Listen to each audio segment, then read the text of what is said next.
lead the way.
That's quite a welcome party.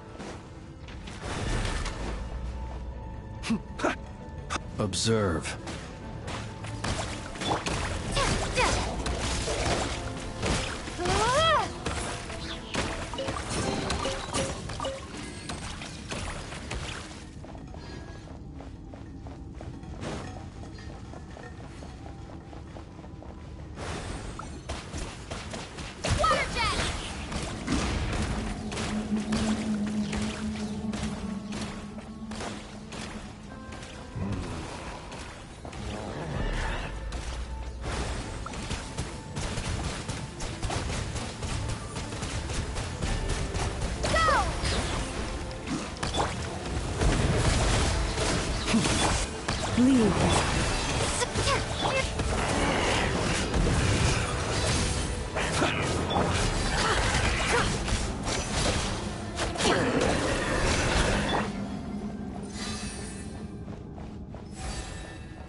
Get back! I said get back! Do you hear me?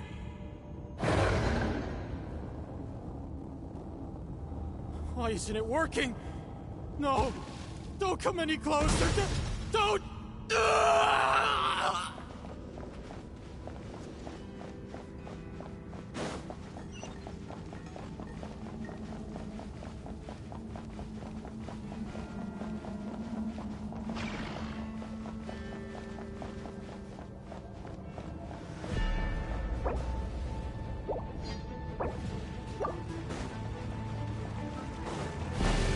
Be silent. Close your eyes. Go! Yeah, you poor lost.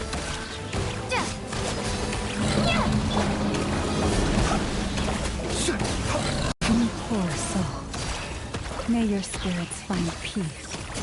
Grab that key on the ground. We'll probably need it at some point.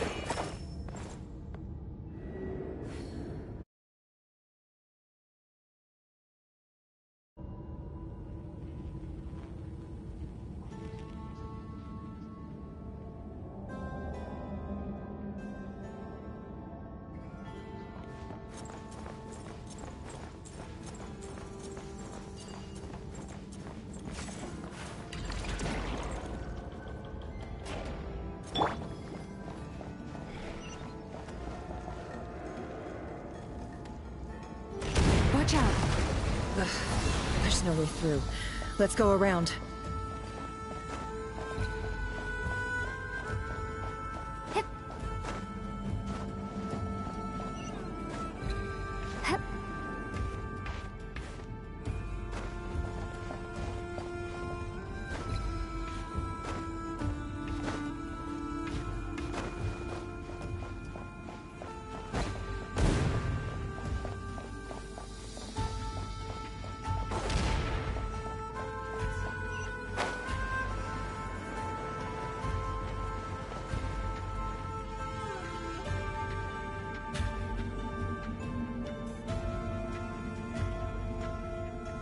What the?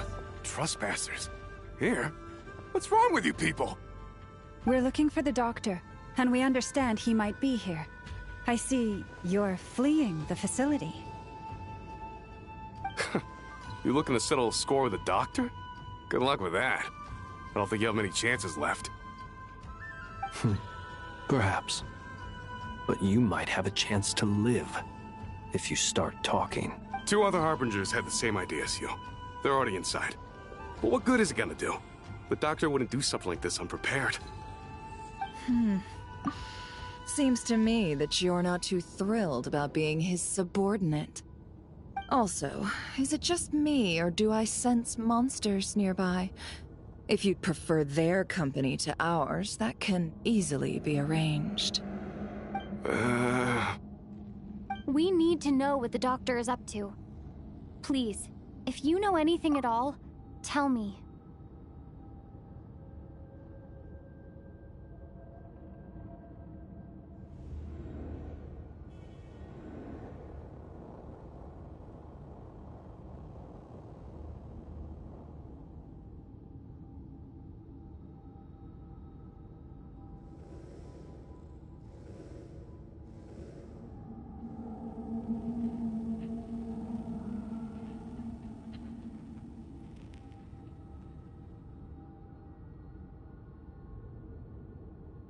This is about more than us versus the doctor. His actions could have consequences for all of Nodcry. And perhaps even your homeland, Snezhnaya.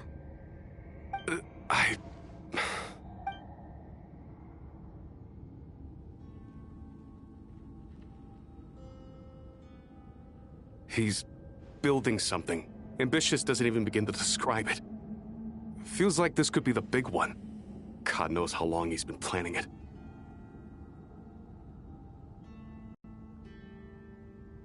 A while back, he told us he'd be returning to Snezhnaya. We weren't expecting him back so soon. This time he brought some gemstones with him, or something. 2 of them. The moon marrow spheres. He stole them from their rightful owner, Columbina. Oh, Lady Damselette? Last I heard, she left the Fatui. Before she went, she told us she'd finished what Her Majesty asked of her, and wished to focus on some personal matters. I remember thinking that leaving us might not be the best choice. I mean, I always looked up to the captain the most, and... Back when this all started, the higher-ups dispatched 3 units to Nodcry to execute their plan. They were led by the Doctor, Marionette, and the Damselette, respectively. I was a part of the Damselette's unit to begin with. She never really interacted with us much. In fact, she seemed sort of detached from everything. Not because she was distracted, just felt like she was indifferent to the world around her. Like she had no stake in anything that happened.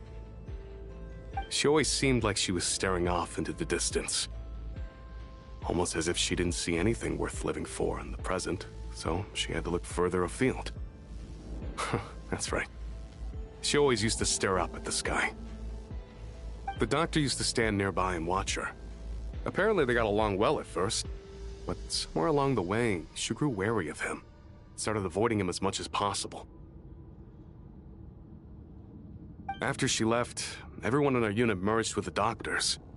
He's similarly indifferent to the world, except when it comes to the moons. He seems to have big plans for them. Right now, obtaining the 3 moons is his #1 priority. He even said, if he can only get his hands on 2 of them, he'll create a 3rd one himself. How would he create an artificial moon marrow? Maybe the knowledge he gained from the Hyperborean phantoms has something to do with it. Thank you for cooperating. We appreciate the level of detail. I get the sense that you'd serve under Columbina again if you had the chance. Would that be fair?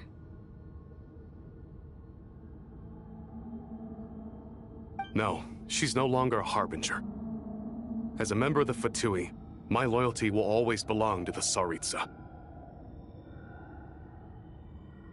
I'm only telling you all this because I don't completely trust the Doctor. His actions do not align with the goals that first brought us to Nodcry. I understand. We'll do everything within our power to stop him. The Knaves unit is based at the Kuvaki Experimental Design Bureau. Maybe you can seek refuge with them. Well, now we know what's going on here. Artificial moon marrow. He's... I fear this could get ugly. Everyone, prepare yourselves.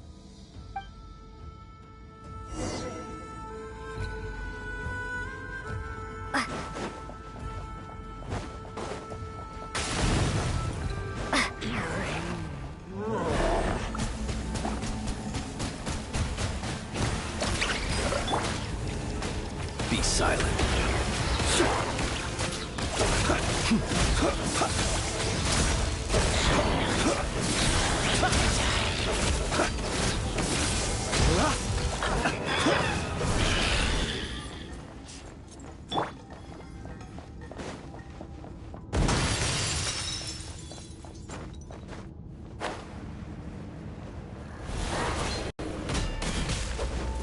Close your eyes.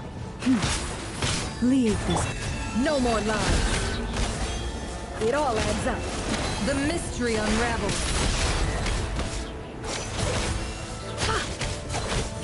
Beware the creatures of the night. Close your eyes. Be silent.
Welcome, one and all.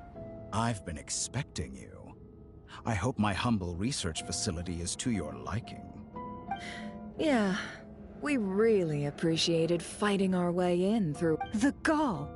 You expect us to believe you've just been patiently waiting for us? Of course I have. Should I be worried about something? Everything seems to be going quite smoothly so far, and you've shown up right. First Sandrone and Arlecchino, now you. Ah, quite a surfeit of guests I've had today. If you were looking for them, I should probably mention that Arlecchino disappeared as soon as she entered the facility. As for Sandrone, why, she stood right here only moments ago demanding answers from me at the top of her voice. Hardly out of character. She never was one for basic courtesy. But I have to admit, I was a little surprised to see her showing concern for someone besides herself.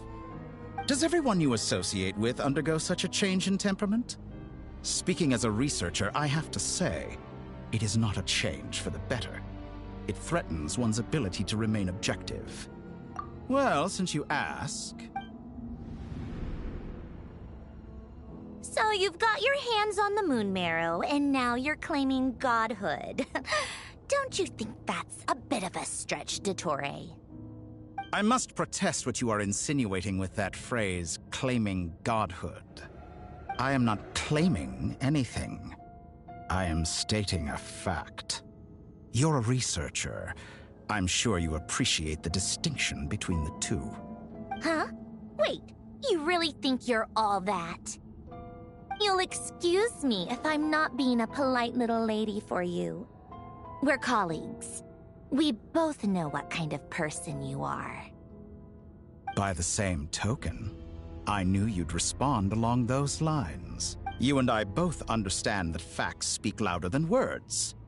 To that end, I've had my people send you a small gift. It should go some way toward helping you understand. What gift? Where have all your troops gone? Who knows? Perhaps they are already marching toward a new world, following in the footsteps of an unknown god. As vulgar and arrogant as you may be, dear Sandrone, I have no intention of taking out my displeasure on your subordinates. They will enjoy equal rights to my own. You sent your people to the Experimental Design Bureau? That's the Tsaritsa's property. Yes, and I am very mindful of Her Majesty's instructions. But you know full well that they do not conflict with my present goals. In which case, all I'm doing is conducting another one of my experiments. Is there a problem with that? Now then, you have a judgment call to make. Am I simply lying to stall you? Or is it possible that every word I am saying is the truth? In which case, your subordinates really are in danger.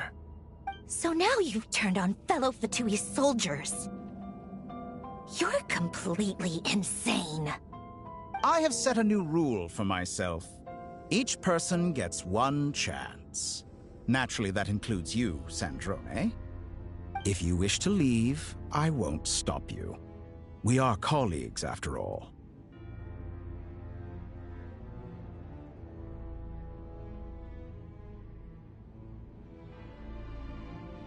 Scumbag!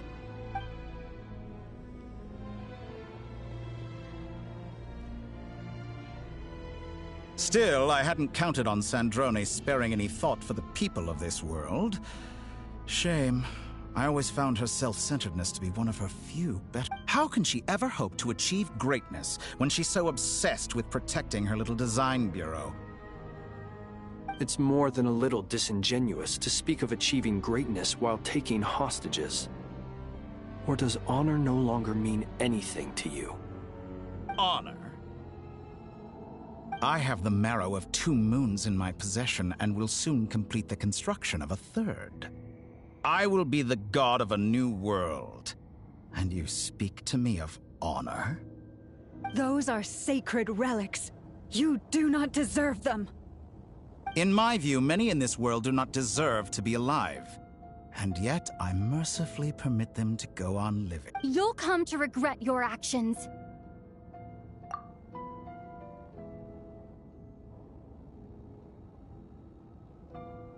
Will I now?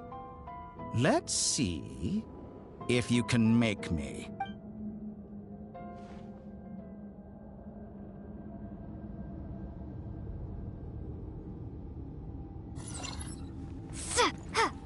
Go!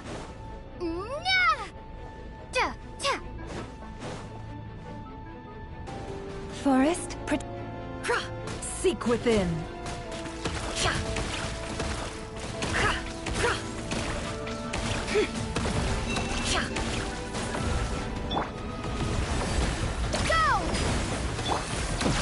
The long sleep beckons. Close your eyes. Observe. Get lost! By the frost moon of old.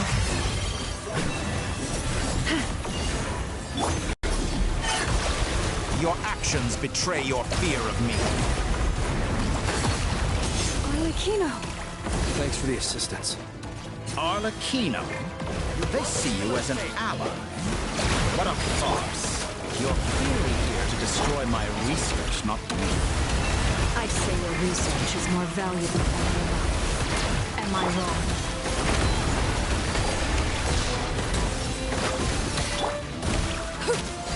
Overruled. Everlasting as the moon. No more lies.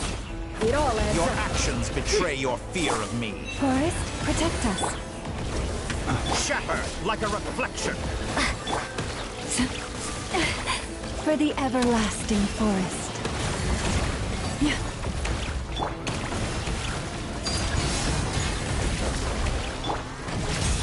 Is this all it takes to tire you? You won't feel a thing. Be silent. You poor lost lamb.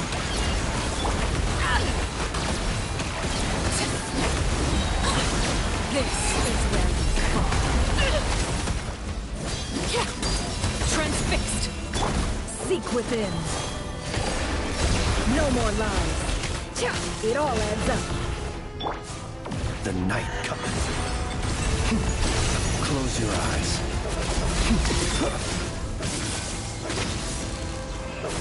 Be silent. An exact practice.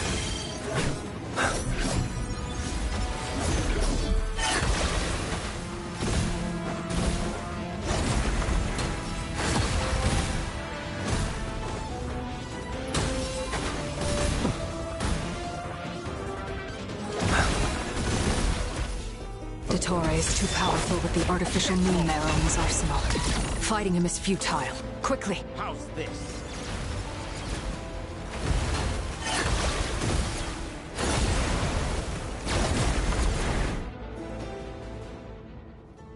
Let's go.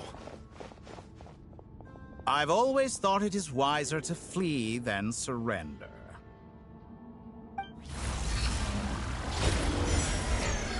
Watch out!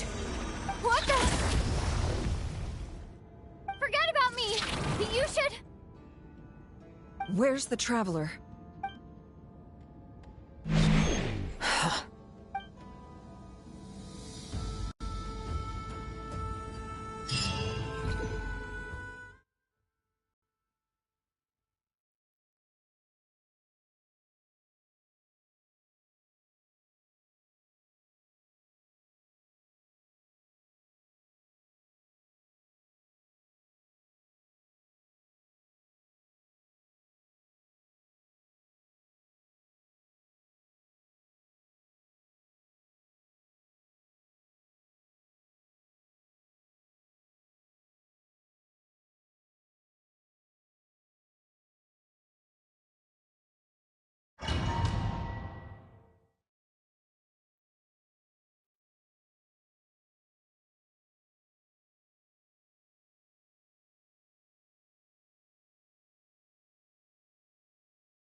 What just happened?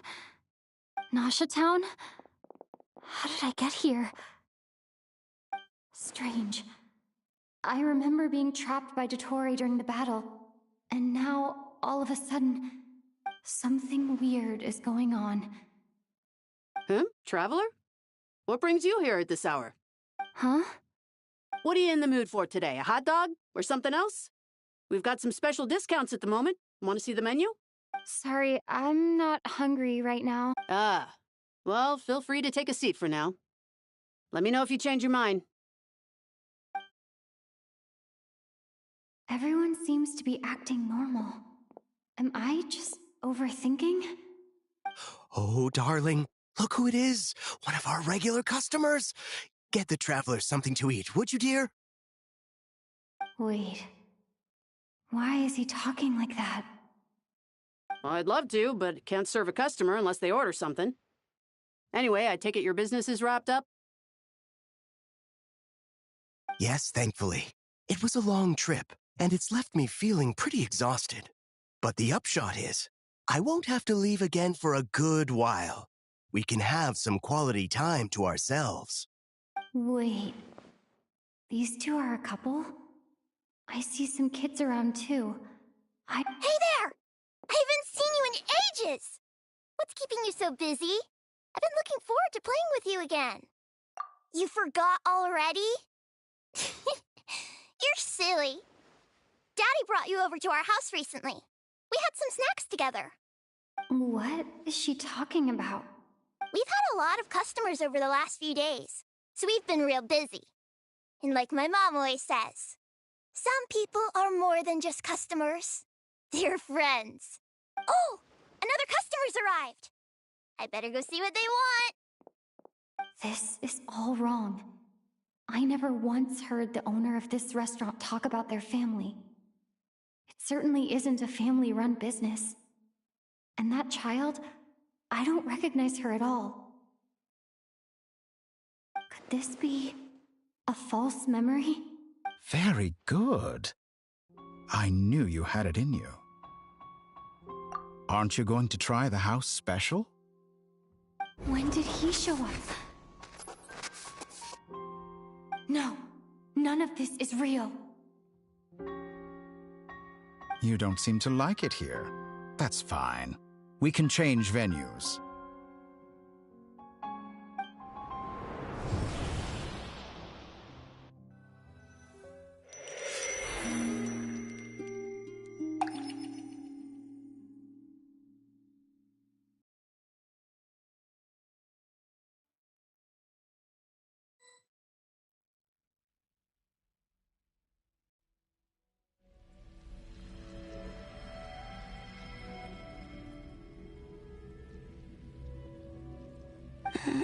I'm still alive. Where is this place? It took all my strength to open the moon gate. And then So this is... the moon's reflection? The mysterious realm beyond the gate?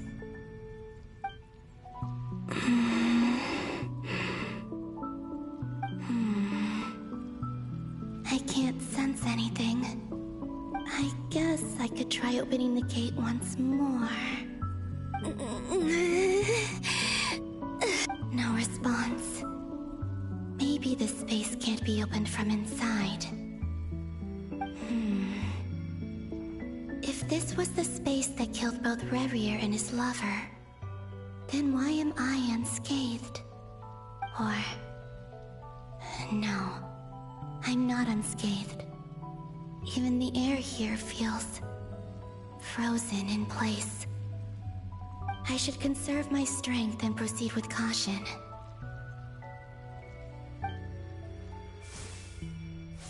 I don't believe Dotori's scheming will stop just because I escaped. If there is any chance that I can get back to the others, any chance at all, I must return.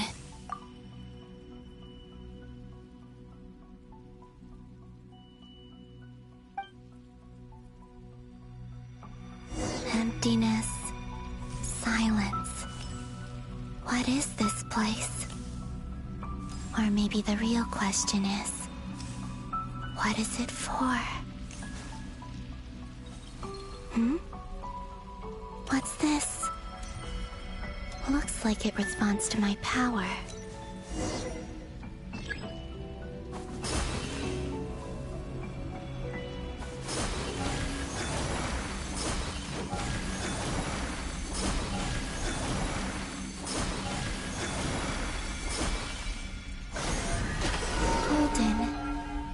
Like Kuvaki. Is it some sort of guide? And why does it feel so familiar? I might as well follow it.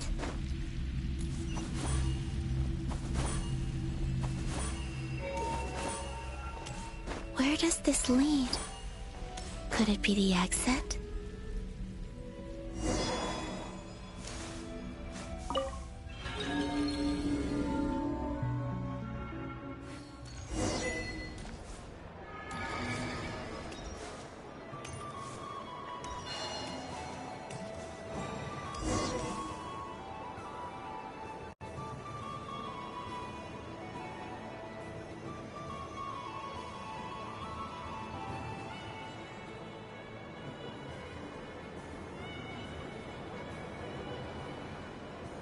Goodbye for now, Columbina.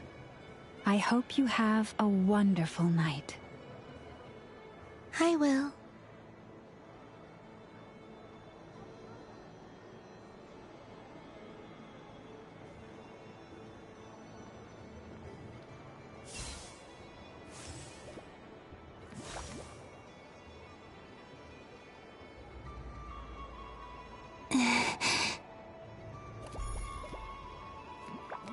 I can't touch them.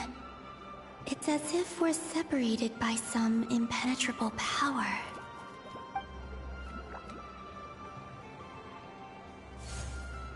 Over here! Over here!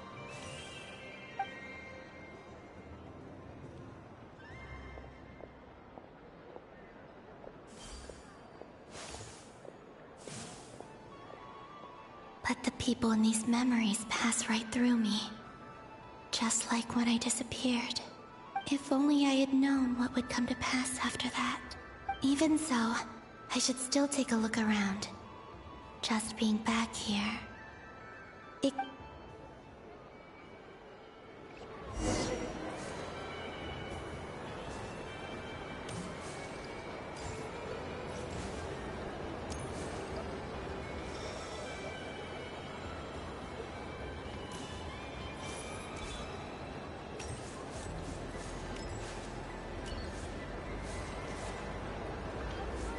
Welcome home, Moon Goddess. Oh, you're the genuine article. Alice was right. This moon prayer night was worth watching after all. Oh... Yes. That was the fortune-telling stall run by Barbeloth from the Hexen Circle.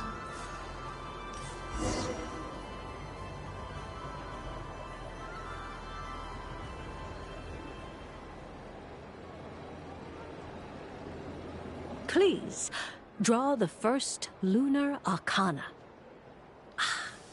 This represents destiny and is the foundation for the divination as a whole. My destiny. I believe the card I drew was the moon. Now that I think about it, Barbeloth's divination was absolutely right. It's almost time to draw the last card. The one that represents the future.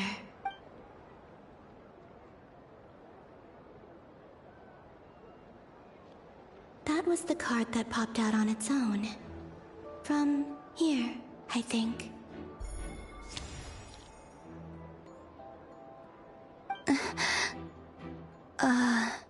Kuvaki Pulse? What?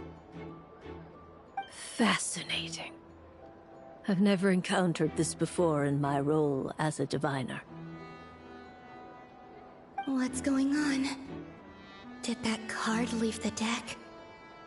All I did was try to touch it, and then... Maybe this memory space is not untouchable after all. Are there weak points in the barrier? Or... is it possible that there's more to this space than my memories alone? This card is death. I need to get to the bottom of this. I'll try touching something else. Is this... the wind? No, it's gravity. It's pulling... No, Traveler!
Paimon, listen to me. From the bottom of our hearts, we are so sorry. We completely understand how you must feel. Don't say that! Paimon's not a little kid! You didn't leave her behind on purpose! There was nothing you could do! But...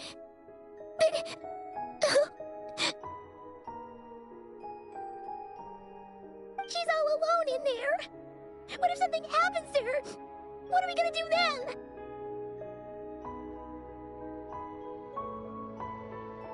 We've barely spent any time apart since we met.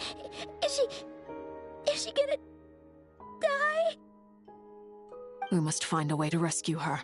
We were all involved in the operation where she was captured, and we do not abandon our comrades. That being said, it won't be easy. Through conversation with the others on our return, we've arrived at a basic idea of what we're up against. Dottore's lab has clearly been in operation for a lot longer than we realized. We found many monster samples stored there. In all likelihood, they were materials he used to research his latest technology. We also know that through his contact with the phantoms of Hyperborea, he gained knowledge about the moons and certain Hyperborean technologies.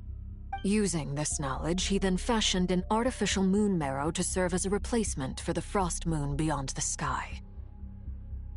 Unlike Columbina, Dottore is not being rejected by Teyvat. And even with 2 of the 3 moon marrows, his power far exceeds all of ours combined. Once his 3rd moon marrow is complete, Dottore will have completely seized the authority of the 3 moons. Teyvat's most primordial powers will then be in his grasp. Does that mean... I'm afraid so. No one could have predicted this level of insanity. Not even from Dottore. And unfortunately, his insanity is coupled with an intellect and ambition that not even his peers in the Fatui can match. This is dire. Sounds like the world is done for.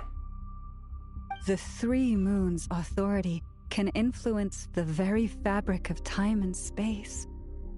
I dare not imagine what a monster like him would do with that kind of power. The trouble's already begun, I'm afraid. On our way back, we discovered that part of Nodcry is being enveloped by an unknown energy. We cannot ascertain what is happening inside. I'm convinced this is Dottore's doing. Not that there's any way to prove it. The issue is, we have no idea what his intentions are. The only thing more frustrating than facing down evil is knowing that it will surely come, but not knowing when.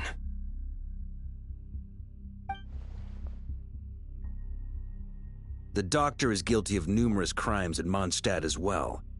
One of our knights, well, former knights. His father, his ideology and methodology are a danger to everything in his path, from individuals to entire nations. He does not feel guilt, even when he acts against his own people. He doesn't see them as his own people, that's why. People like him see everyone else as Right. He views other people only in terms of how they can benefit him. That's the basis of all his social connections. Granted, he's hardly the only harbinger to pursue their own interests. We all do. And Her Majesty is gracious enough to permit it. Still, Dottore's actions have gone beyond even what the Fatui could have imagined. Usurping divine authority to become a god. For a servant of the Tsaritsa, that goes beyond being disloyal. It's treason of the highest order. We can't expect him to heed the Tsaritsa's will once he gains the 3 moons' authority. Even we... Poor Traveler! Of all the people to get caught by... We have to go save her! Right now! Please! We gotta find a way! Paimon, I promise you, we are with you all the way. I get how you feel. I do. But it's gonna take more than strong emotions to take down an enemy like Dottore. Right. We can't even guarantee he's still at his research center. Before we can think about mounting a rescue operation, we need to confirm the Traveler's location. I'll find a way. Paimon knows, but... She's so scared. If anything happens to the Traveler... She might be the strongest person Paimon knows, but she's still human. She feels pain and bleeds just like anyone else. Then think things through before you stick your neck out. Unless you want to lose your head. Sandrone. Miss Sandrone, you're okay? Put the stuff over there. And be gentle. Am I okay? As you can see, I've had to move my whole livelihood out of the Experimental Design Bureau. It's been swallowed up by Dottoro's energy field. If I'd left it any longer, I probably would have gotten stuck there. Ugh! Dottore always goes a little loco when he finds a shiny new toy. Not that he'd ever admit that. But this time, he's gone full psycho.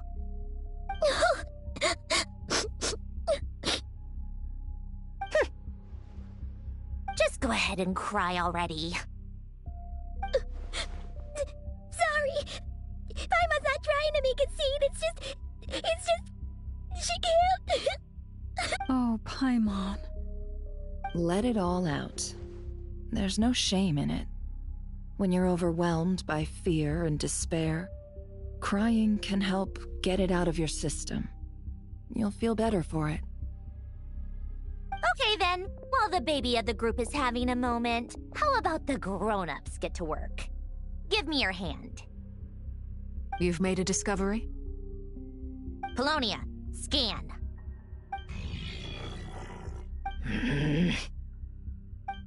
You, hand, now. Oh, I thought you'd never ask, my lady. Curses! You're next! Then you.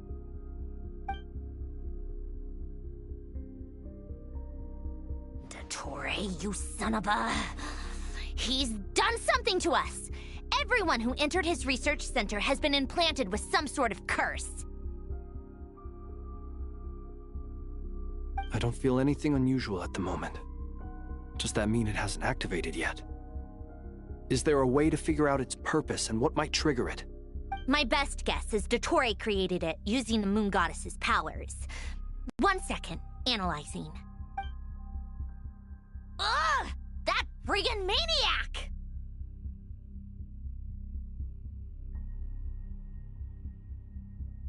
So, what twisted game is he playing this time?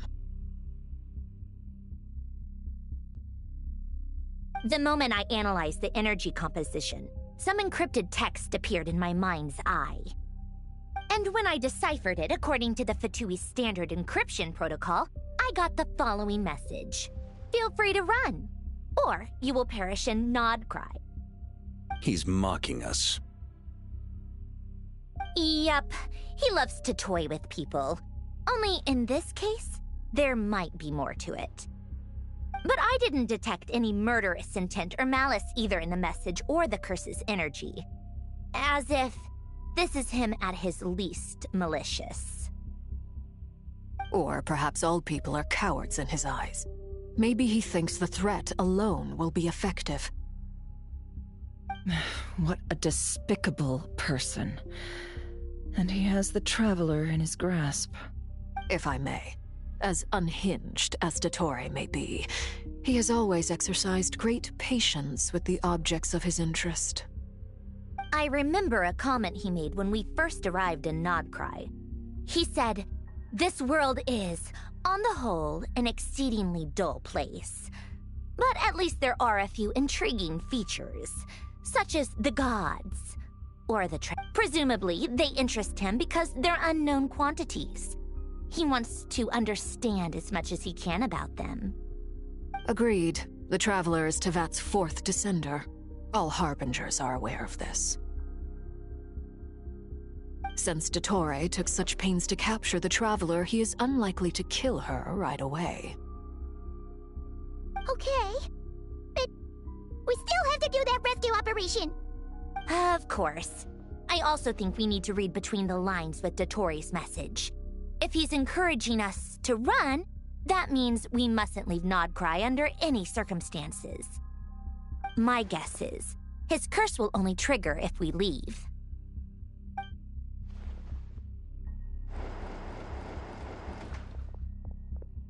We've discovered multiple energy fields. Albedo is still attempting to analyze their structure. He told me to report back first. Each field is slowly growing, swallowing up more of the surrounding area in the process. And the pace of their expansion has increased since we first examined them. He's probably trying to swallow Nodcry whole. His nefarious ambition knows no bounds. If this continues, the whole of Tevat will be in trouble, not just Nodcry. The loss of Columbina could not have come at a worse time. Do we think she's truly gone for good? She entered the space beyond the Moon Gate, knowing what became of Rerir and Thalindus.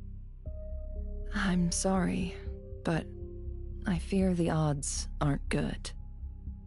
Don't be ridiculous. If I know her, she's busy finding a way back as we speak just so she can annoy me. She isn't dead. Whatever has become of her, the fact remains that we are two comrades short on the eve of a decisive battle. We need to find out the Traveler's location, but there is also other work to be done. Agreed. Whatever Dottore planning, we have to get the local populace somewhere safe.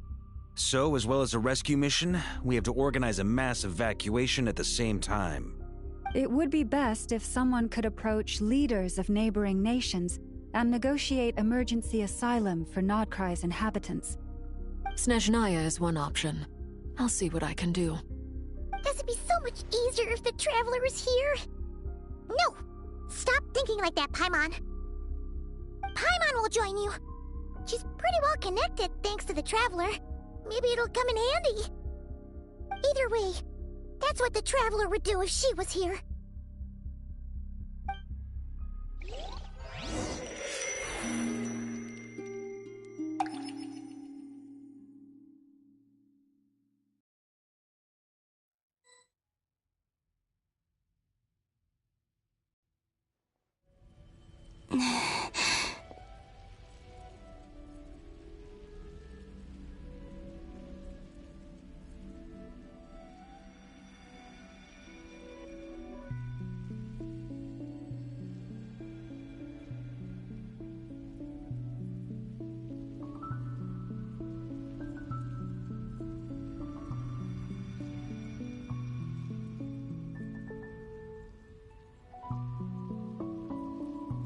Back here again.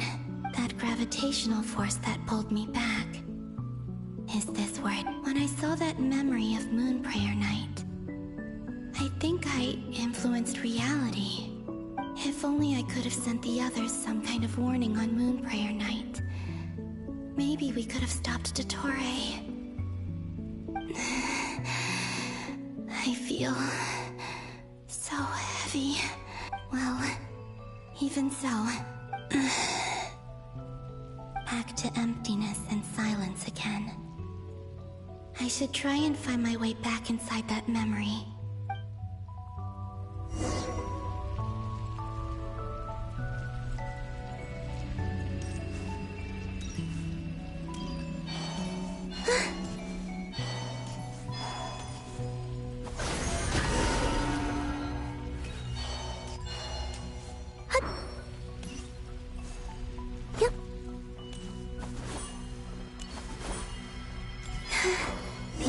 From last time isn't showing up. Looks like I need to gather these scattered fragments.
worked.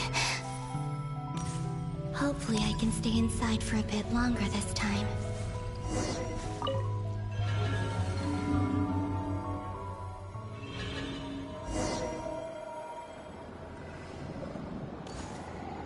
Ad Astra Abyssosk. Welcome to the Adventurers Guild.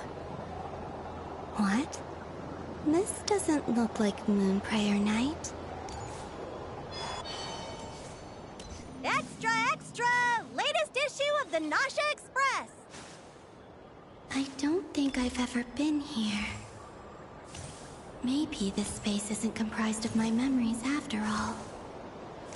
There aren't any festive decorations around. Is this Nausea Town after Moonprayer Night ended? Did Dotori's plan not affect the town? Or is no one aware of what happened because he used the Three Moons' authority? Let me see if I can influence anyone else.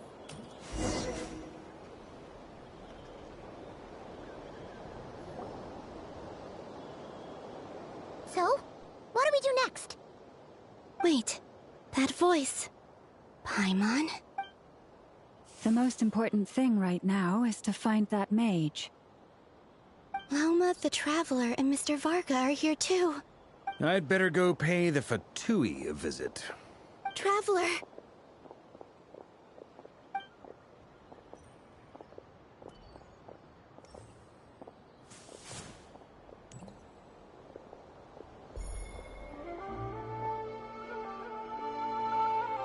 Huh? Columbina? I made contact. It's me, Columbina. Huh?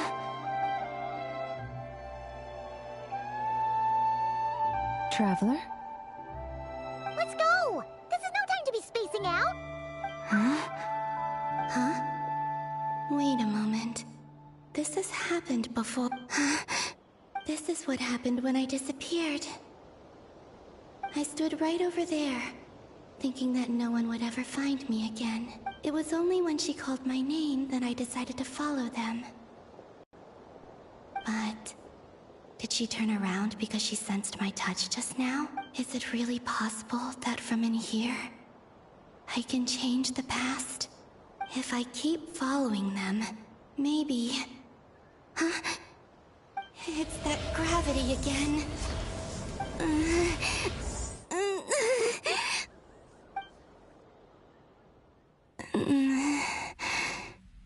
Every time I influence reality within that space, this force intervenes and pulls me back. It's as if it's trying to stop me from leaving. I'm getting weaker and weaker. I'll just have to try another approach next time.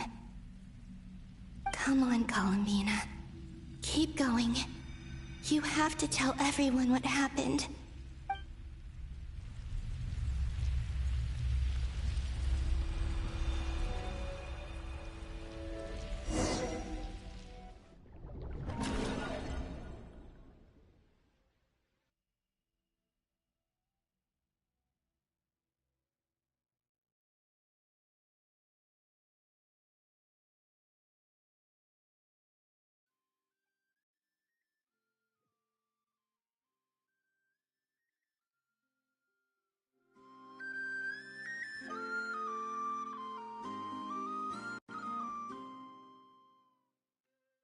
Suddenly, I've been plunged into darkness, alone. It feels strange, as if something has grabbed hold of me. Look at you, standing so still in total silence. I almost didn't recognize you. Hello there, traveler. He seems to be in a good mood. Wait, what's that behind him? Ah, so you noticed. This is the completed Trilune. 2 primordial moon marrows and 1 artificial specimen. You are wary of it. Good. Maintain that reverence. You performed well in that recent battle. brave and reckless as always. Courage is the sign of a true hero, and impulsiveness is the hallmark of those who strive to advance. 3 moon marrows. Does that mean... Well spotted. What do you think? For a replica I built myself, I dare say it looks the part. Dottore, are you planting illusions in my mind? I have no interest in fooling your eyes. On the contrary, I hope to show you the true essence of all that you see before you. Is this not a beautiful city? People live in peace and find joy in their work. The streets are safe. People can even leave their doors unlocked at night. You might say it is the Elysium everyone dreams of. All available data indicates your values and worldview conform with the mainstream. This kind of society should be quite to your taste. False beauty is deceitful. Lies are to no one's taste. I wonder, is it your moral standards that are too high, or your expectations of reality? Answer me this. If someone existed in a sweet dream from the moment they were born, a dream in which they never once felt pain, which do you think they would consider superior? The dream, or the That's pure sophistry. It has nothing to do with your actions. As I suspected. You have yet to understand all of this for what it really is. What do you want from me? You sound impatient. Do you think the only reason I'm keeping you is because I want something from you? If it's not, then why haven't you killed me yet? No one can stop you if you're as powerful as a god. I'm delighted you recognize that fact. I believe we last squared off in Sumeru. Ah, the memories. How time flies. You and I have both grown. I'm not surprised that Arlecchino and Sandrone worked with you. You've always a way of slowly but surely ingratiating yourself with all levels of society. People laud you as a hero, but I suspect there's more to it than that. Oh, but to be clear, I don't say that to flatter you. Do you always give your opponent an appraisal before you deal the final blow? Call it a long-time habit. I'm a researcher, and one of my duties is to give an objective assessment of my subjects. But you misunderstand. We are not opponents. Not at this moment. I just want to talk. Think back to Tartaglia, Arlecchino, Capitano, Columbina, and now even Sandrone.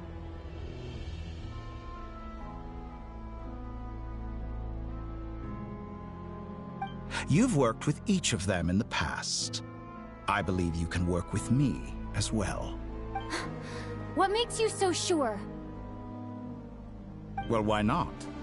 Should the good associate only with the good and the bad befriend only the bad?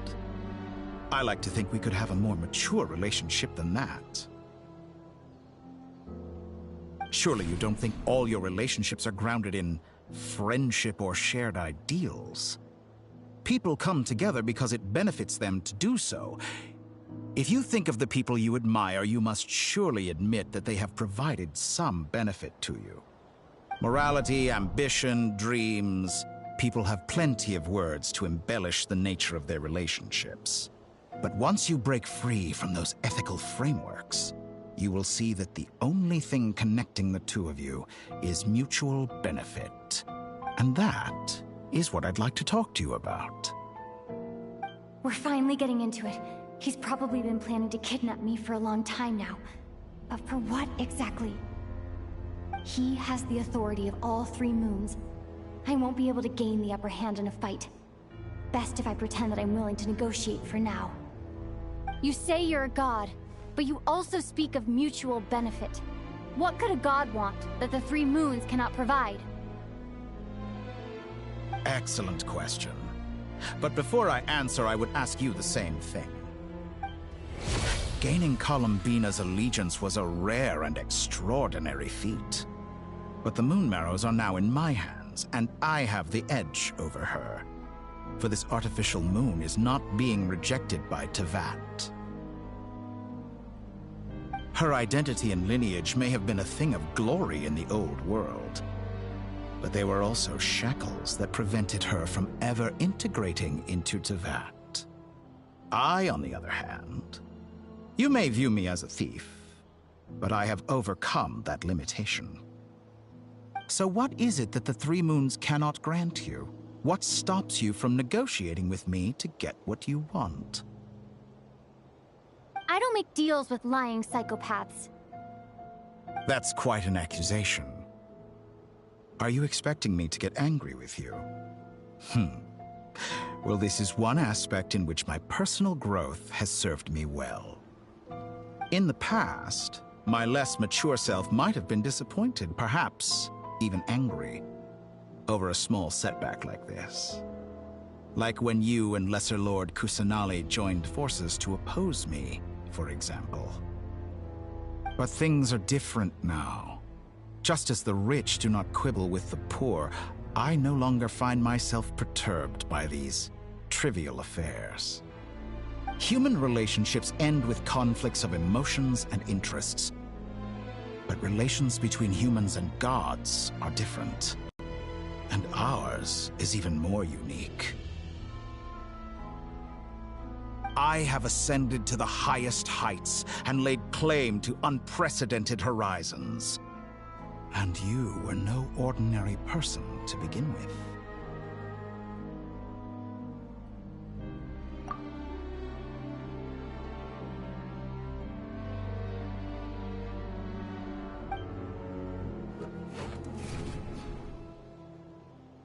Allow me to show you the world, Descender.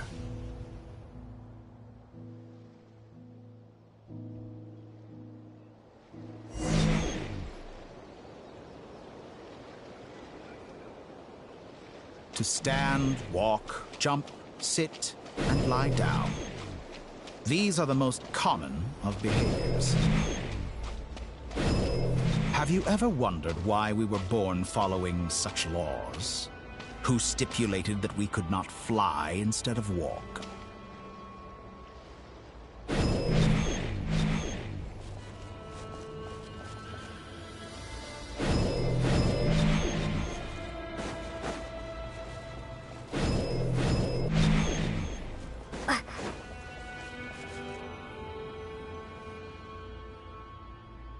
Someone of your talent and experience must surely know of the four great rulers who serve the heavenly principles. They govern life, death, time, and space. One wounded by a blade will die from blood loss or infection, and one who falls into a lake will drown in agony. The elderly wallow in solitude, and the solitary age faster. Eventually, new life is born, only to embark on the same path of suffering. These four divisions anchor the world and shackle those who live in it. But they themselves transcend its boundaries, squandering the power bestowed by the heavens. All who live yearn for equality, but unless the gods prostrate themselves and profess that they are mere servants of the living, equality can never exist. Who makes the rules we must live by? Who has the right to restrict us?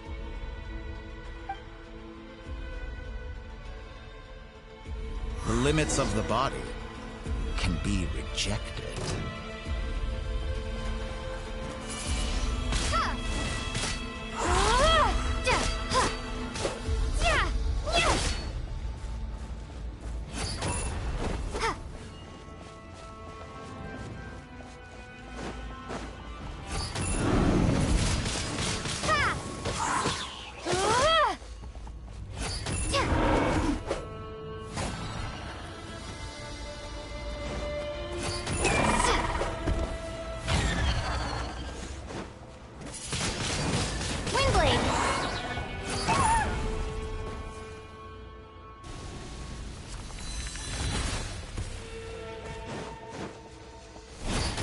How does it feel to be among those with absolute power? You cannot conceive the extent to which your flesh hinders your mind and spirit.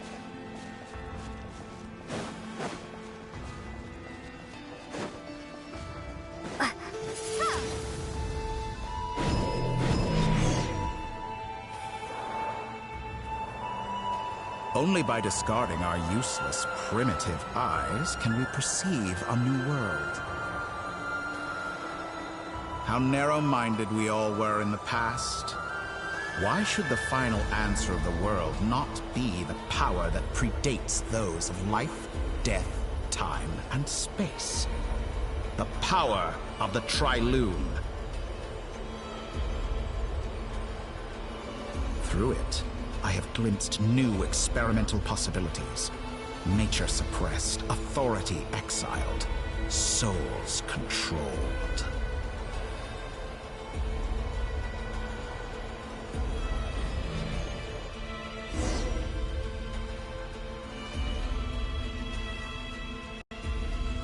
You know, I heard recently that a group of critics reviewed countless stories and drew an interesting conclusion.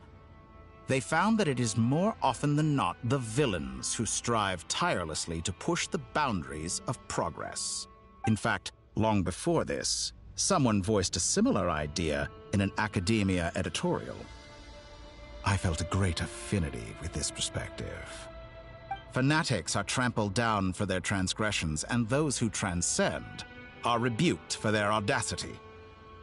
And so, the majority of creatures are too timid to follow my lead. But all sacrifices made during my experiments have been worthwhile, as you can now see. I can offer you something new, something unique, precisely because I am a villain. Think about it. We are eternally bound through mutual interest. Can you truly say you would never turn to malice if it could give you the life you dream of? After all, what value do perfection and purity really have? They are fragile and feeble things, utterly tedious. I say, better to be governed by a flawed humanity than a gnosis. The true seeker of knowledge is the villain who undergoes countless tribulations in pursuit of their goal. I'm sure many people have told you that you're different. Because I'm a descender? Exactly. Very clever. But what has that got to do with you? I do not conceal my wicked deeds, my selfish desires, or my greed. A true researcher must act as I do if they are to understand and speak of the truth. And yet, a knowledge seeker like myself will inevitably grow tired of studying Tevat beyond a point. You have traveled to all corners of the world and met many people. Along the way, there have been moments when you were misunderstood or even became a wanted criminal. And all the while, you have spent your days doing some of the most mundane jobs in the world. You fight and toil, claim minuscule rewards from my friend Pantalone, then you fight some more, winning some battles and losing others as your search goes on. And this cycle continues, with no end in sight. Surely you must sometimes grow weary of being stuck in this same loop day after day. We're completely different. I embrace everything that life throws at me. I am engaged in every step of my journey. How does that make us different? I too embrace what life brings, researching everything that interests me. Think of all the novel things I've managed to create, like the artificial moon marrow. Don't you see? As unique a specimen as she was, even Columbina is not irreplaceable. Take that back! She's gone because of your actions! I didn't say that to anger you. Though admittedly, I don't see what there is to be angry about. Anything Columbina could do for you, I can do better. I know what your ultimate goal is. You wish to walk the path your brother walked and seek answers from him at the end of that journey, don't you?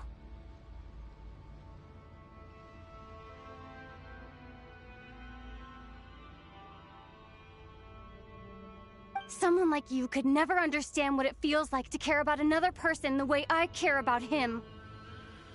Perhaps not. But that doesn't mean I can't help. I could find your brother right now, bring him before you, and make him give you the answers you seek. Don't be so presumptuous. You'll never begin to understand the situation between us. Oh, no. This is no presumption. I'm only offering what I know is possible with the power of the Trilune. But it seems like you would sooner continue with your journey through this world. Why? Do you truly desire this journey? Or is it simply a necessary process from which you cannot escape?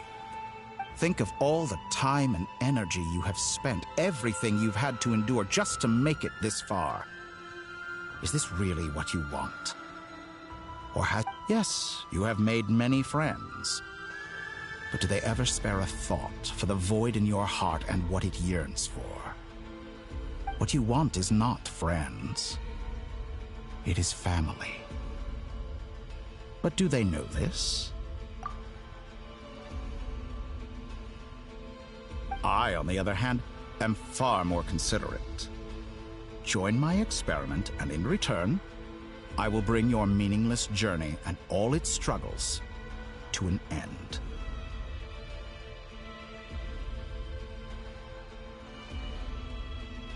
This is a malicious attempt to manipulate me. But at the same time, he's stating some very human truths. Of course, he's right about my predicament. How can I deny it? I have faced ungrateful strangers, never-ending troubles, an endless quest for answers. I want to see him. After everything I've been through, words can't describe how much I miss him. How much wherever you are right now. Do you miss me too?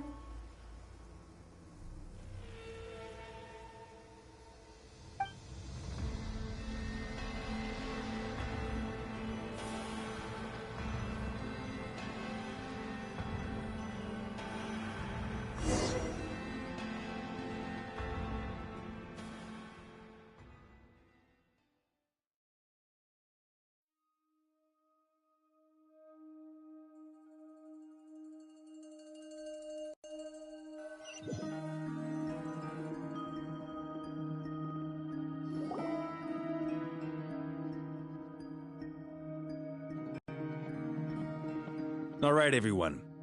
Our next mission is clear.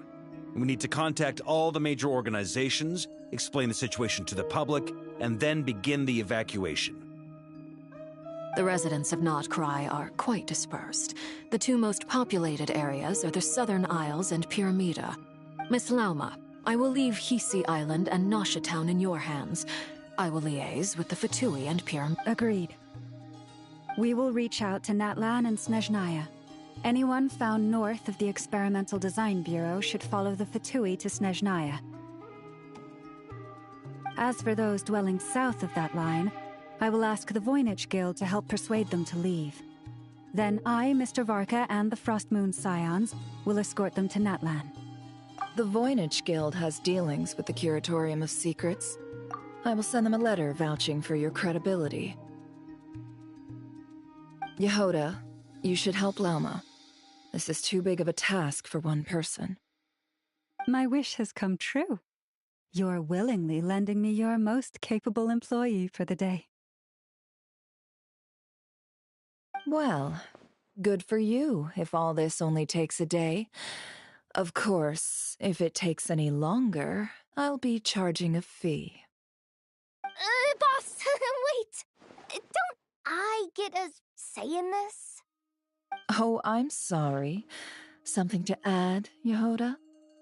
Well, no one's more important to me than you, boss. And remember how Lauma healed your eyes after that big battle? I I think that's worth at least 2 or 3 days' work for the Frost Moon Scions. Are you completely incapable of acting in your own self-interest? Or do you simply devalue your own labor? Are you sure you don't want to come with us? Who will see to our other work if we're all busy evacuating residents? Sandrone insists that Columbina is still alive, and we have a traveler to rescue. There's much to be done. But boss, I'm just worried that... Well, Nefer, I'll link up with you once my tasks are complete. What makes you think I'd need you to do that? I'll need it. And considering the way you approach certain matters, I think you'll be better off with me present. That's quite enough. Just focus on your work first. I bet we're in for an uphill battle here. But we can help out too. Inefa and I are gonna help Nasha Town's residents carry their stuff. Loading schedule. Store essential local research data and technology samples, then escort the people to Natlan. Understood. I will execute this to the best of my abilities. Great stuff. Thank you, ladies. I've contacted the Lightkeepers. A colleague of mine will join us shortly. I will persuade them to conduct a thorough search of the region to ensure that no civilians get left behind. As for me, I guess I'll be making an early return to Sumeru. I think it's important that someone informs the Dendro Archon of what's going on in Notcry. Roger that. Someone should inform Mondstadt, too. Mr. Duran, can I trust you to handle that? I think you fly faster than any of us can run. As an added incentive, get there fast enough and I'll see about getting your gliding exam waived. Really? Ha! Mission accepted, sir. I intend to stay behind and help Miss Sandrone with her research. She has some alchemy-related questions that she'd like me to explore. She recognizes your expertise, then. I wish you a fruitful collaboration. Thank you. In truth, I was surprised to hear her express an interest in subject matter outside of machines. I believe she has been investigating some Fontanian technology recently. She made a point of bringing the relevant materials with her when she left the Experimental Design Bureau. She's sorting through everything in her room as we speak. I should mention that we have one other friend who isn't present. He hasn't made his position in all of this clear. But if we know anything about him, he's likely investigating on his own. Paimon's been very quiet today. But I know how close she and the Traveler are with the Natlanese. She should come with us to the border. Okay. Paimon will do her best. Make sure to heed Sandrone's warning. Many of us have been cursed by Dottore. As such, under no circumstances should anyone cross national borders. Remain within Nodcry. That aside, personally I have faith in Columbina. Things look grim, sure, but who knows how it'll play out. Same goes for rescuing the Traveler. Both of them are important allies and friends. We'll be counting on you to gather intel on them, Miss Nefer. Oh, wonderful. You're all here. That voice again. Nicole? Whoa, that was loud. And it came out of nowhere. So mysterious. Sorry, this is the only way I can speak to you all right now. Please accept my apology. Anyway, time is short. I'll cut to the chase. We're still facing quite a catastrophe here at the world's borders. Alice has roped in every Hexenzirkel member she can get a hold of. Except for me. She told me I had to come and help you all out as a matter of urgency. I quote, "You love talking, don't you? Well, now it's finally your time to shine. Take these. Make sure the whole party gets one each. You'll be in charge of making sure everyone stays connected." Huh? Is this? Scanning. Unknown device. Analyzing. Unknown device. Conclusion. Cute. Affirmative. It is cute and good. I believe that I quite like it. This is no ordinary Dodo communication device. It's my very own special modified version, specifically... Ah, sorry. I almost went off on another tangent there. Anyway, help yourselves. It will allow us to communicate over long distances within Nodcry. No more worrying about shuttling messages back and forth. What astounding technology. Am I right in assuming that it relies on your personal abilities to function, Miss Nicole? Yes, exactly. Right on cue, Albedo. Ah, I'd love to brag to you all about how it all works. But no, next time. Anyway, I'll be right with you all, serving as a communication hub.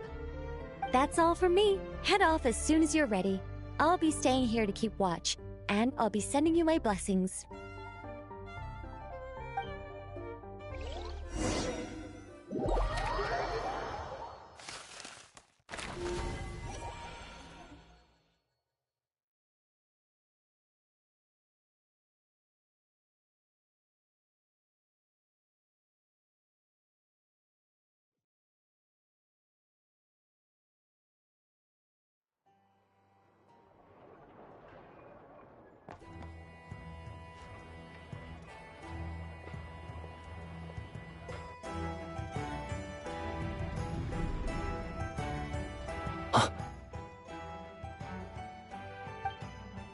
Ah, Sir Flint.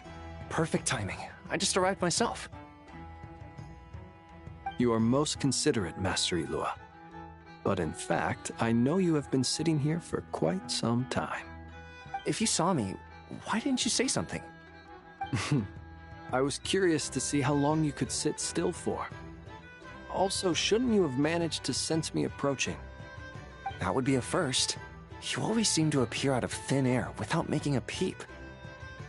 Also, how many times do I have to tell you not to address me as master? I don't qualify. I beg to differ. Why should a young man so well versed in social graces as yourself not be worthy of that title? Please, Lord Flint's... Sir Flint's. I'm begging you, don't flatter me into complacency like you do with everyone else. You understand me better than most. My newest acquaintances tell me I love complimenting others. What? I think they don't understand why you do it. You just love puffing people up till they're a big, happy ball of hot air that floats away into the sky. In all sincerity, I can only hope that they bring good tidings when they come back down to Earth. Is the situation that bad? We just held a strategy meeting. Let me fill you in.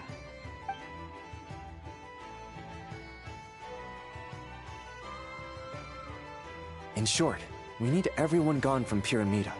We also need a team of Lightkeepers to scour the more remote regions of Nodcry for civilians to evacuate. I only hope we have enough personnel. We do. Old Man Nikita will definitely help, and we can recall anyone out on patrol to focus on this instead. Good. I'm sure you and the others will make short work of this. Now, don't forget.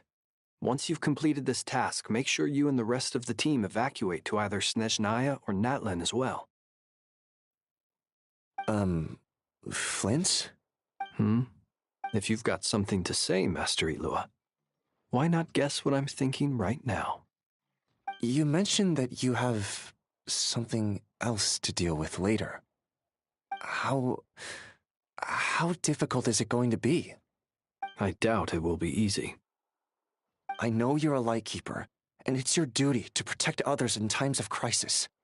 But I have a feeling that you'll be walking into grave danger. However bad things have gotten in the past, Nodcry has never faced a mass evacuation before. But from the sounds of it, you don't intend to come with us. I don't mean to pry, and it's probably none of my business. But whatever it is you're intending, you don't have to go through with it, you know. I've been afflicted with some sort of curse, and I'm told it may well trigger if I set foot outside of Nodcry. As such, I cannot leave. I have to act, if for no other reason than to fight this curse. What? No. Why? Why would anyone want to curse you? There are plenty of people out there willing to trample over others in pursuit of their own goals. Frankly, Sir Flint, I am furious. You're making light of what is an incredibly serious situation. Indeed I am. And? And what? I told you, I'm furious about this. Nothing I can do about it, I'm afraid. Things happen, and we just have to deal with them. If you find yourself feeling angry, perhaps start by drinking a big glass of water.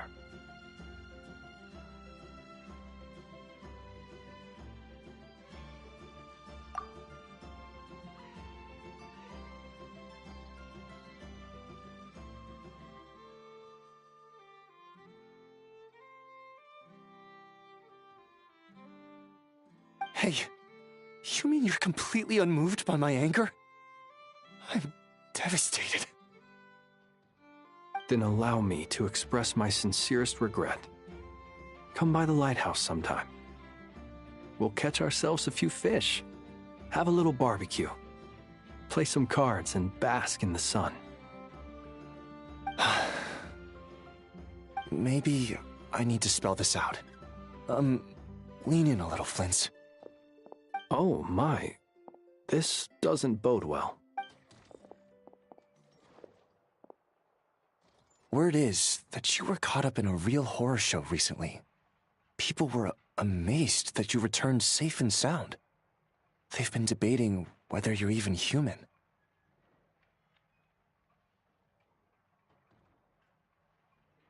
I've returned safe and sound from plenty of crises. When you say people, do you mean other people, or do you just mean you? Fine. I'll be frank. You're not human, are you? Heavens. Now that's a horrifying thought. You know what? Forget it. We'll revisit this once it's all over. A sound plan. Albeit a little ominous sounding.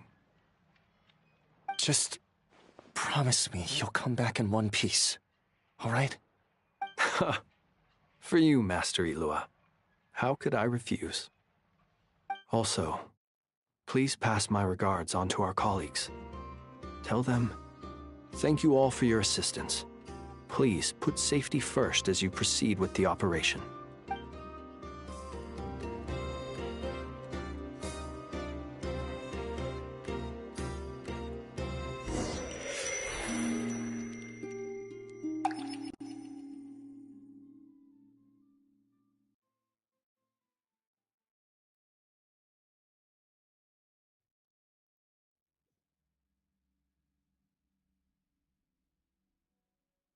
I have to keep searching for a path toward reality.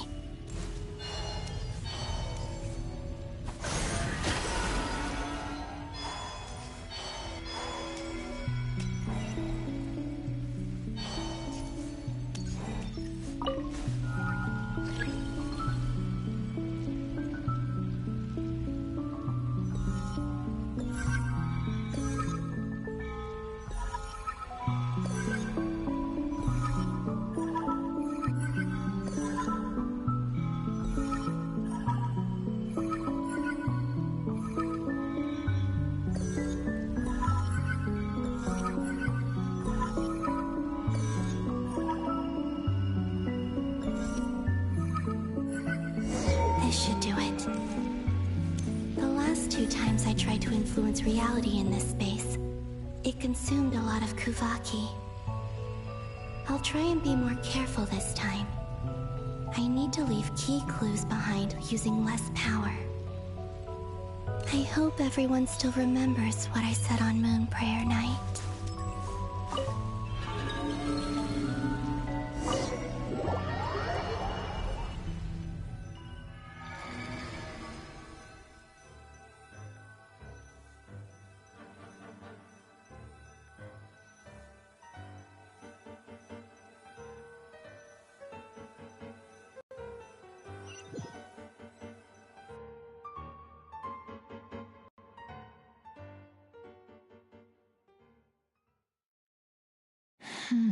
Nothing here either. Flints? Ah, Miss Nefer. What are you doing here? Unless... I just spoke with Itlua about arrangements for the search and came for a walk nearby. As for you, why would... It appears we think along similar lines, and neither of us likes to accept things at face value. As well as figuring out how to gather intel on the Traveler, I wanted to confirm some of my own suspicions. Also, we'll need to bring a lot of force to bear against Ettore, even if we're only looking to rescue the Traveler. We can't leave anything to chance. You don't think Columbina perished either, do you? I'm merely considering the possibility that she survived, just as you are. How much can we really know about a deity like her anyway? Do you remember what she said on Moon Prayer Night? About using moonlight to send messages to us? Of course. I think that's why we're both here. Where have you checked so far? I've been focusing on the outdoors. Anywhere the moonlight shines. I checked most of Nasha Town, but didn't find anything. I checked the Curatorium of Secrets, and a few rooms where I thought I might find some leads. But no luck here either. The only places I haven't looked yet are the rooms in the flagship. But process of elimination isn't the only thing that brought me here. Oh, really? What? After all that build-up, our mystery ally never showed up even once! Huh? Am I imagining things?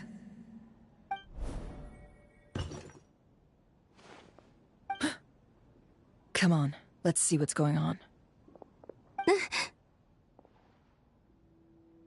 Oh no. I knocked over a vase as soon as I came in. It must have been caused by a Kuvaki fluctuation when I entered the space. Although, it seems like I'm not about to be pulled away this time. It looks like as long as I'm careful with my actions, it doesn't count as influencing reality. Anyway, is this the flagship? The Traveler mentioned that's where she was staying. I only went into the lobby last time, so I've never actually been here before. How does this space work, if nothing else? I can now be sure that it is not simply memory. She mentioned where her room was. I think it's... this one.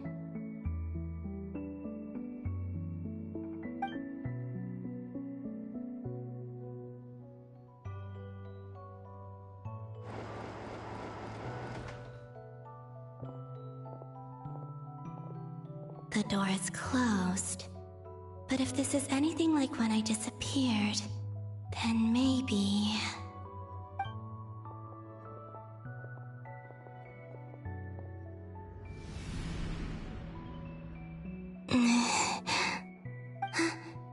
I'm in. She and Paimon aren't here at the moment. I hope she's okay. I wonder what happened to her after that battle with Ettore. Best not to dwell on that for now. I need to try and leave them some clues. Please, Traveler. I really hope you find this.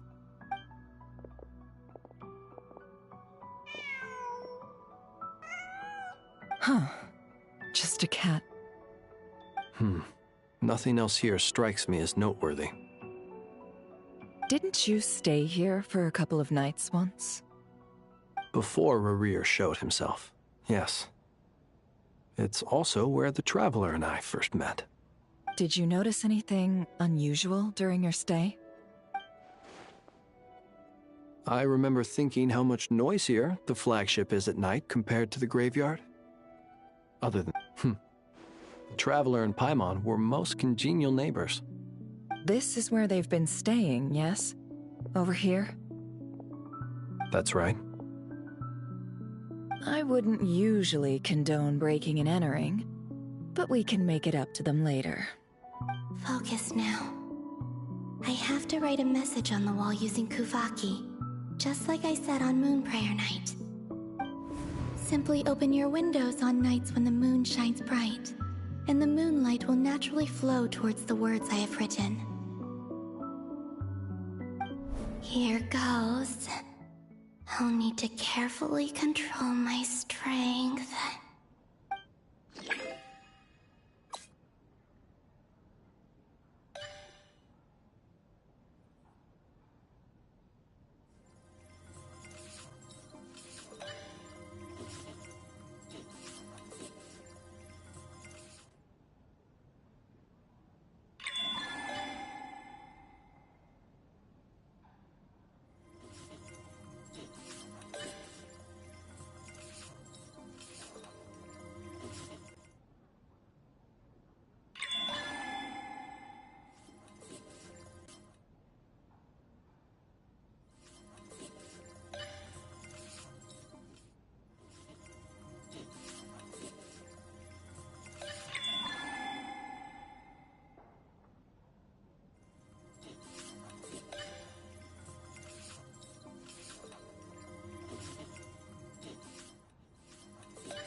There's a noise outside the door. Is she back?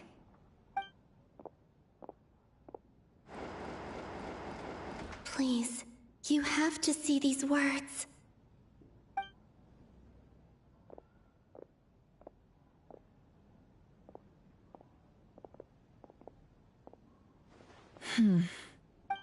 Well, do you sense anything? Unfortunately, no. And this place was our last chance. Not necessarily. We've only looked in Nasha Town so far. Miss Columbina said she would leave messages at her friends' dwellings. It's still worth checking where Miss Lauma lives and where I live. Let's try and make some time to look into those then. Wait. What are you waiting for? Paimon might have overeaten slightly. What's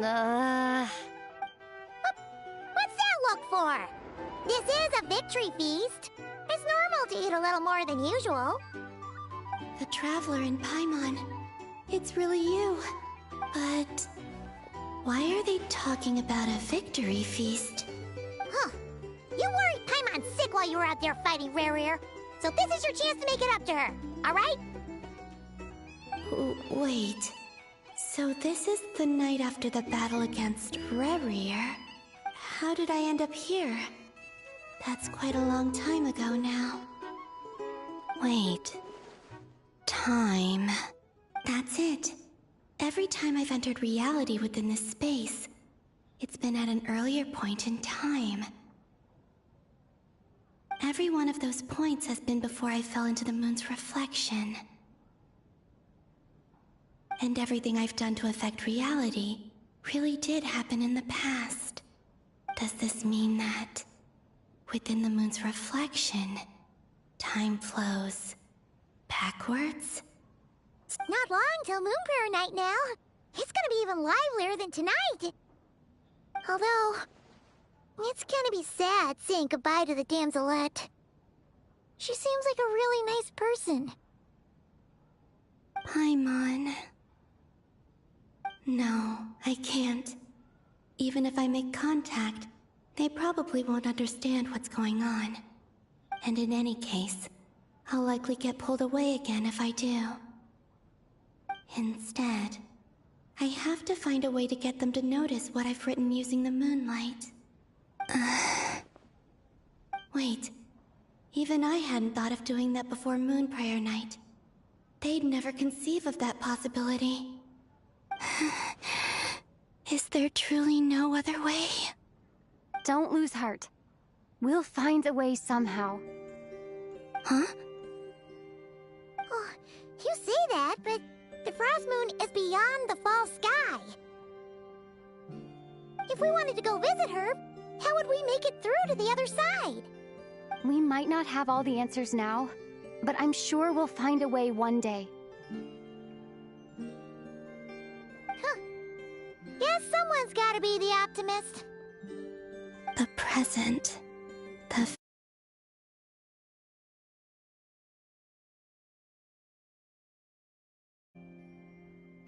That's right. There are still things I can do. What's your plan? Flint's, when you were staying next door, did you ever open the window? No. The rooms here are dark and damp, and there's such a buildup of dust on the windows that the moonlight can't even get in. I didn't think it was worth the trouble. The moonlight. I think I see where you're going. One moment. I'll see if the owner is available. Don't bother. Time is of the essence.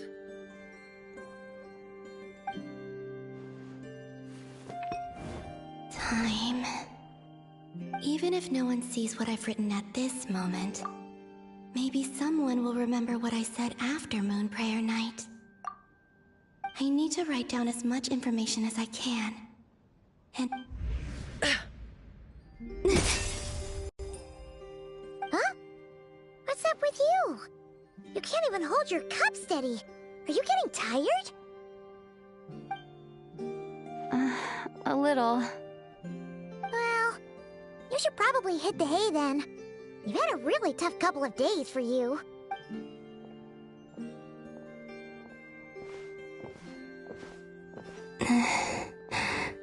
You truly have. You helped defeat Rerir, helped me reclaim my name, and you helped the others organize Moon Prayer Night. Wherever you are right now, I'm sure you're still fighting against the injustices of fate. This is all I can leave for them. How I wish I could stay here. But it's time for me to go. I hope to see you again in the next time, and if the opportunity presents itself. I will surely return to your side. Huh. Columbina. She's alive. Not only that, but she's left us an entire wall's worth of clues. She even wrote down what would happen on Moon Prayer Night. It's just a shame we found it too late. I am here. Time in this place flows backwards. I am constantly moving forward. It sounds like she's found a way to influence the past using Kuvaki. But her future is our past. So, these words have been here ever since we defeated the Ray hero Solnari. We just never discovered them. Which came first, the chicken or the egg? Do you ever mull over questions like that? Only when I'm in a good mood, and at leisure. Well, I never do. Everything that has happened already belongs to the realm of fact. As a business person, and especially an intel broker, what I do is extrapolate from those facts to try and read the future. An admirable philosophy. It's a means of survival. Let's go. We have a wall's worth of clues to share with the others.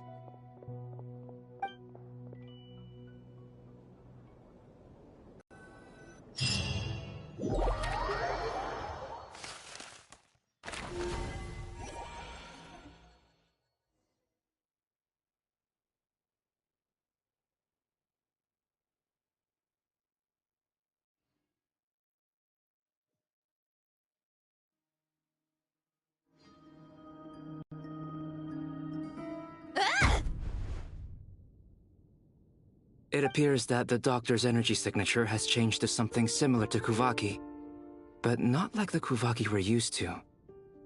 Nodcry's Kuvaki devices will only have a limited effect on it. I can see why you've chosen to place your hopes in alchemy instead. Also, I must say these books are rather profound. My subordinates just shipped them in from Fontaine. Some of them are from the Narcissenkreuz Ordo. Some are incident reports from Petrichor, and then there's a few test reports for these junk machines. Additionally, after some further scanning, I've discovered something extremely annoying. What's that? Teyvat's skies contain multiple moons. A long time ago, when I did my first scan, I detected 3, just as the legends say. But when I checked again just now, I detected 4 moons. So there's one extra? Yeah. Originally, I thought that if I could still find 3 moons, that would at least mean Columbina's still alive. But then it occurred to me that apart from the frost moon, Teyvat's moons are just husks. And husks surely shouldn't show up in the scan, since they're not alive. It's weird, isn't it? If we can't even distinguish between a dead and a living moon, how are we supposed to know whether a moon goddess is still alive? Or does this mean that the moon marrows are equivalent to the moons themselves? It's certainly possible. In which case, the 4th moon you detected may be Dottore artificial creation. So he wasn't bluffing. He really built his own moon marrow. Ugh! I'm so mad right now! It's easy to get overwhelmed when you have too much on your plate. Maybe you need to relax. Perhaps try going for a walk. Or simply take a few deep breaths. Nothing can calm me down at a time like this. I need more time, and I need progress.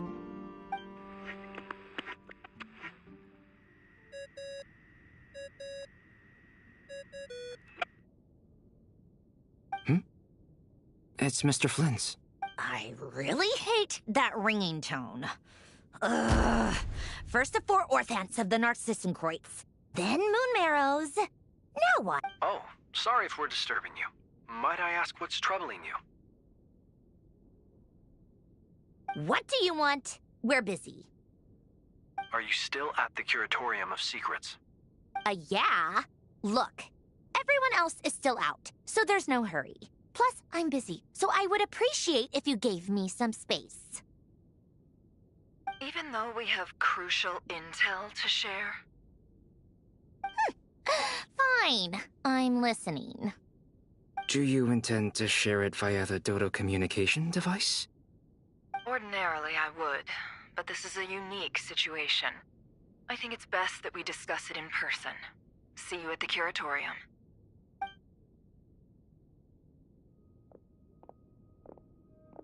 All right, then. So, what's the situation? The rest of the team is still out working on their missions and evacuations, but we've decided to fill you in on the most crucial information first. Sandrone, you were right. Columbina is most likely still alive. That's the best news we've received in a while. By a long way.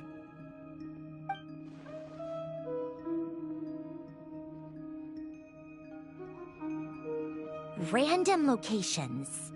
Appearing in reverse order? Are you serious? So not dying isn't enough for the moon goddess, huh? She has to show off too. Anyway, does this mean we can deduce her condition from the moon marrows?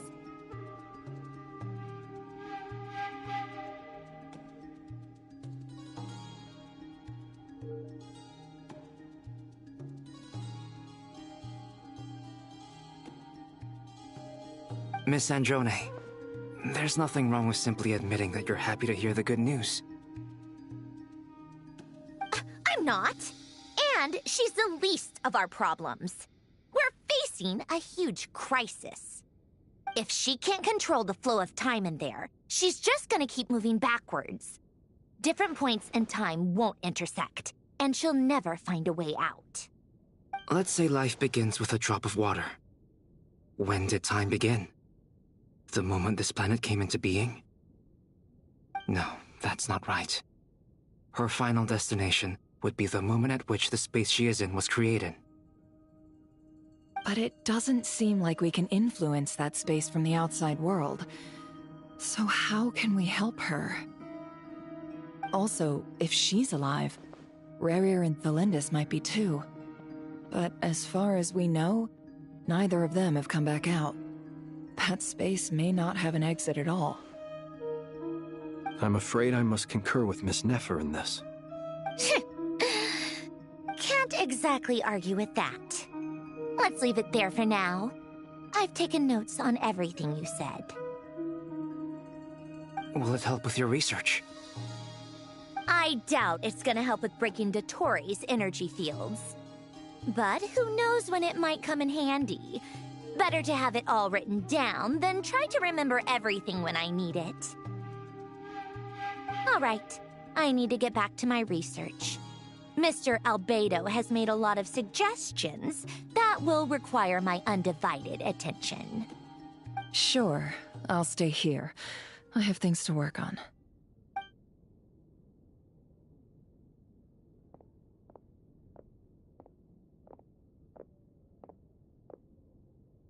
Paimon, are you there? Oh, right. She went with Varka to Natlan, didn't she? Good thing we've moved her and the Traveler's luggage in here. Speaking of the Traveler, where could they be? There's a note from Paimon. Paimon here. Not in at the moment, but if anyone needs to borrow her stuff or the Travelers, go ahead and help yourself. Paimon won't be mad. Also, Traveler, if you get back before Paimon, make sure to get some rest. Paimon misses you a lot, but put your health first, all right? How sweet. Well, since you offered, Paimon, don't mind if I do. This is the Traveler and Paimon's luggage. All the items they use day to day are here. It's well organized. I wonder which of them is responsible for that. What do we have here?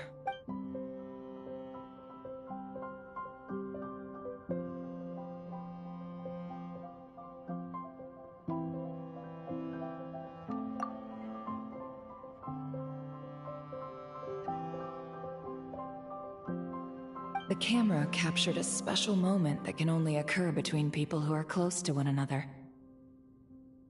You can really sense how the photographer feels about their subject.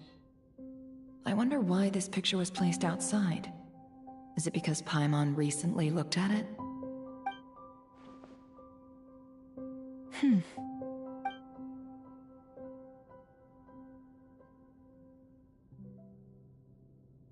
This must belong to the Traveler. Perfect. I'll use this. Hang in there. We'll find you.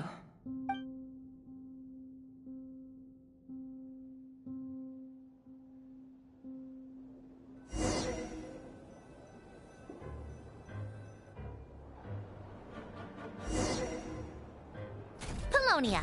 Search keyword world formula and bring me all relevant books.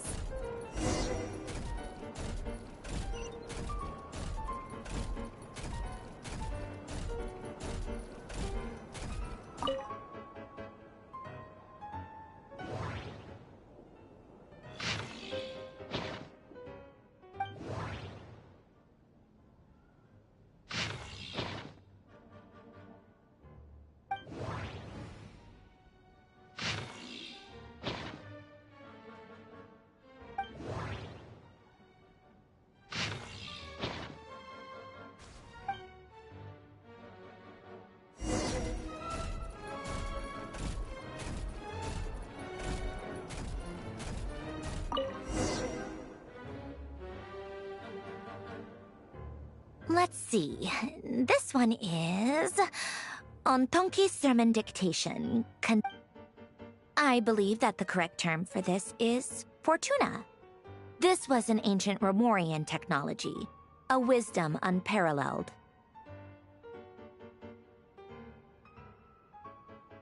I never imagined that Romorian ideas would be so similar to the diagram I have named, the World Formula. This human civilization should gradually shed possibilities as it continues to explore and evolve. The sparks of civilization shall run out, unless we consider introducing variables from outside. Variables. Surely that can only mean one thing. Descenders?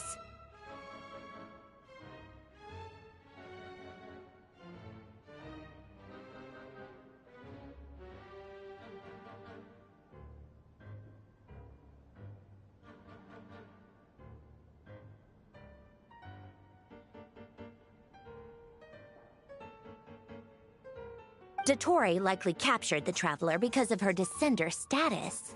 But the Three Moons' authority comes from the world itself. Why would Dottore need anything beyond that? Where does this variable factor in? The world formula calculates the fate of an entire world. Introducing a variable would therefore give us...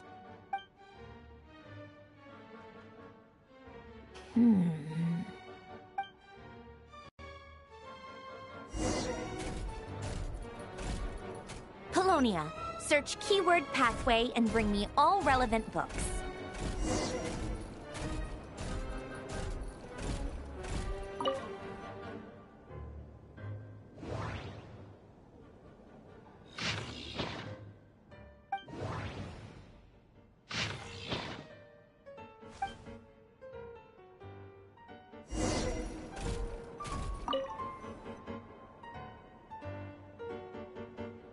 Otonki Sermon Dictation. Explications on the Chemical Marriage. These titles are pretty esoteric. Observe and compute the pathway displayed in the guidance diagram. Deconstructing and reversing its effects could So, it's one of Renee's draft lectures. Deconstructing the pathway. I suppose that could lead to a breakthrough.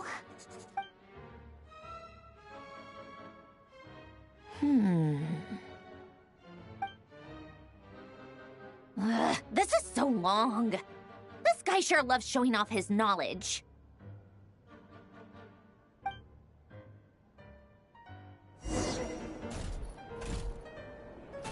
Polonia. Search keyword tree model and bring me all relevant books.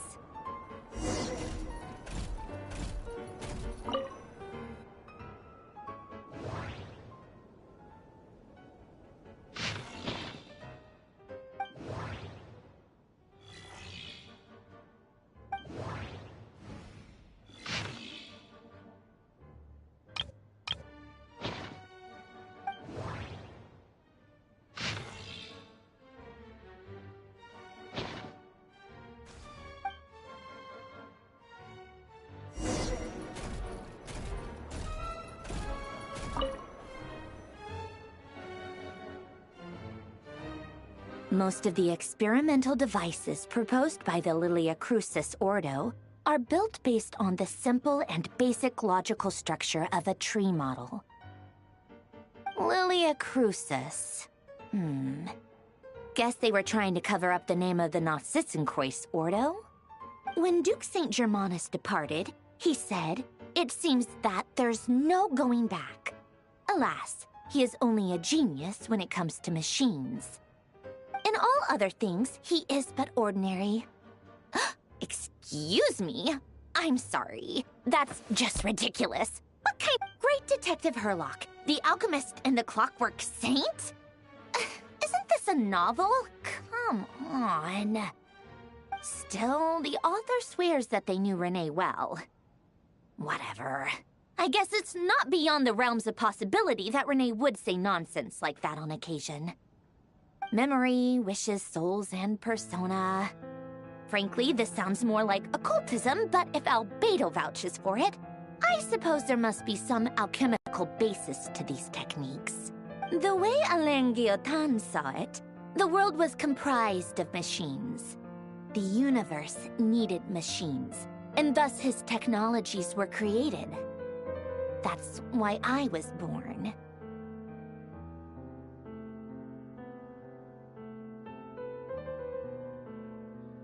René, his full name was René de Petrichor, if I recall correctly. Sounds like he and the town must be intricately connected. That place was also the source of most of our information regarding Remurian civilization. His projects were based on their technology. The cutting of souls and storing them in vessels. These seemingly unrelated techniques underpinned René's research. Assuming that the 4 orthants correspond to alchemical categories. The chemical marriage model? Alain would have scoffed at that. He never would have let those theories or parameters anywhere near his mathematical formulas.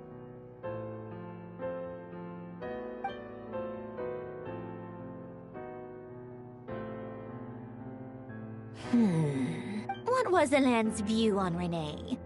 I know he mentioned the name, albeit very rarely. Oh, now I remember. Alain's old notes are here too. They mentioned René once. René seemed most out of sorts when he spoke to me. A lack of sweet foods has dulled his mind, I should think.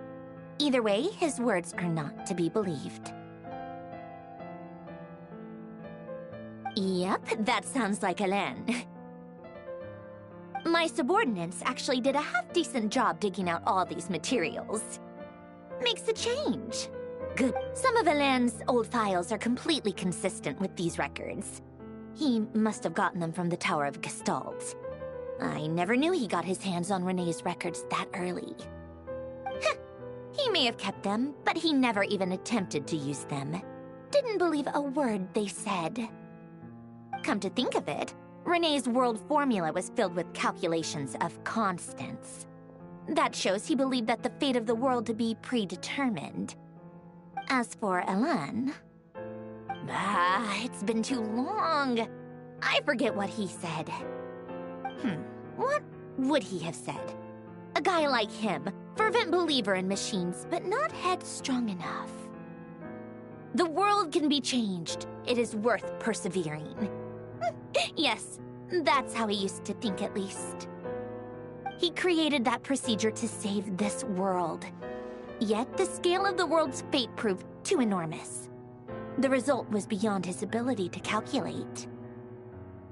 He died having never seen the outcome. And there I was, left behind in the ashes of his dreams.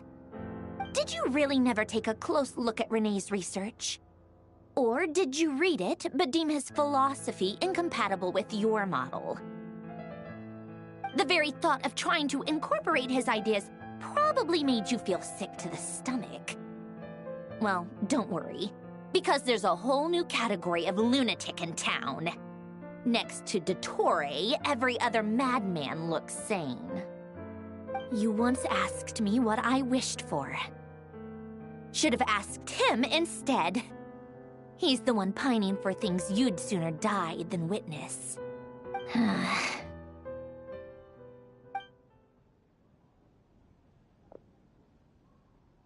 Even the tiniest variable can make big waves in the present. Now then, allow me to put these incompatible fragments together in your stead. First, establish and verify the existence of the Great Circle. Absolute nihil on one end, absolute reality on the other. Now, search between these two extremes. Then, the construction criteria. Variables. The sparks of civilization shall run out unless we consider introducing variables from outside the system. Traverse the world, space-time, and civilization. Then extract the essential nodes from the records to determine which variables they point to.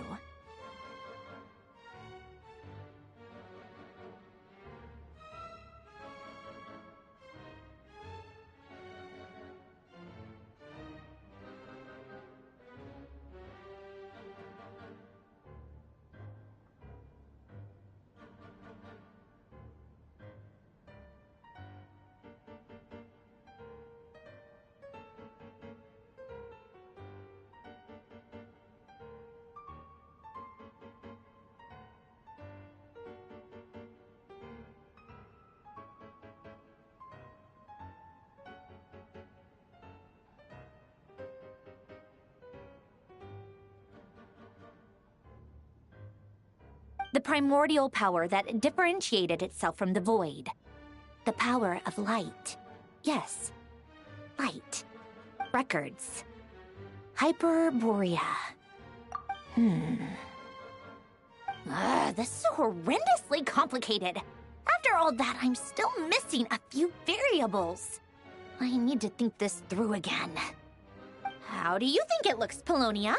Like the frenzied scrawlings of a madwoman? Fine, keep it to yourself. It's not like you can talk anyway. I'll assume you gave it a passing grade. I jest. But true madness does often start with trying to save the world. What would Arlecchino and Columbina think if they saw this incomprehensible hen scratch? They'd probably have me institutionalized. So would Rosaline. She's been dead for a while now. When I close my eyes and think back, I can still see her face. And that enormous dress she used to wear. Such a bizarre choice. What possessed her? Oh, and the clack-clack of those heels used to drive me insane. No one's asking me, obviously, but I hope you all know that I never wanted to save the world. I'm not crazy. I don't have delusional ambitions, and that's a clinical fact. The world needs a solution, but I don't need the world's validation. It's the world begging me for answers, not the other way around.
Oh, cookies to go with the tea.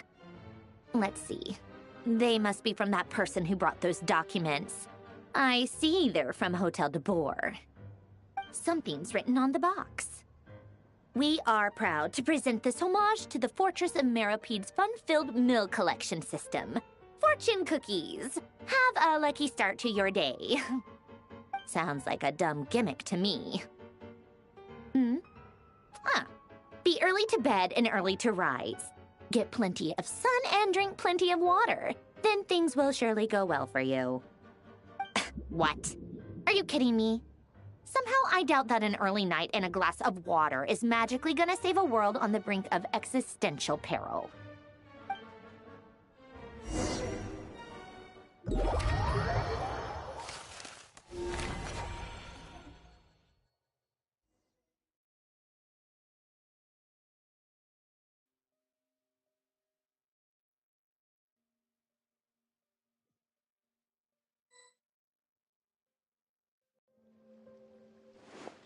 Lady Arlecchino, word has reached us that Lady Marionette's troops are all in position. They are ready to act as soon as the order is given. Excellent. The only thing is, they are fewer in number than we expected. It looks like many of them must have lost their lives at the hand of the monsters released by the Doctor. Can't be helped. Allow them to join our ranks, and keep in contact. As you wish.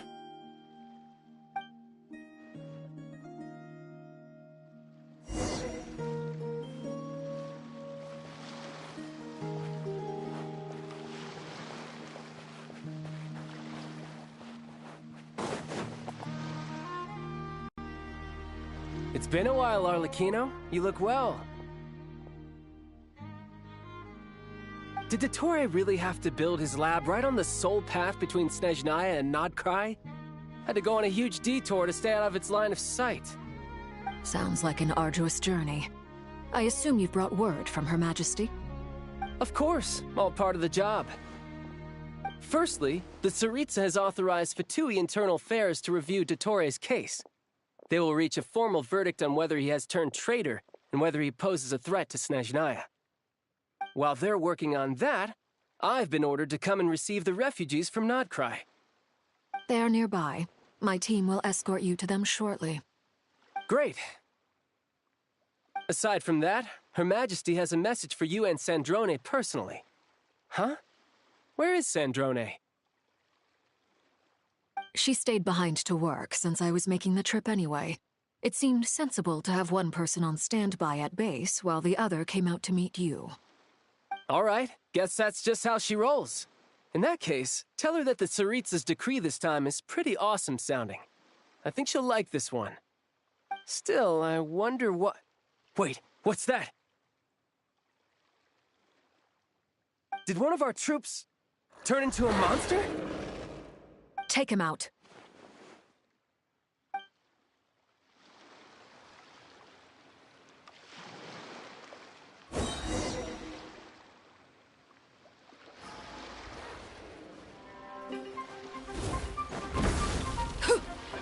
Witness my rise.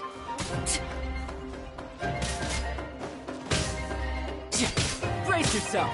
This is gonna hurt!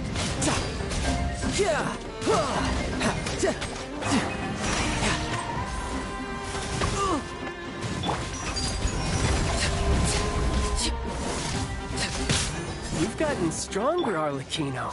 Nice. Stop that right now. I appreciate the praise, but I am not fighting you today. I knew it.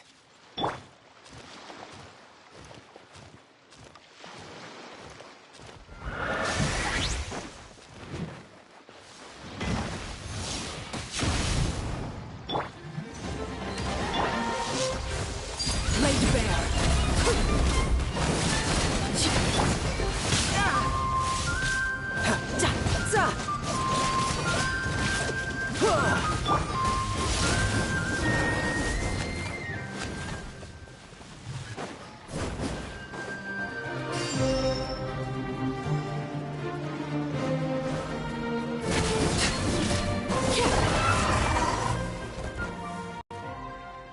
I can't believe it. He was a living, breathing human one moment, and the next... Another fine piece of work by our dear colleague, I'm afraid. What in the world has been going on in Nodcry? A lot. But long story short, Dottore stole 2 moon marrows that should have belonged to Columbina, then built a 3rd moon marrow of his own to concentrate the Trilunar Authority in his hands. What? What do you mean he built a moon marrow? People build roads and houses, not moon marrows. What's his next DIY project? He's gonna build a god? You could stand to be less surprised.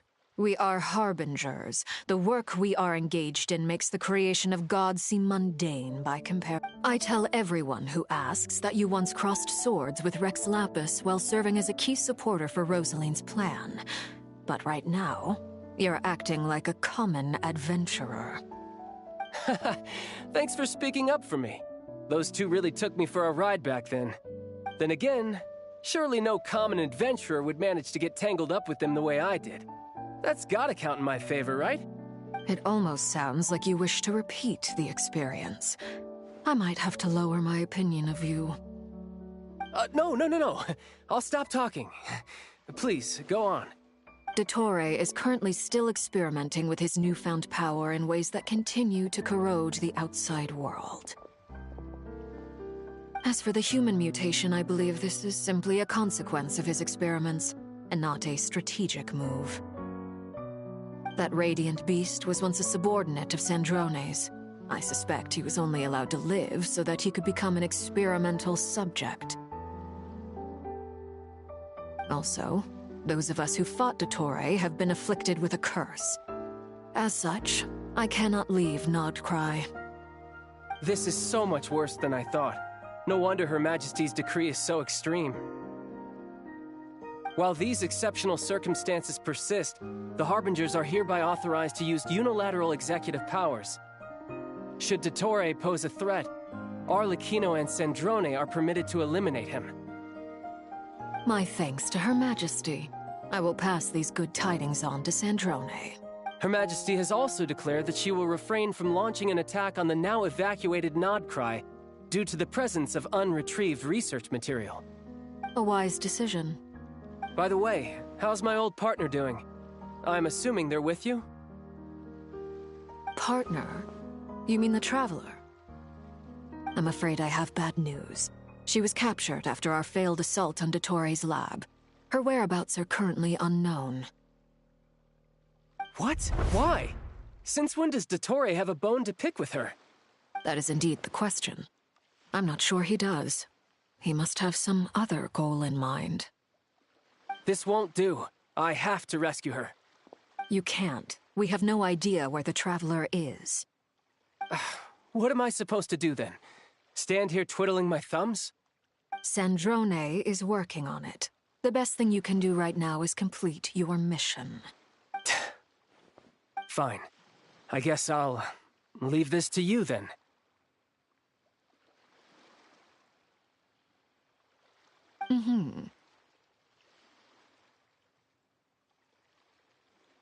One last thing. Tell the Rooster to get the message out to the gods and citizens of every nation in Teyvat. Beware. An uncontrollable pollution is spreading forth from Nodcry. The source of that pollution is a madman drunk on the success of his experiments. The Fatui and our allies will endeavor to contain the threat. However, if Nodcry falls, things are likely to escalate. Considering Dottore is one of our own, all Fatui stationed in Nodcry consider it our duty to stay and fight him to the bitter end. Whatever the cost. Hey, don't be too pessimistic. If it comes to it, I'm sure Her Majesty won't stand by and do nothing. I hope you're right.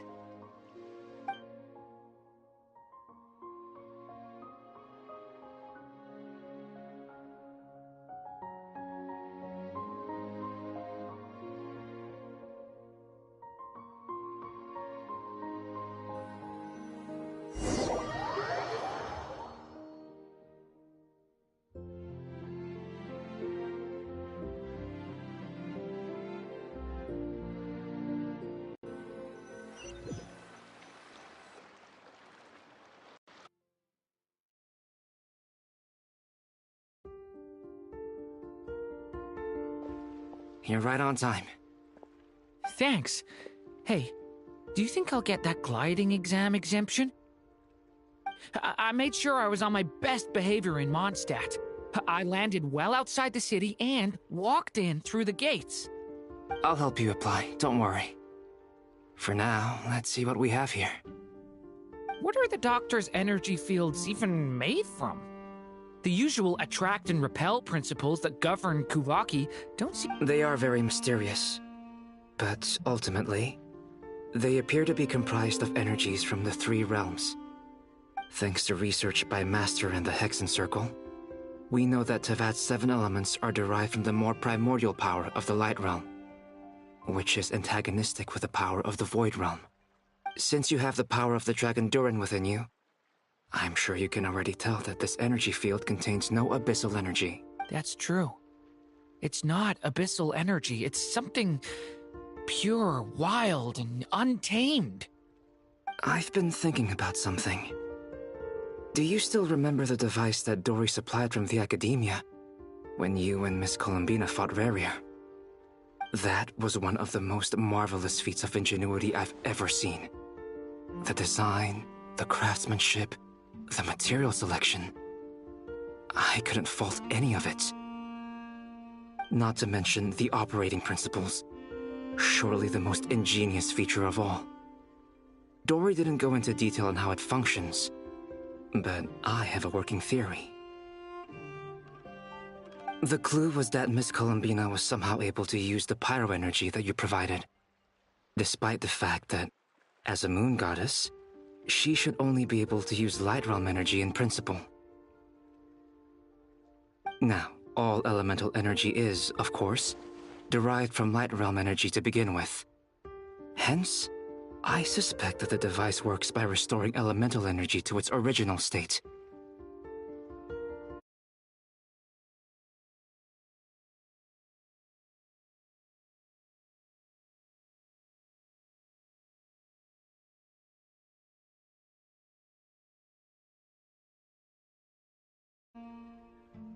This presumes a theoretical model of the seven elements akin to that of light refracted through a prism. Perhaps it is no mere analogy. Maybe there is indeed a prism in this model.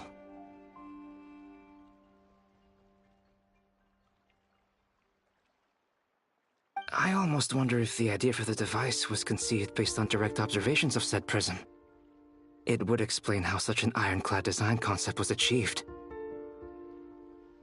It is at once a masterwork of engineering and a groundbreaking application of the Academia's latest elemental theories.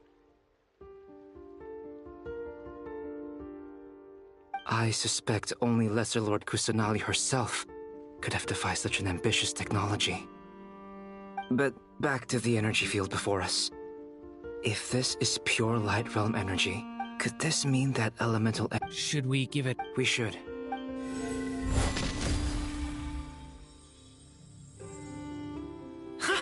It works! Clear signs of disruption were detected at the periphery of the energy field. This indicates that elemental energy can disturb or even negate the field. Now you try. Alright, here goes. It's working! Switch to abyssal energy and attack again.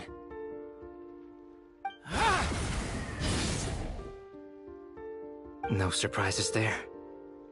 Abyssal power drains the energy field to a significantly greater extent. I now feel confident in asserting that the energy field is indeed pure light realm energy, and that elemental energy can dilute it. But the energy field is huge! How much elemental energy will it take to neutralize it? We don't have to neutralize it completely. We can try other approaches. That's all for theory. Would you like to continue watching? So you knew I was here. Huh? When did you get here? A while ago. But Albedo sounded like he was working on his thesis defense back there. Back in Sumeru. You can end a person's whole career by interrupting them mid-speech. Very thoughtful of you. I'm truly touched. Could I ask you to lend me a hand? With what?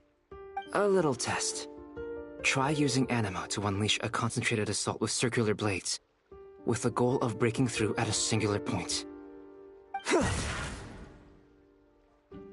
Nice! This time it tore through the field. Tremendous. This is a major breakthrough. Should we go through? We probably shouldn't risk having mutually antagonistic energies in such close proximity. Durin, you stay here and watch the entrance. Hat Guy and I will go in to investigate. Sounds sensible to me. Keep your eyes peeled, Durin. Don't worry, I got this. You two be careful in there. Just give me the signal if you need help and I'll dive right in.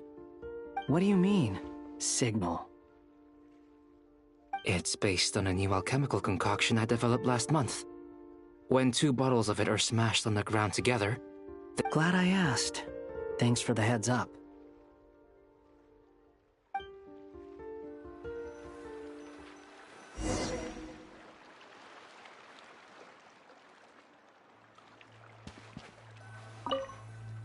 Like I thought.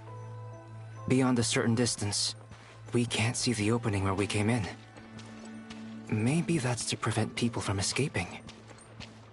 Sounds like Dottore style to me. Not much has changed.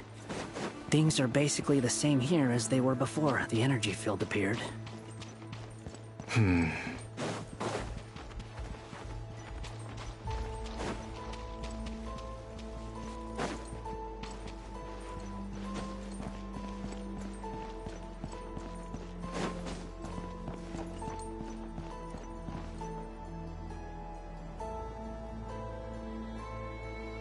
They have no heartbeat and they're not breathing.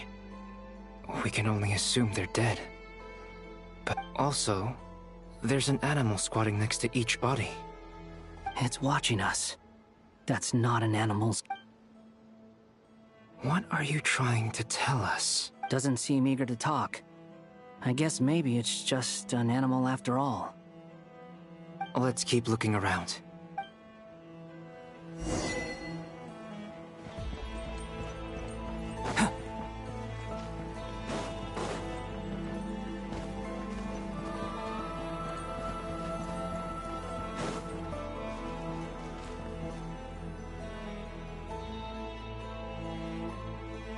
Same situation everywhere. Not a living soul in sight. Just count... Well, I think we can safely rule out the possibility that they're all pets. Is skirting around the topic your way of showing consideration for other people's feelings? Just being cautious. I don't doubt that you can handle the truth.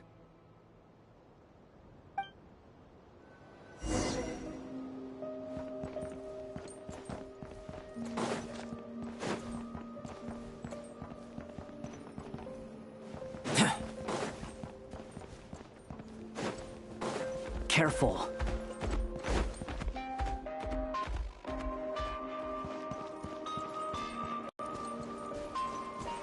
Please. Help us. Please. Over there. I hear a voice.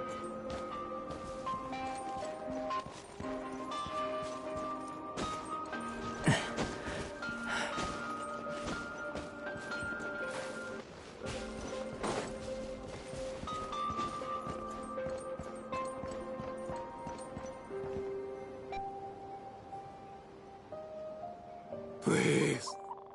Help us. Please. What happened here? I don't know. Suddenly, everyone collapsed. Then my line of sight got lower. I still have some of my senses left. I gotta get out of here.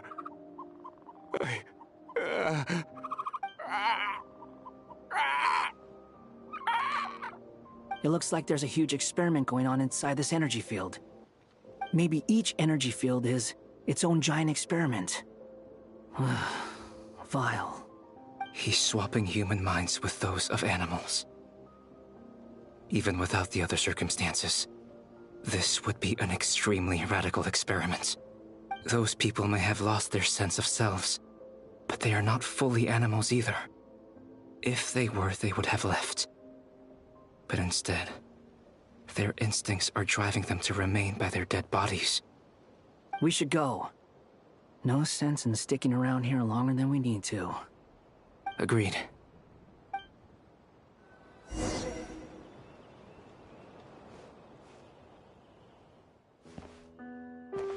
Behold!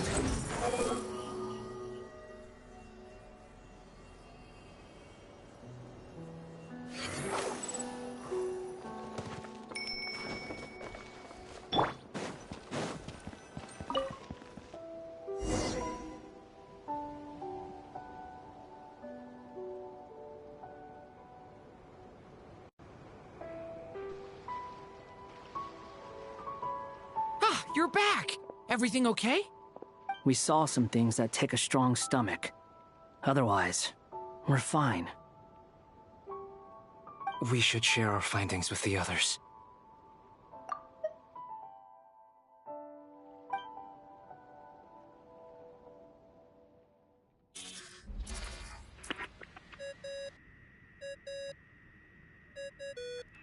Yes? Who is it? Miss Nefer, it's me, Albedo. We found a way to break through the energy fields. With enough control, it's possible to tear them open using elemental energy. Also, we managed to take a look inside. Dottore is carrying out his cruel experiments on an immense scale. Any residents who have failed to evacuate in time will likely meet a grisly end. Sounds like he's living down to our expectations. Might I ask how things are proceeding on your end? I'm just about to get started. I'll be in touch once I have a result. Understood. Stay safe. I will.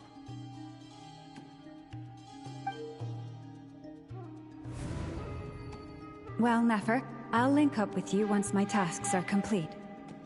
What makes you think I'd need you to do that? I'll need it. And considering the way you approach certain matters, I think you'll be better off with me present.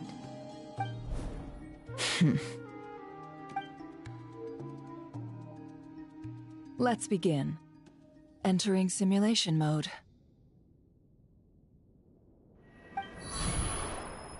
A vast wasteland.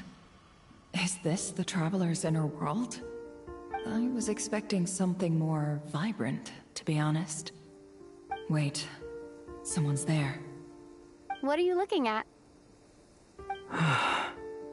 In that case, I'll look at it with you. I want to know all about everything you've seen and experienced. Is there somewhere I should return to? Or should I stay here and be the hero everyone says I am? I don't dislike my current life. Roaming the land, fighting battles, accomplishing missions, earning a living, looking after Paimon. It's not so bad. I guess the only thing that's missing is that you're not here with me. This is the conscious layer, which contains a person's true feelings. It is filled with both longing and kindness.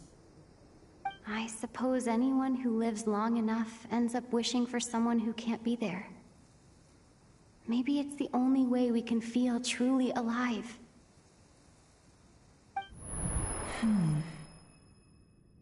Time to delve a little deeper.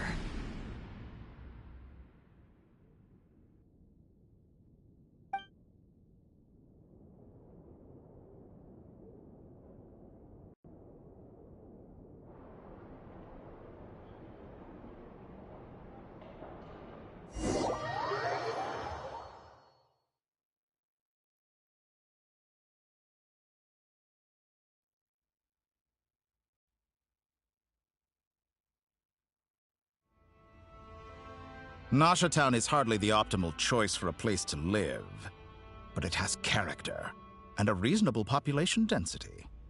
What are you trying to say? Oh, don't be nervous. I was just thinking where might make a good starting point for your journey. Perhaps I should send you further afield. Conria, perhaps. Conria ceased to exist long ago. Once again, you fail to understand the possibilities that the Tri-Lune creates. Anything that has existed in the past, I can now recreate. You simply do not wish to see that happen. That might be because you miss your sibling and fear getting answers that you are not ready to learn. But this is not for me to judge. If we are to collaborate, we need to maintain an amicable relationship. In a moment, you will be able to...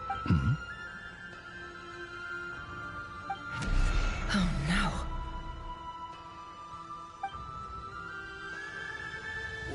What are you...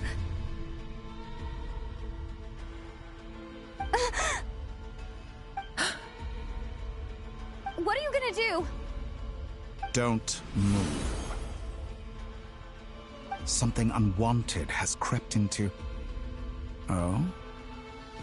Gone as quickly as it came.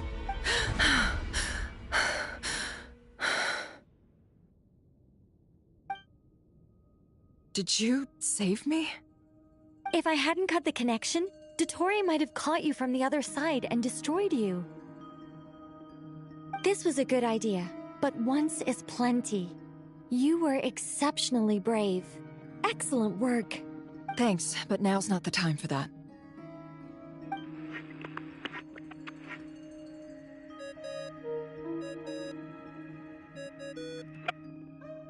Albedo speaking.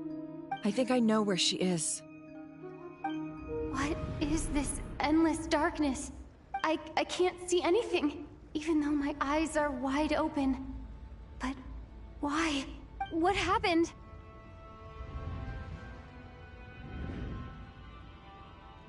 Ah, sorry about that.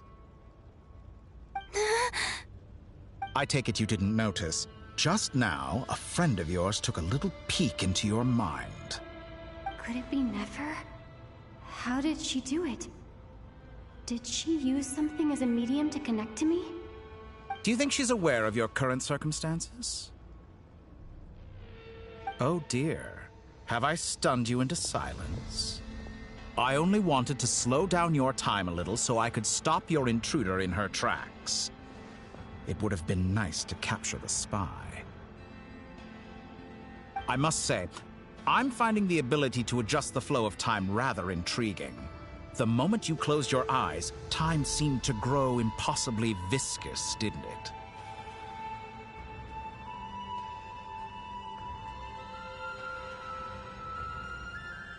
A whole month passed before you opened your eyes again, but only for you. No one else was affected. I dare say this is something only a god can achieve.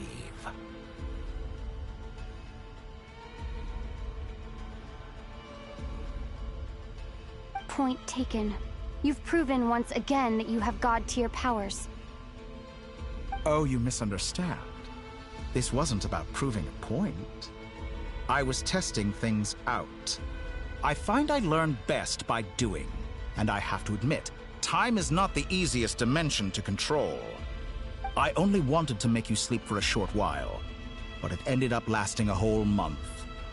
Clearly some finesse is required to wield the authority over time as I wish. I hope you're not angry with me. It was only a month's discrepancy, nothing too serious. Had I been off by a year, a decade, or even a century, that would have been quite a different story. You could have frozen me for millions of years. So much for collaboration. You aren't showing much sincerity. Millions of years? To what end? I wonder if you don't understand humans all that well. They are very pragmatic creatures who understand only that which they can perceive with their senses. If I had you sit here for a week, I imagine people might sympathize. But if I left you here for 100, 1,000, or 10,000 years, the sheer size of that number would cause it to lose all meaning to them. They would not have the capacity to comprehend your suffering, and thus they could not empathize. Unfortunately, while gods do exist in Teyvat, it is ordinary humans that their lifespans are so limited, their bodies so fragile. Did you ever really hope that they could begin to understand someone like you? Your long life and unique origins make you fundamentally different from them. How long will it be before they start to treat you like the alien you are? Before you are ostracized?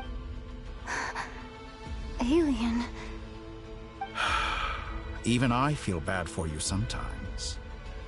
This world has made you into a slave.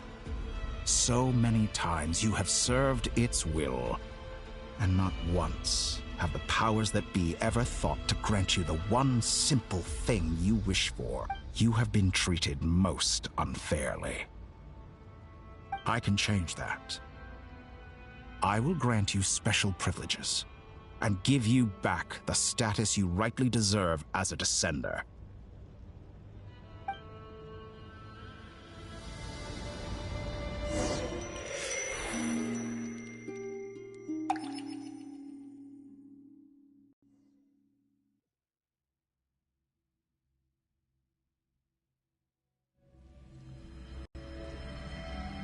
I've entered the past 3 times at this point, but I still have so many questions. For instance, beyond each point being further back in time than the last, what determines the specific locations at which I can make entry? So far, the common thread linking all 3 scenarios is that the Traveler has been present.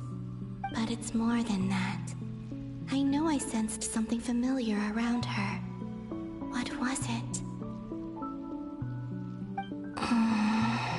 I'll keep this question in mind as I carry on.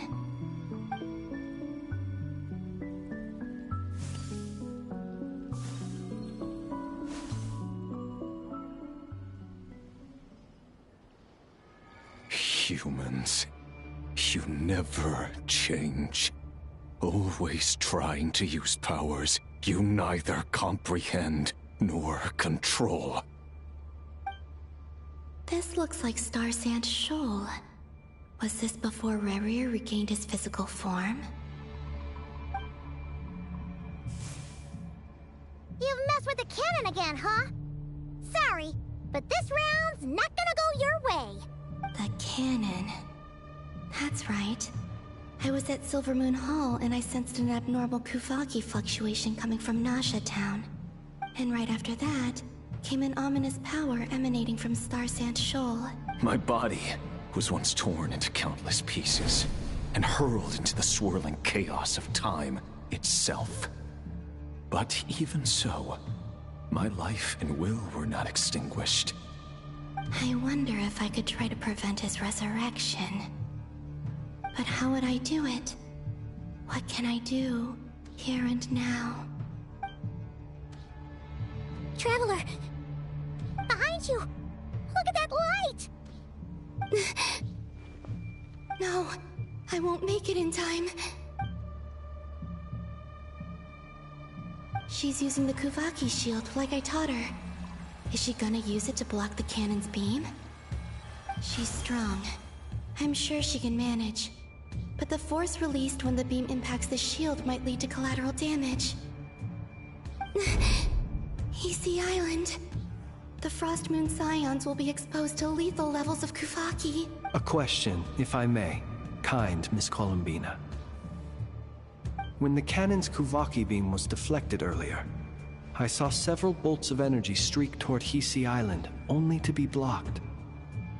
Did you also have a hand in that? Maybe that really was me after all. Well, future me. But I don't know if I have enough power left. Sigi sato pasa sais, niti ipotuftos. There's no time. Osestikos paratin tiranto risuiku, topirto aithion veraton. I have to make it. Oh, Frost Moon. Oh, great land. Oh, slumbering moonlight of Nodcry. If you can hear me, if you can sense my call, then please, heed me once more!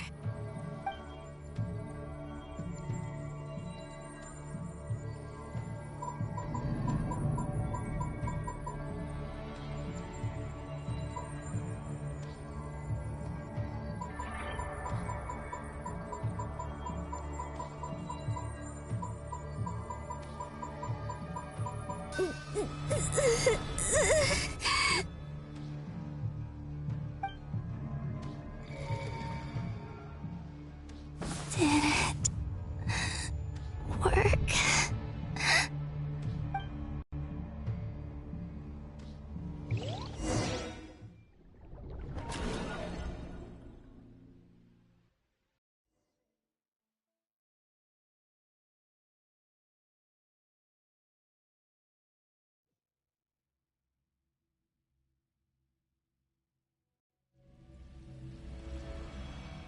Hey, wake up.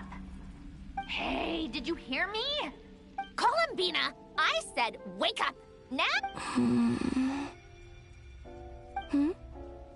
Oh, good morning, Sandrone. It's 3 in the afternoon, actually. And could you kindly not use my quarters as your personal nap room next time? But I feel so safe here.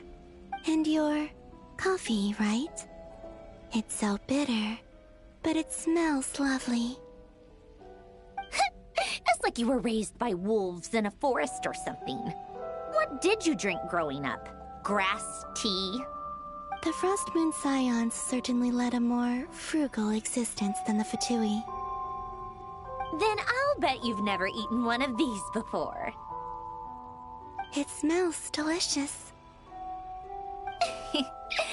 That's because it's a Fontanian recipe. I had a little free time today, so I made a batch.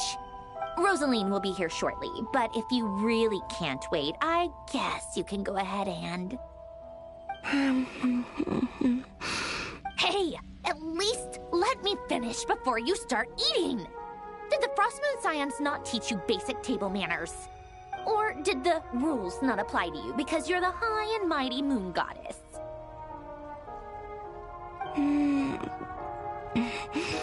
These are so tasty. Of course they are. I made them. I was worried they might contain traces of machine oil. What? You know, there's something I've always wanted to ask you. Why did you leave your old home and join the Fatui? I mean, I'm sure their food was awful. But there's gotta be more to it than that. Well, life there didn't go quite how I imagined. What were you expecting? You're a god. Your followers are gonna make some demands of you, right? Surely you can just answer a few prayers here and there in return for the free food and drink. How bad can it be? Well, would you help other people just for free food and drink?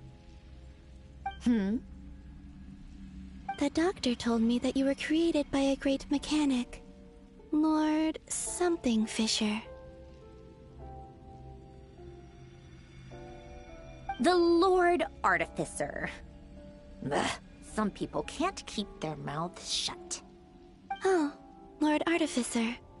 And didn't he have something to do with the, narcissist?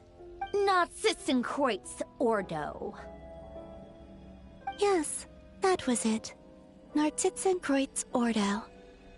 So, would you try to fulfill their wishes?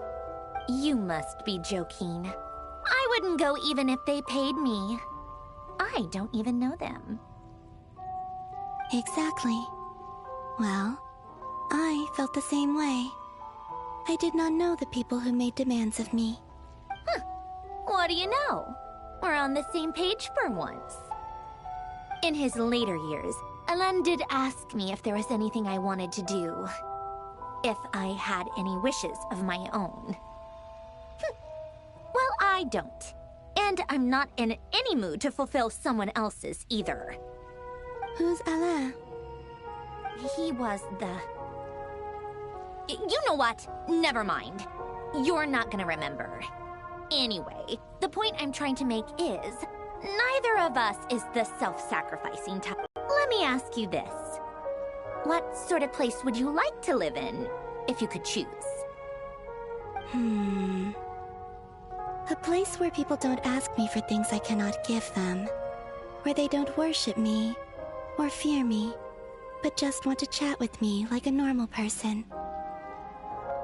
I'd also like the freedom to come and go as I please. And ideally, it would be somewhere with the smell of coffee and snacks. Not to burst your bubble, but no such place exists in the world. Now, take your snacks and scram.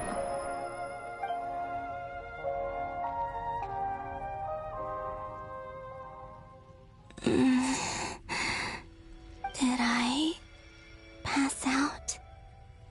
Of course. I'm back here again. I dreamed of events from my past. Sandrone. Traveler. I miss you all so much. Back there, I guess I managed to harness all the Kuvaki energy on Hisi Island. But how did I do it? Time is flowing backwards here, and I can use that familiar power to enter the world of the past. That mystery ally everyone talked about. It was me all along.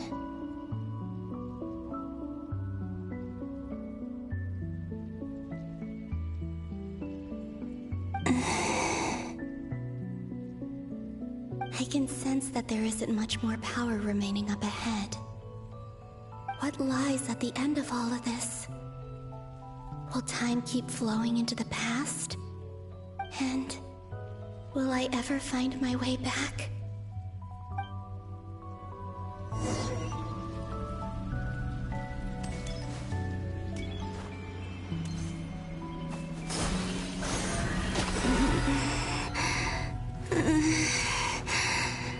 It's getting harder and harder to use my power.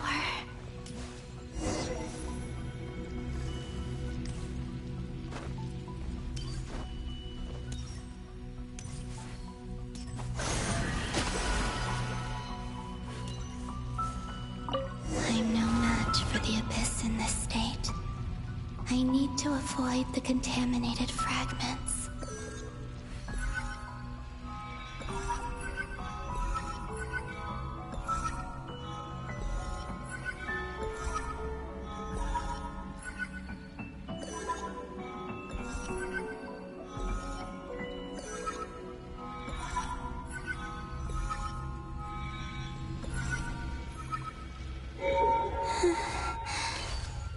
Time to go.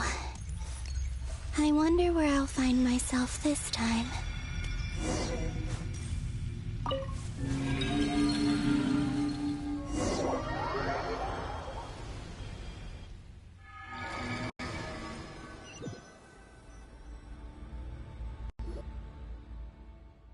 The Final Night Cemetery. This is where Flint's is based.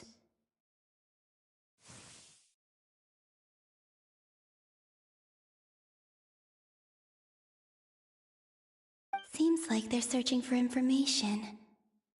Oh, I remember. Was this my doing too? To expose the true intentions of this Rerir, we need... Are my actions changing the past? Or are they simply completing a process? Is all of this inevitable? Or am I the one making these decisions? If I choose not to help them now, will it change how things turn out? Hope we don't land on our heads then. They're my friends. I can't not help them.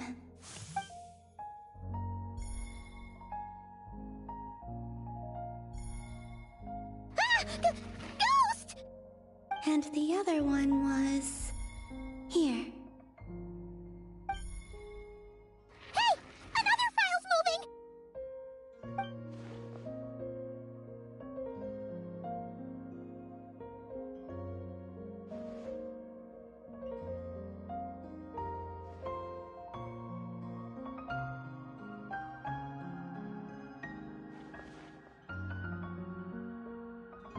That should do it. Luanatar? You can sense my presence? Wait!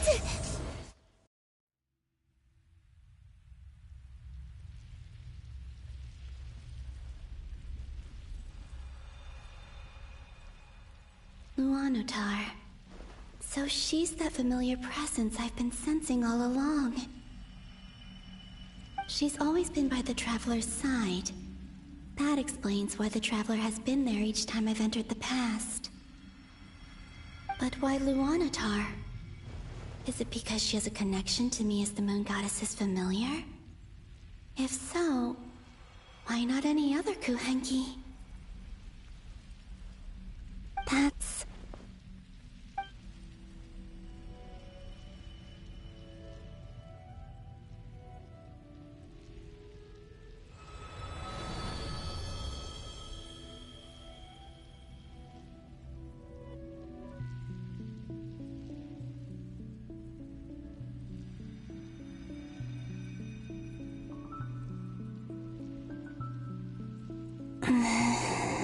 I cannot sense any power up ahead. Just a void, stretching out into infinity. This is likely my final chance to enter the past. It's now or never. I have to find a way back.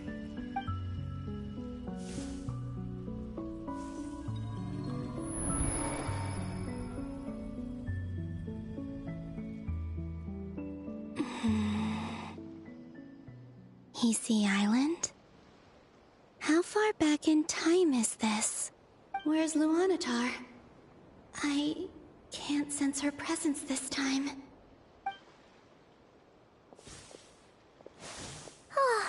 Seeing Anafa and Aino reunited like that sure was heartwarming. Traveler, Paimon. No, stay calm. I don't have much power left to change things. I don't even have that much time left here. Think, Columbina. How do I find a way back? A way back... to where? Do I go back to Moonprayer Night? Or to the future that followed?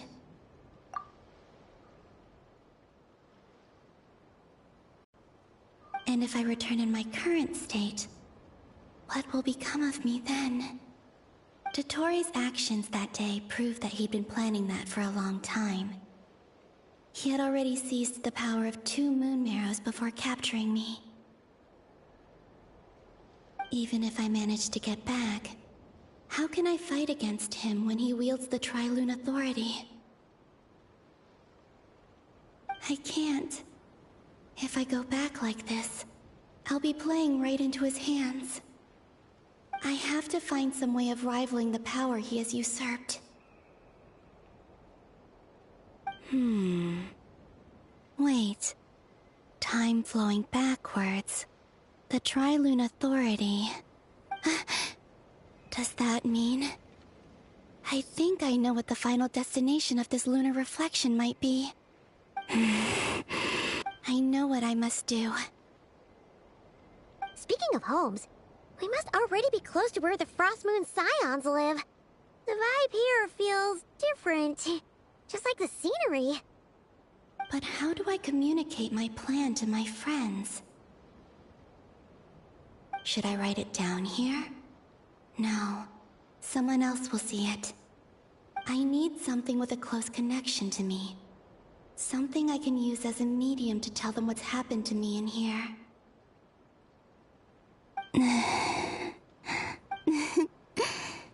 Now it makes sense.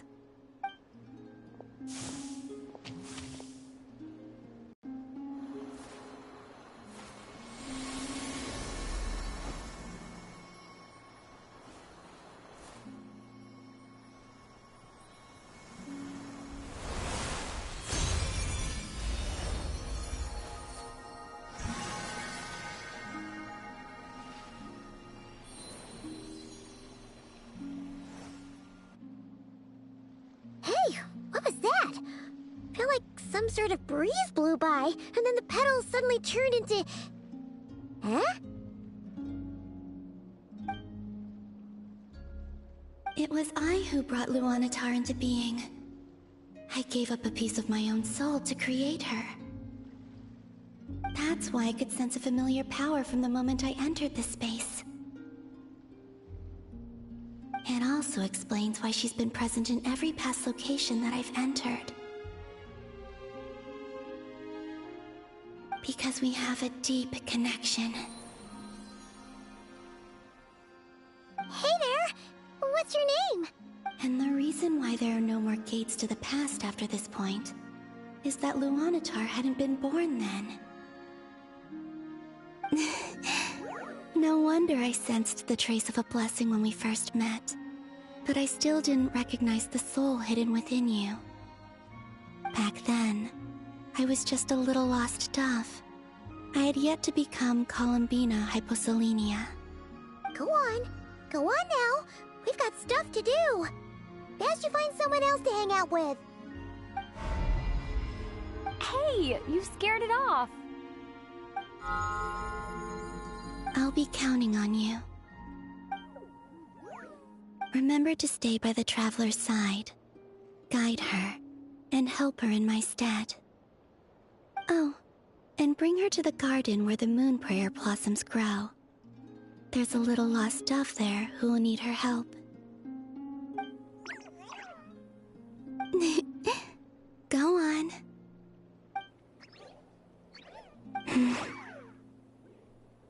You too. Go and live your story. As for mine must go in a different direction.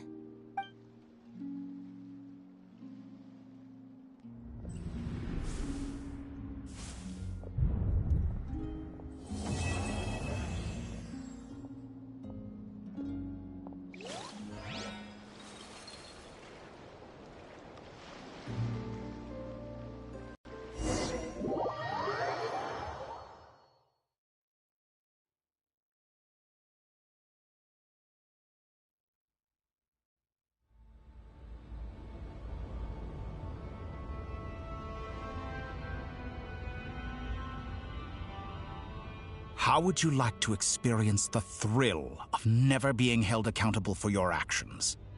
You could crush people like ants without consequence, or tear off their heads or limbs as you please. Believe me, such a life is but one small step away. What point is he trying to make? Freedom? But the freedom to kill? Why would you offer me that? The creation of a world is the ultimate scientific experiment. I have taken my research to the highest level, where I shall be not just a god, but also a servant to many sacred spirits. I shall heed the truth and perform holy deeds. A god's laboratory is the perfect playground, but it needs the right occupant to explore its full potential. Mortals are found everywhere one looks. Not so with Descenders. I'd prefer my first guest to be a distinguished individual such as yourself. And I know you could make the most of the opportunities it offers. So the condition for entering the new world is to take innocent lives. The same dilemma that Rerir once faced. Could I really bring myself to kill others for my own benefit? Rerir did. And look where it got him. Have you made up your mind? I can't do it. Your playground is no place for me. You're putting your hopes in the wrong person. But we both know I'm not quite the hero you say I am either. I have my own reasons for the journey I'm on, and they aren't all selfless. You've grown a lot since we last met, but there are still things you are unwilling to compromise on. This will only hinder you. Why don't I lower my requirements a little as a gesture of goodwill? I'll give you a little time to learn to be a less noble soul. That'll make things much easier for you. I really doubt I could live that sort of life. And yet you already sound less defiant than a moment ago. The benefits appeal to you because you can read the signs of the times. Why don't we return to my research facility? Your last visit was so rushed. There is much that I have yet to show you.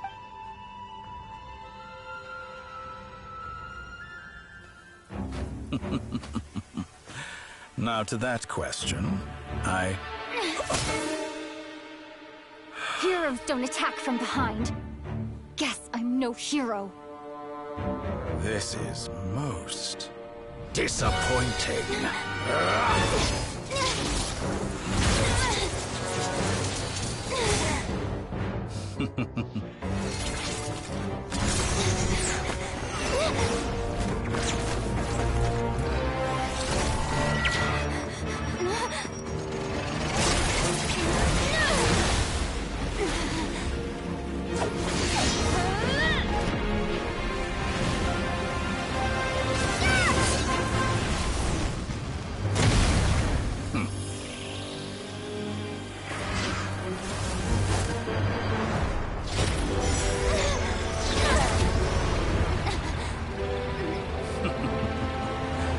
Now then.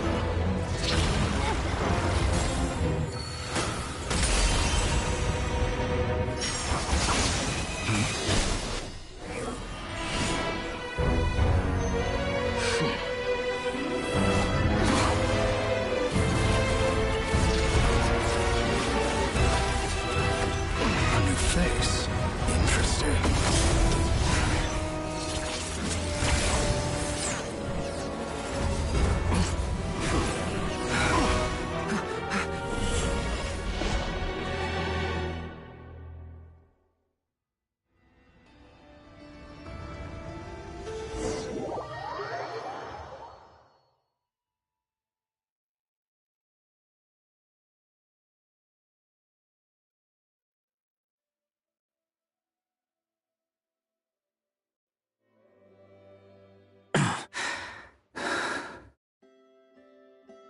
You're still gonna call me Hack Guy after that, huh? I didn't see anyone else in there who needed saving.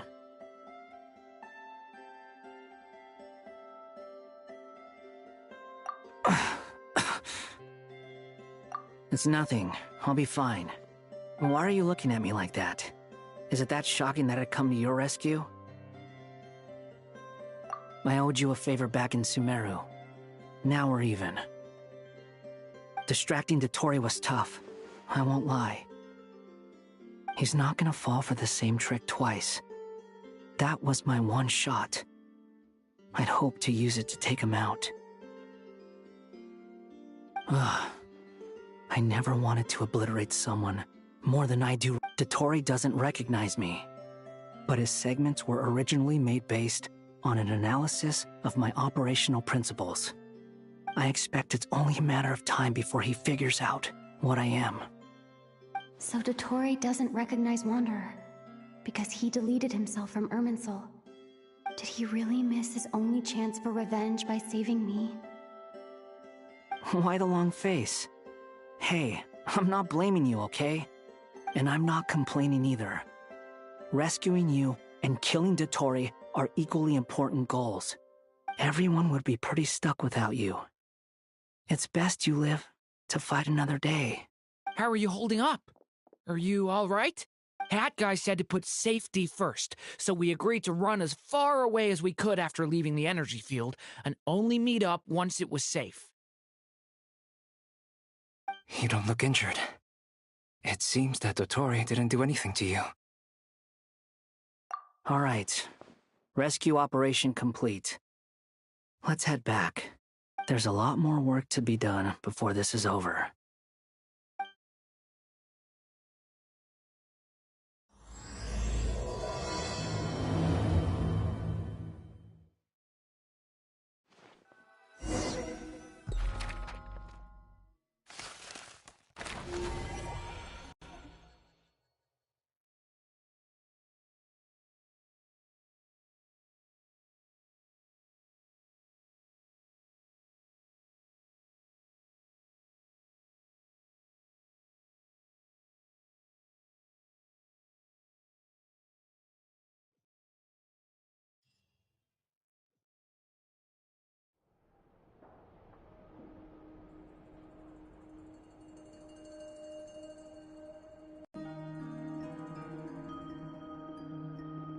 Understood.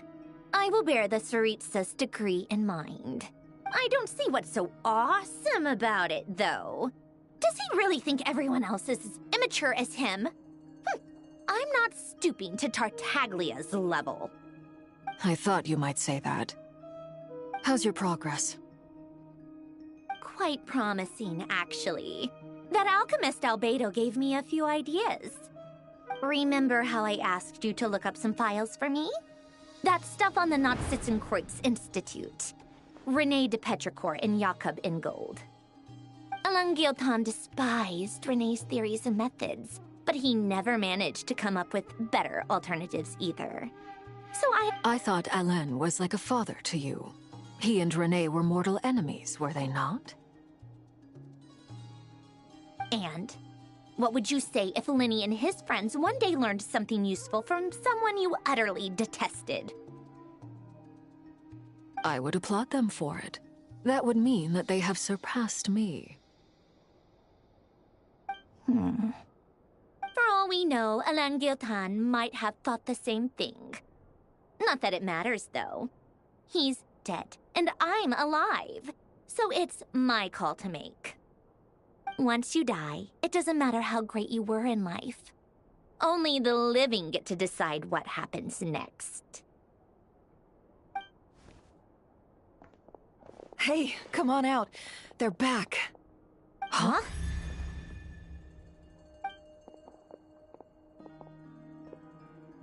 You're back? And your head's still screwed on? And you still have all your limbs? What does it look like? Way to keep your composure, madam. Excuse you. I am perfectly composed. Glad you're okay. Yes, it's a huge relief. Worry? Oh, yeah, right. You think we, the Fatui, were worried? We were worried sick. Hey! The Traveler and I were already friends. You are free to join this mission in whatever capacity you please. Much like your tea parties. It's a laugh a minute with you guys. I must say, I was quite surprised when Mr. Albedo told me he would need no additional aid. We discussed this on our way back as well. I am rarely so unequivocal, but in this case, we had full confidence in Hat Guy. He said he knew what he was doing. Albedo and I pretty much had to just wait outside on standby. Meanwhile, Hat Guy broke into the energy field and rescued— You didn't have to mention that. Well, I'm thoroughly impressed. You are a force to be reckoned with, Hat Guy. Is she back? Is she really back? Traveler! It's really you! Oh, thank goodness! Paimon missed you so much! You can finally breathe easy, Paimon. It's great to have you back in one piece! Oh, Paimon's been having nightmares the whole time you were gone! Look at them. You know, once you reach my age, there's nothing better than watching a misty-eyed reunion between friends. It's nothing. Same goes when you get to my age, too. I bet Ino and Anefa would be tearing up as well if they were here. Varka, I'm not sure Anefa can cry. Oh, yeah, good point. Hey, your eyes are looking a little red and puffy. Come here, let's hug it out. What? Ew, no! No, thank you. You're not my dad, okay? Knock it off! Everyone, I'm sorry for all the trouble I caused you.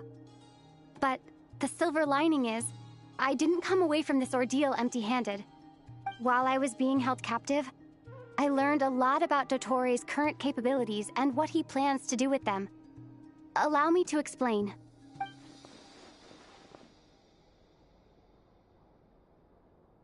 The three moon goddesses were even more powerful than we imagined. No wonder Dottore believes himself to be equal to the gods. Maybe even superior. Utter blasphemy. While everyone was gone, Nefer and I made an interesting discovery. And I believe Miss Sandrone has something to share too. Ma'am, perhaps you could do the honors?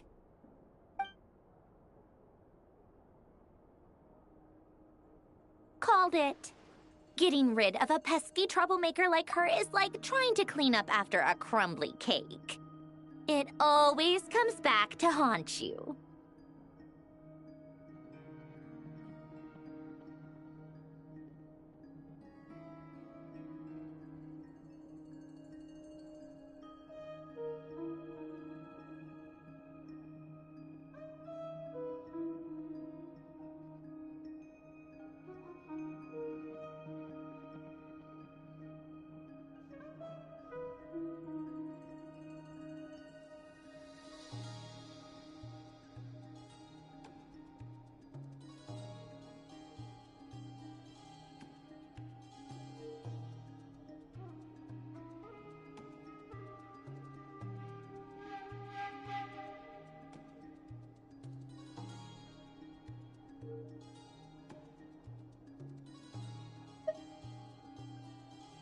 Our next step is to find a way to bring her back.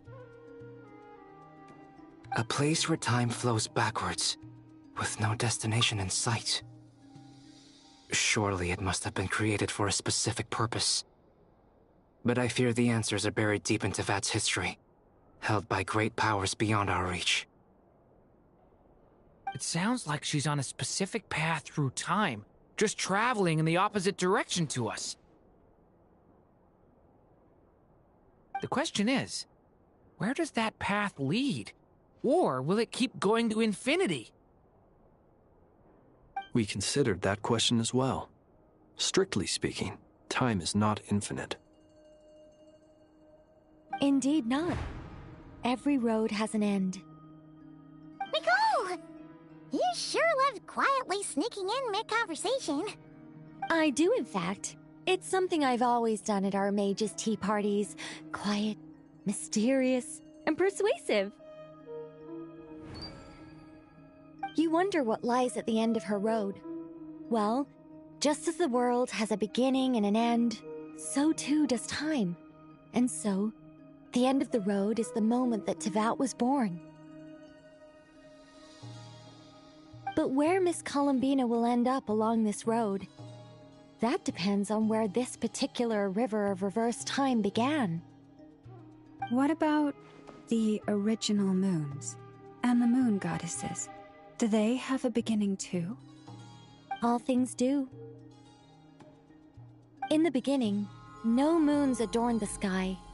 It was the Dragon King Nibelung who raised the 3 moons into the heavens, and thus were the moon goddesses born. They were shadows of the planet, born to wield Nibelung's authority and oversee the world on his behalf. They were extensions of his will, manifestations of his majesty. But then one day, they disappeared just as suddenly as they had once been brought into being. Nobody knew where they had gone.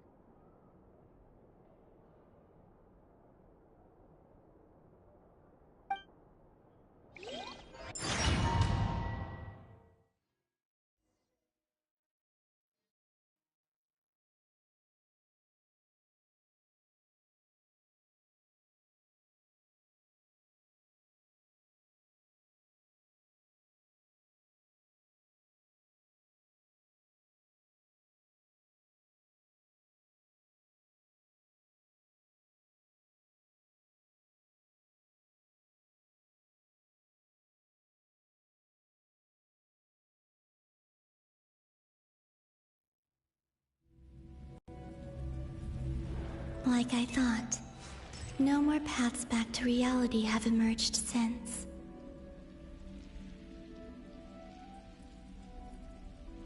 But how can I be sure that I'm going the right way without scenes from reality to keep me on track? I can't even be sure of how long I've been walking for.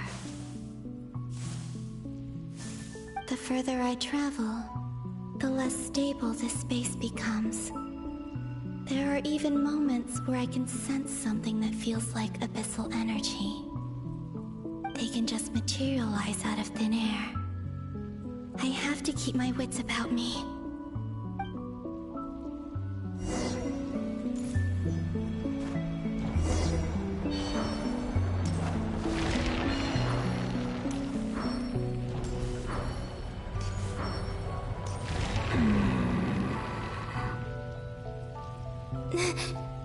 Is that the ray here of Solnari?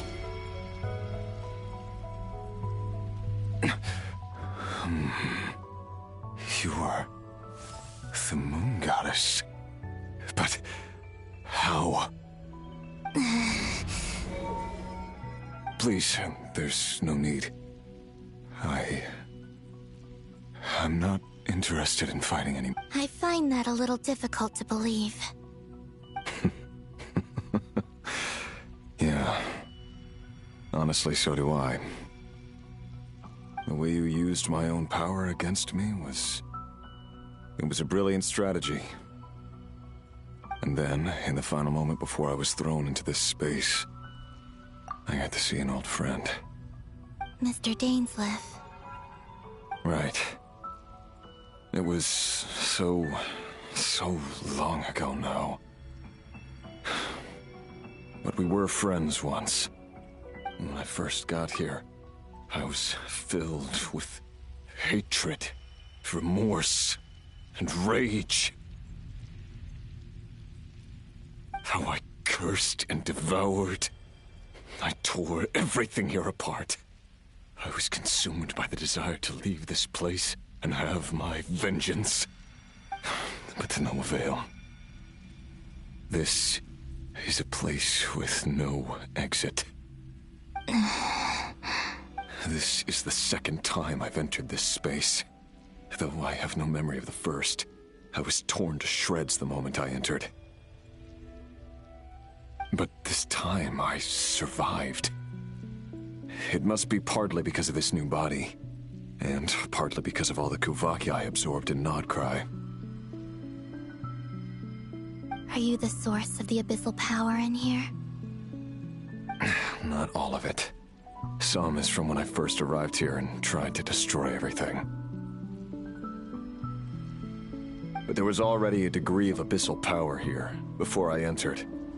And like a venomous snake baking in the merciless sun, it tried to slither into my shadow. Tried to? So, you rejected it? Yes.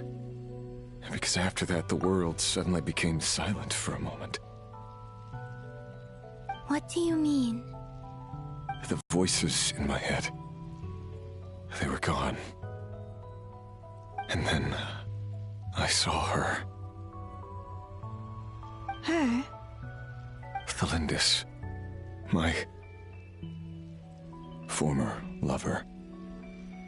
Never mentioned that she saw a memory of Thelindis leaping into the moon's reflection. More precisely, I saw her afterimage. I'm sure the real her is long gone. She was just an ordinary Conrian.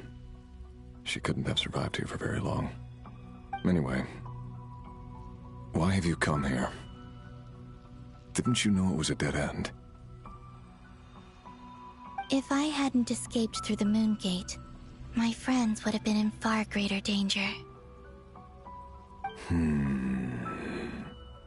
Oh, I see. Because of your power. The power of a moon goddess. What? You'd like to know how I know, wouldn't you? The one who resurrected me said so. I could hear a deep lust for power in his voice.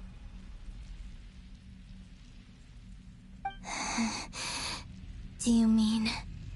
Dottore? Dottore. So that's what he's called. He'd been collecting fragments of my body for a long time. All so that he could resurrect me at the moment of his choosing. I had no interest in his research. But being as corroded by the abyss as I was, we were aligned as far as hunting the moons and recovering my strength were concerned. So that's why the Wild Hunt suddenly became so active in Nodcry. When I left the Fatui in my weakened state, Dottore must have felt that his time had come. Moon Goddess, could I ask a favor of you? What? I know this is a lot to ask, especially from someone who tried to kill you. If you refuse, I won't fight it. But this is the only thing I desire now. Nothing else. What do you want? I'd like you to take a message to Thelindis for me. Thelindis? But... Yes, she's dead. But like I said, I saw her afterimage. I can sense that some part of her soul remains here. Far, far ahead. Why don't you go and speak to her yourself?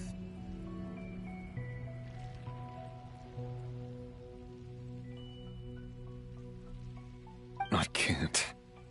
I don't know why, but I can't move freely in this space as you can.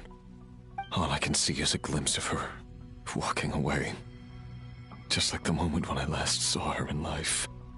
In return, I will clear these abyssal obstacles for you. No, not in return. I'll clear them for you, whether you want to help me or not. It feels like something I ought to do. Why? Yeah. Why, indeed. I've been asking myself that question a lot recently. Why did I do the things I did? I'm tired of it all. Tired of the person I became. People used me. And then I turned around and started using others. I hurt a lot of people. I think I grew tired of it long ago, but I wouldn't admit it to myself. And ultimately, that's how I ended up here.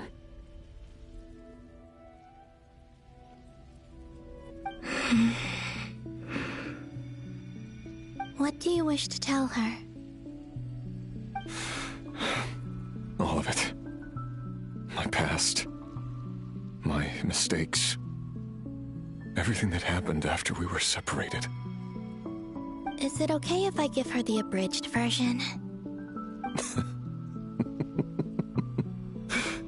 Yeah, I'm sure there's plenty you can skip over.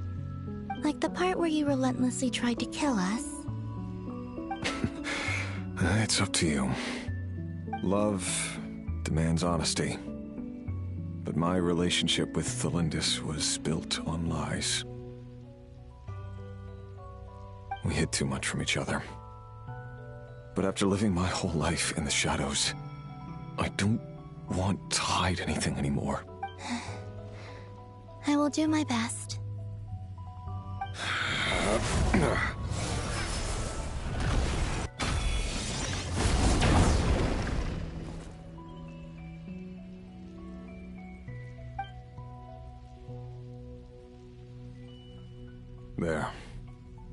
The Abyss will no longer stand in your way.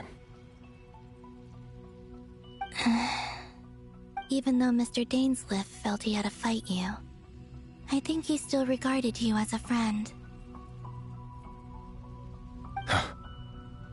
Dane? He said that you betrayed him, but he also felt great remorse at never having understood what you were truly going through.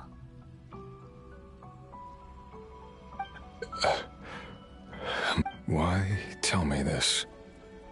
Because if he'd known that someone could take a message to you, I believe that's what he would have said. Thank you. I know this will sound strange coming from me, but don't die, Moon Goddess. I can tell that you're determined to get out of here.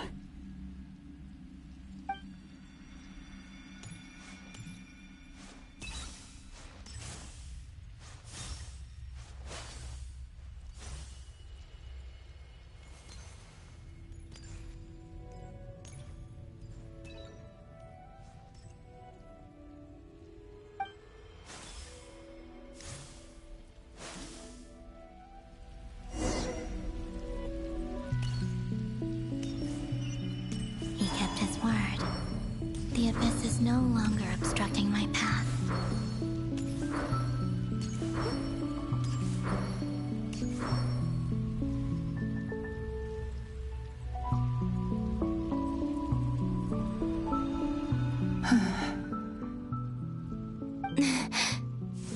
Is that the Lindis? She wasn't far off at all. And yet, they can never meet. Hello, Miss Thelindis. Who are you? How do you know my name? I've never seen anyone else here before. You can call me Columbina. I promised Rerir that I'd bring a message to you. Rerir? My Rerir? Is he well? He's doing better than he was. Better than he was, huh? Sounds like he's had a pretty rough time. Others have had a rough time on his account too. In many cases, their time ran out because of him. And I'm not just talking about the children of the Crimson Moon. So, things got worse before they got better. Could you tell me what happened, Miss Columbina? Are you sure you wish to know? Yes. This is my opportunity to learn the truth. No matter how hard it is to hear, I have to know. I admire your courage.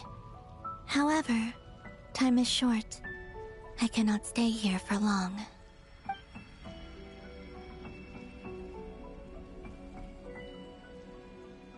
Rerir had seeds of hatred in his heart, and many people nursed them for their own ends. On some level, everything he did was to try and find a way to see you again. But in the end, he came to regret his mistakes.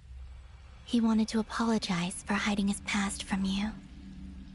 Beyond that, he did not say specifically what it was he wished to convey to you, but I'm sure that you've always been on his mind. You are what has kept him going over all these years.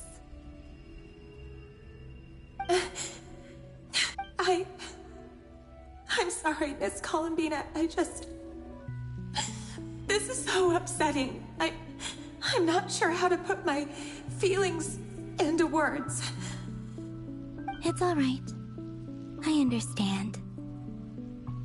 Well, that's everything from me. So... Wait. Time flows backwards here. The road ahead only leads further and further into the past. I know. I intend to reach the end of that road. Without a moon marrow, without the 3 moons' power, you won't make it far. Wait, unless... Are you one of the moon goddesses? You could say that. I see. I often think to myself, if life is like a train ride, why haven't I reached the terminus? Where am I even going? And it's not just me, it's this whole place. Wherever it is, it seems like it's existed forever. It's such a mystery. Where? I must seem so ridiculous. I can't answer these basic questions, and yet I jumped right in here without hesitating, only to be torn apart the moment I entered by powerful energy currents. Only my soul remains now. Thinking back, I was suddenly overcome with fear and terror in that moment. Perhaps I too became bewitched by the abyss. I may have been the leverage it needed to control Rayrir.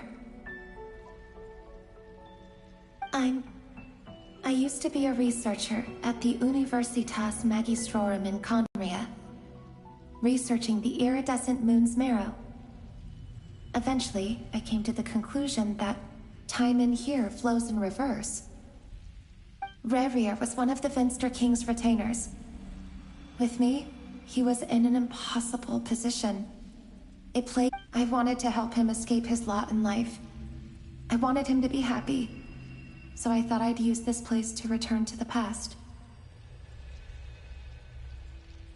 At the time, I thought I could just go back to the day that the Finster King first found the prince.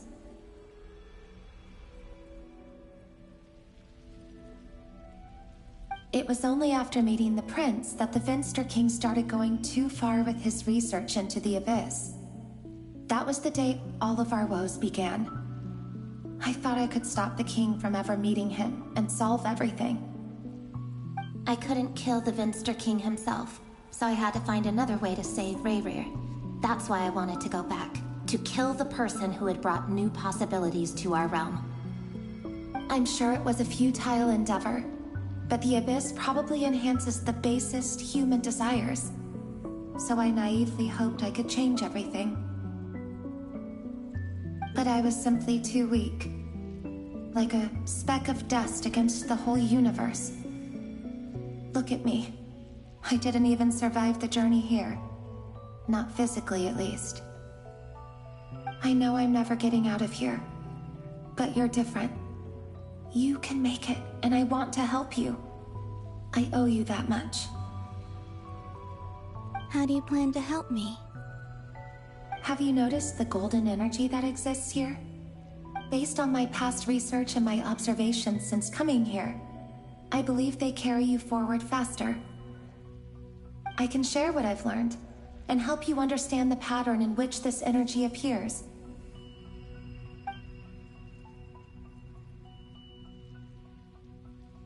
I think you just might... Now, I know you will be able to change the past. Also, I've been speculating about where this phase ends. The documentation was scanned, but from what I know of the legends about the moons, the oldest ones seem to begin with Nibelung, king of dragonkind. I have no way of verifying any of it by this point, but if it's true, you might be able to reach that era if you keep walking. Understood. Thank you, Miss Delindis. I'm the one who should be thanking you. If you hadn't entered this realm of everlasting death, what use would my deductions be? Thanks to you, they have some meaning. About Rayrir, I'm so sorry. For everything. It wasn't your fault. That's not true. Because we both feared bringing trouble upon each other, neither of us ever told the truth. And that dishonesty sealed our fates. But enough about that. I wish you a safe journey, Miss Columbina.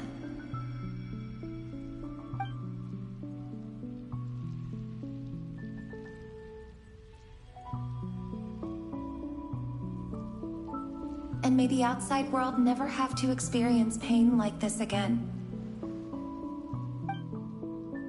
Rayrir, you're there, aren't you? I cannot see you, because you exist in the future. I expect we'll be trapped in this prison of space-time for all eternity. But please, gaze upon the past, and then sit for a while.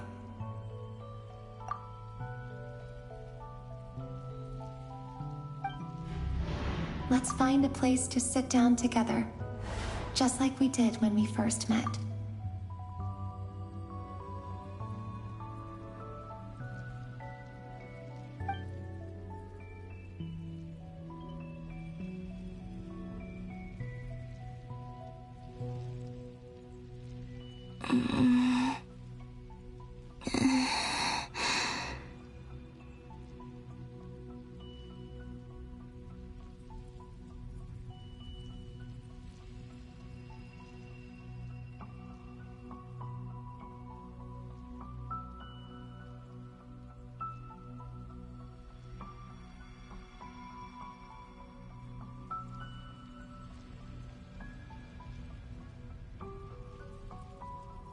How long have I been walking?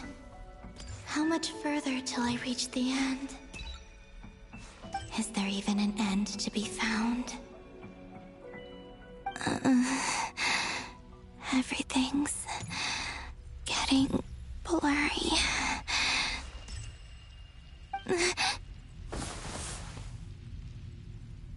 Huh? Are you all right, little sister? Have you come from the distant future?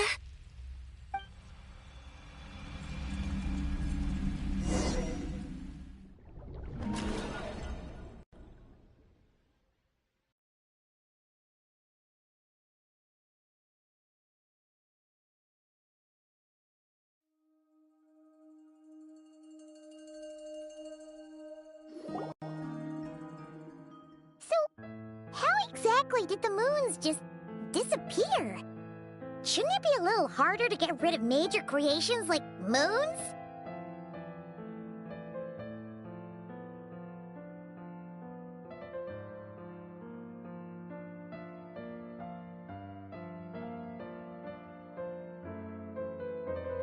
The world is a vast and ancient place. On a certain scale, all life lasts for but a fleeting moment. Miss Nicole explained that the moon goddesses likely perished in the War of Funerary Flame. The moons themselves were also destroyed at that time, save for the Frost Moon, from which a new moon goddess was later born. Am I missing something then? 'Cause the stories say that the moon goddesses were born on the moon, but doesn't Columbina say she was born in Nodcry? Huh. You're right. Why do their birthplaces differ? What's the difference between the two generations of moon goddesses? Also, remember what Sandrone said? Her scans detected 4 moons. In other words, 4 moon marrows. Technically, the result of the scan means that 4 moon marrows were detected and positively identified as moons in that moment. In other words, this piece of information alone isn't enough for us to know how Miss Columbina is doing right now. Yep, we have no way of staying up to date on whether she's dead or alive. She's on her own for now. But at least she's trying her best to get back to us. Yeah, she's a tough cookie, and a sore loser too. We have to trust that she'll find a way, because we really need her power.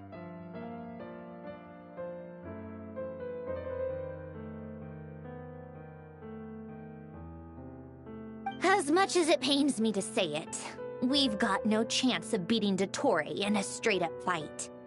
He's much too powerful. It wouldn't even be close. That maniac is going to devour everything in his path until he reaches us. We need to find someone or something that can stop him before he does anything worse. I'll be frank. Our only hope of defeating this false god is with a real moon goddess on our side. I'm not just saying this because Columbina's a friend and I want her back safe and sound. And I know that even she was no match for him when he attacked, but I don't have a better solution. We're not giving up on saving her, whether she can defeat Dottore or not. Right. Don't worry, Miss Sandrone. We're all aligned on saving Columbina.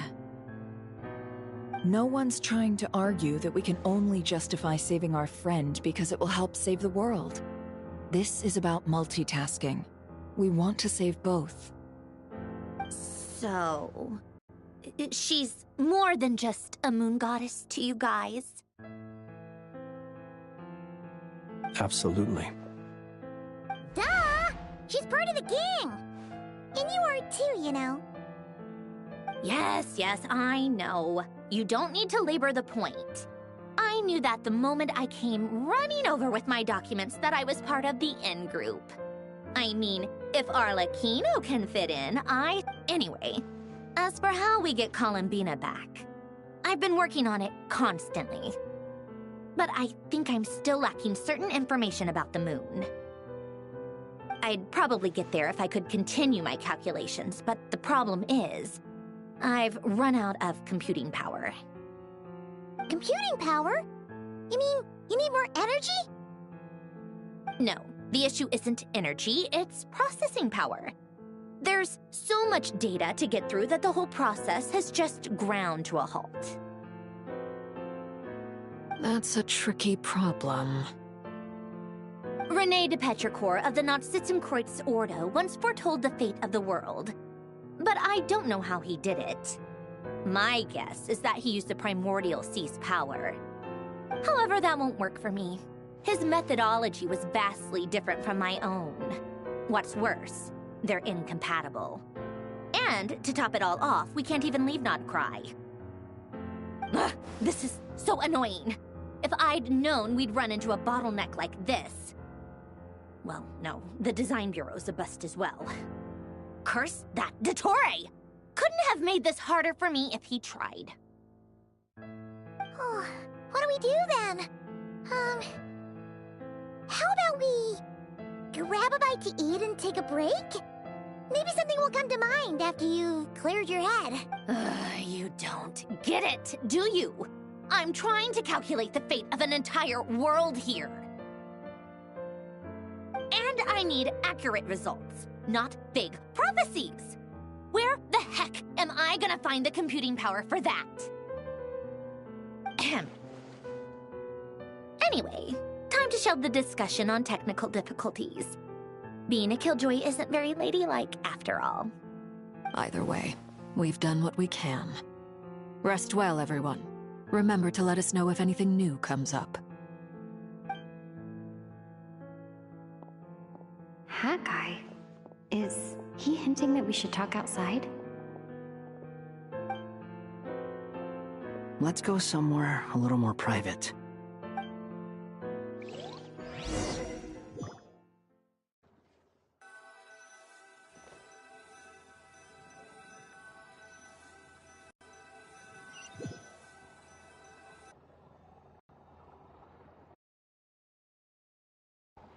You know that Dory went back to Sumeru, right? Yeah, she mentioned she was planning to head back. Things aren't looking good for Nodcry. She's gone to spread the word so that Sumeru has a chance to prepare for the worst. From what I know of Dottore, there are two possible reasons why he hasn't made a move yet. One is that he's still working through some kinks in his new powers. The other is, he wants to see how we're going to react. He'll easily devour everything eventually, so I guess he's in no rush to make it happen. The first false god he made was me. Now it's his turn. Even though my records were erased from Irminsul, Dottore's ideas haven't changed one bit. He once told me that becoming a god was like turning yourself into a hungry wolf or giant serpent to devour the moon. Clearly, he began studying the moon goddess's powers long before he even tried making a god. He's always wanted to get his greedy hands on divine authority one way or another. And in the end, he devoured the moon where I failed. In the desert of Sumeru, there is a chessboard built by King Deshret, also known as Al-Ahmar. I don't know if it was a real game, or if he was just trying to challenge his servants and citizens in some way. But creating games and setting rules, gods do that as a matter of course. That's the kind of power Dottore craves. Now he has the Trilunar Authority. His power is leagues beyond the common people. I don't think there's any point in other nations rushing to the front line. They're better off focusing on defense and hoping they can fend off any threats that spill out from Nodcry. Either way, Dory will inform Lesser Lord Kusanali, and she will contact the other gods in turn.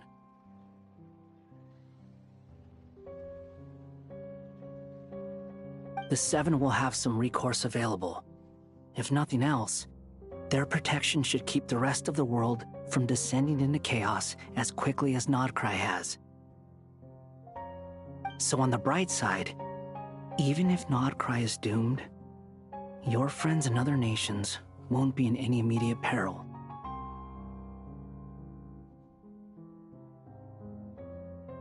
That's good to know. But I'm not ready to give up on Nodcry yet. There's a word for people who refuse to let anything go. It's called being greedy. Maybe it sounds greedy to you, and probably naive too. But whatever you call it, that's what gives me the determination to keep fighting. Battles are fleeting, but the will to fight is a long-term commitment. Give up for even a moment, and your resolve will shatter. Why do you always feel the need to do the right thing? No one is born to be a savior. I mean, who's gonna criticize you if you fail, or give up? Don't take this the wrong way, but Dottore said something similar to me. I guess the Fatui attracts people who don't believe in saviors. Not necessarily. It's less about belief for me. I just want to know how determined you really are. After all, I don't owe anything to anyone else here. Only you. You look kinda worried. If your arch-nemesis was about to achieve their ultimate goal, I think you might feel a little worried too. That's true.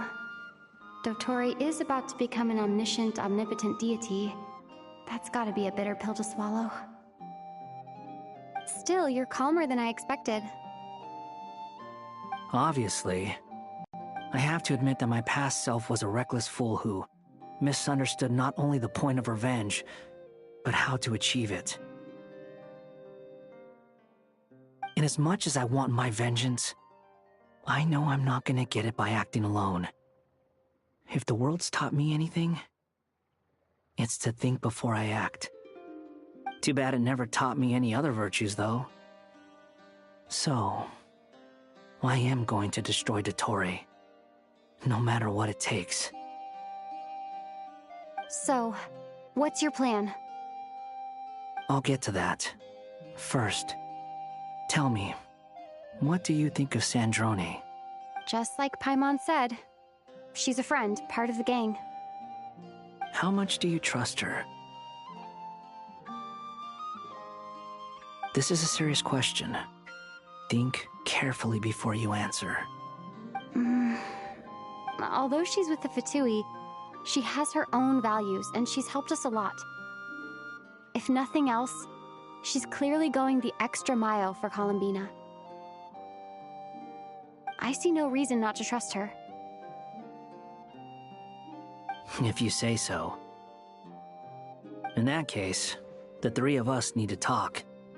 I have some thoughts about her computing problem. It can be solved, but it will come with a cost. How much? If I can afford it, I'll cover it. Sometimes your heroism really backs me into a corner. You know that? Come on, let's go talk to her.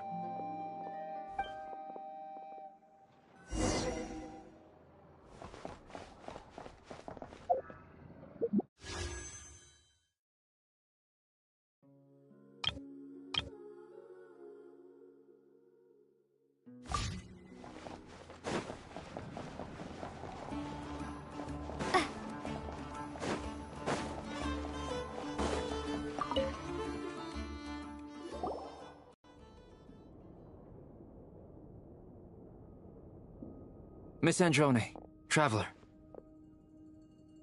Hey there. Paimon's here too! She was just helping them sort through their things. How did your chat go? That was fast. The call only just ended. Well, you said it was urgent, so we got here as quickly as we could. Albedo, I have some alchemy questions for you. I see. Looks like my knowledge proved useful after all.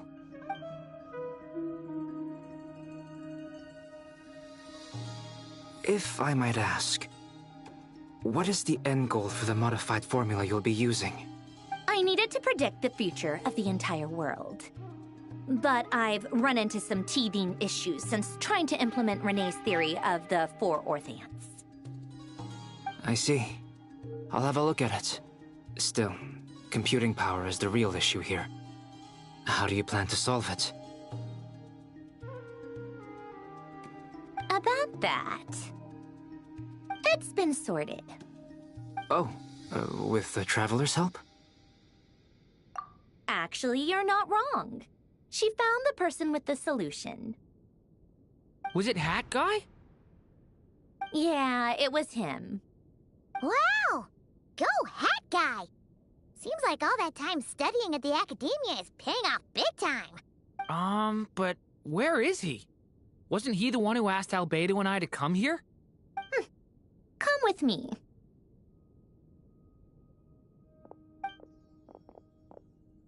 Hat Guy? What's happened to him? Hat Guy! Can you hear us? No response. I guess he's in hibernation. Hat Guy mentioned that he was a puppet. It seems that his functions are currently shut down. I presume this has something to do with the solution to your computing problem. That's right. He and the Traveler came to see me. Wait, what? You have a solution? Would you calm down? Why do you always react so hysterically to everything? Excuse me? How would you know? You shouldn't be so quick to judge complete strangers. It's... Oh, please. It doesn't take that long to figure out that you have a temper. Where does a mere student get that kind of confidence? I've actually published more papers than you. Not that status counts for much. Even Paimon's applied for academia admission. Huh? Are you serious? See? This is why I can't be bothered to explain myself. She recognizes no one's skills but her own. Okay, fine. I'll hear you out. So, tell me, how How do you propose to solve my computing power problem? This world itself is constantly processing all kinds of information. If it's the world's future you're trying to calculate, you need a... Easier said than done. Only Irminsul can handle that kind of... Wait, is that what you're suggesting? But surely we can't just plug my formula directly into the ley lines. You should be able to tell that I'm not human, right? Yeah, I noticed. The technology, though, seems pretty ancient. Very different from Fontaine's. It's a completely different system. Conrian, to be precise. I'm what they would have called a puppet. Puppets need an energy source and processing power. The artisans who built them sought out the materials most suited for that purpose. You? Do you mean... The Traveler and I have talked it over. She's willing to vouch for you. So, I'll allow you to borrow my core for your calculations. It was built using wood from a silver-white tree, which makes it a small part of Irminsul. Conrian technology and Irminsul wood. Who in the world could have built you? Are you sure about this? A puppet without its core will cease functioning completely. And if it's left in that state for too long, it might not recover. I can put two and two together, yes. No need to rub it in. I won't lie to you. This has never been done before. I cannot guarantee your safety. Doesn't matter. I'm prepared for the worst. Did you two actually talk this through?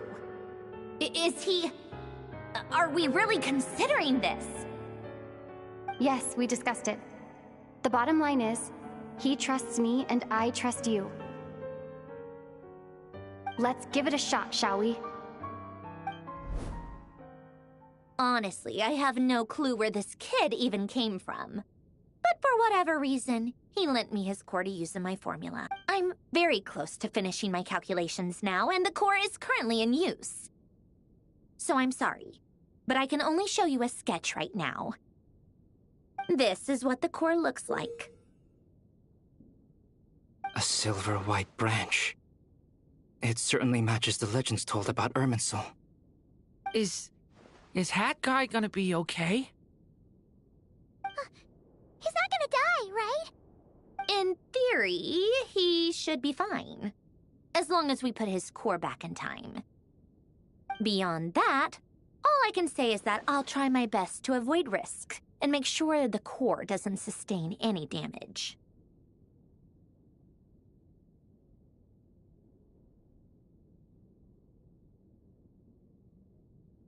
I think I know why you called us here now. Someone needs to watch over his body and make sure it's protected until the process completes. Correct. He said that the only ones he trusts here are you two, and the Traveler. And the Traveler will have other work to do.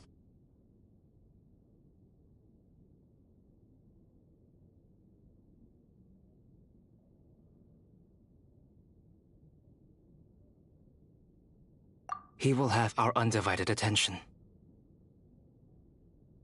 Aww, Hat Guy. On a more positive note, things are progressing steadily on my end. I'll call everyone in for a meeting once the results are out.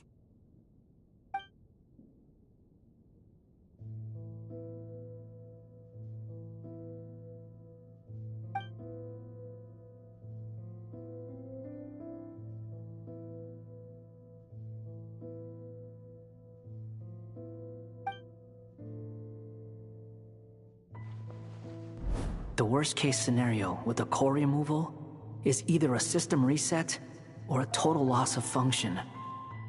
But I'm not afraid. A quiet death should have been my fate long ago. A core is completely different from a heart.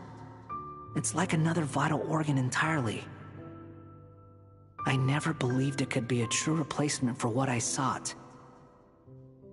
But in the end, it turns out the core was more useful to me.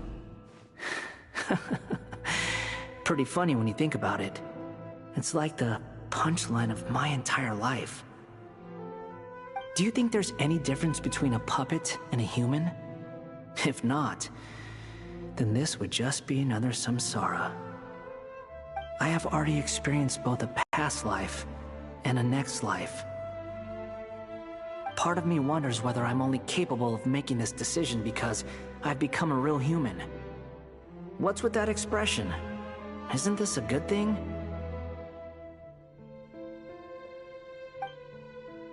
Sandrone will succeed, won't she? She will. We all have to persevere until this is over. That's right. And I'll protect you all until a moment of victory arrives.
Who are you?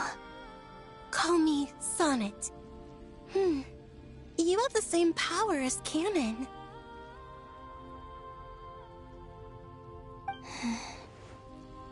Sonnet. So, you're the goddess of the iridescent moon? Oh, goodness. You recognize me? Well then, what's your name? Columbina. Columbina Hyposelenia. Hyposelenia? What a lovely name. Did you choose it yourself? It was a joint effort between me and my friends. Friends?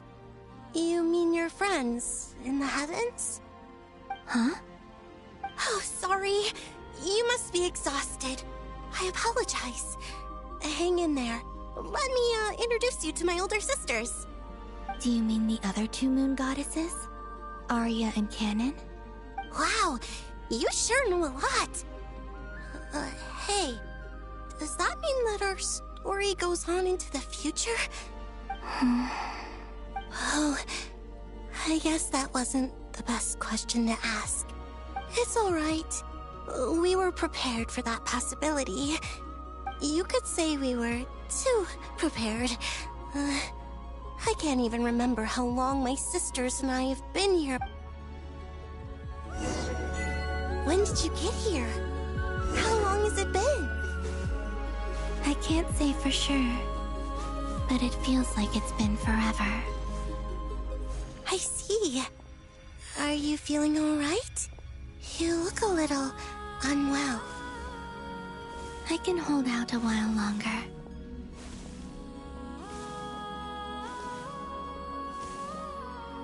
We don't have far to go. The place where my sisters and I are based is just up ahead. Don't worry, they're both really nice. I'll introduce you.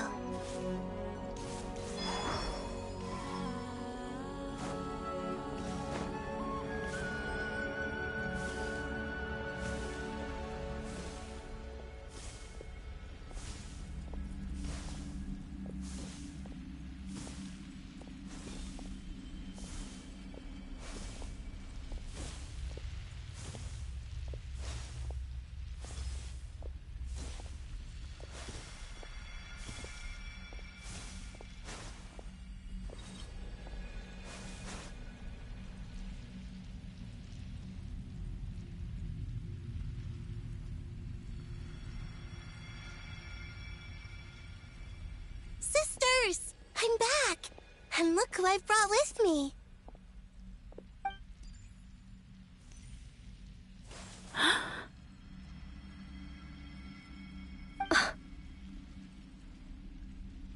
It's our lovely little sister, born in the far future.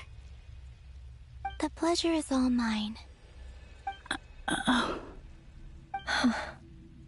Allow me to introduce you to Columbina Hyposelenia. This is Arya, the goddess of the eternal moon. And this is Canon, goddess of the frost moon. Canon, don't you think Hyposelenia's power is similar to yours? Hello, Columbina. I apologize for our startled reaction just now. And please, forgive our little sister if she's been annoying you. She tends to talk a lot. It's fine. You seem shy. Don't worry, Columbina Hyposelenia. No one can hurt you here. Could you tell me where here is? Please. I must know. My dear sister, this is where Tevat's original ruler, the Dragon King Nibelung, imprisoned the moon goddesses. What? You're scaring her, Canon. No, I'm fine. Please, continue. Nibelung, our original master, created us in the distant past to maintain Tevat. But he left this world and traveled into the dark universe beyond, to explore worlds vaster still. Day and night, we fulfilled our duty in the heavens, until the day that the first Descender arrived. The great ruler of the firmament. The heavenly principles. Is that what later generations call them? I see. But we did not reject them at first, nor did they seem to harbor ill intent towards this world. We coexisted in peace. They were like a guest in our home. Slowly, however, we came to realize that our guest had a growing desire to change and dominate the world. And you didn't stop it? No. There was an order to the rules they set up that Nibelung never taught us. We wanted to know if this order would bode good or ill for Tevat. All right. Canon and I wanted to know. Sonnet was against it from the outset. Later, we discovered that this great ruler of the firmament bore an almost paranoid hostility toward the desire of certain life forms to seek power. Or perhaps they feared them. They would even cast down celestial nails as manifestations of their power, to punish the civilizations of the world below.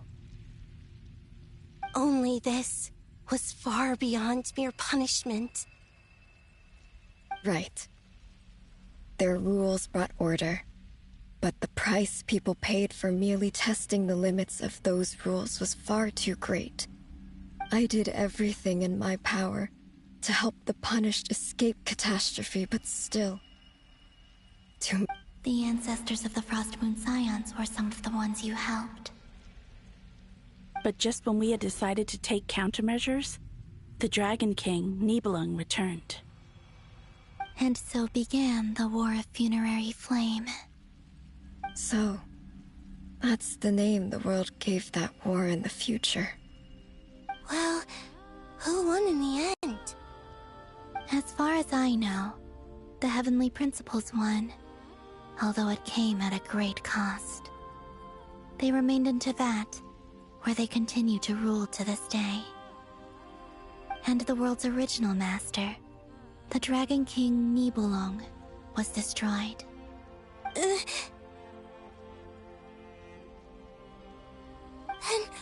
what of the moons? Are there still 3 moons in Tevat's skies? You can tell us the truth, Columbina. We know we are but remnants of a bygone age. We are prepared for the answer.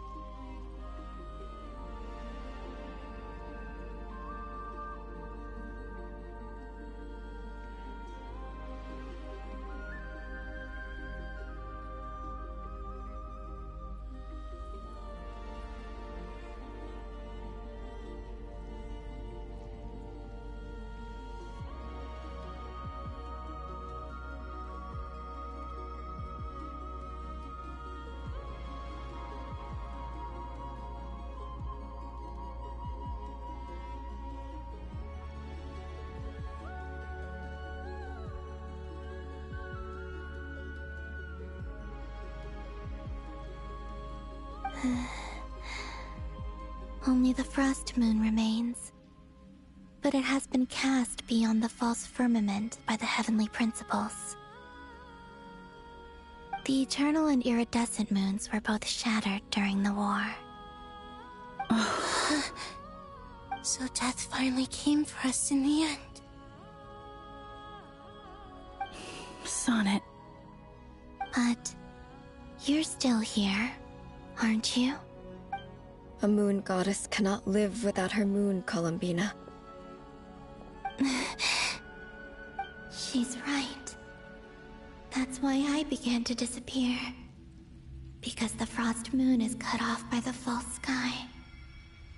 Our souls may endure within this lunar palace, but if our moons are destroyed,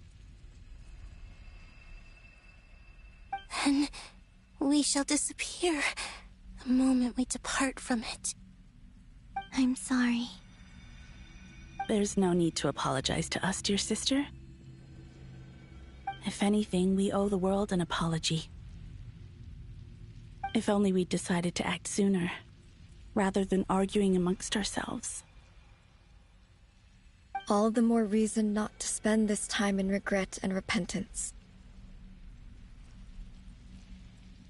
Instead, we should focus our efforts on how we might help our future sister. Sorry? Don't you see, Columbina, your story is not yet over. Is that not why you are here?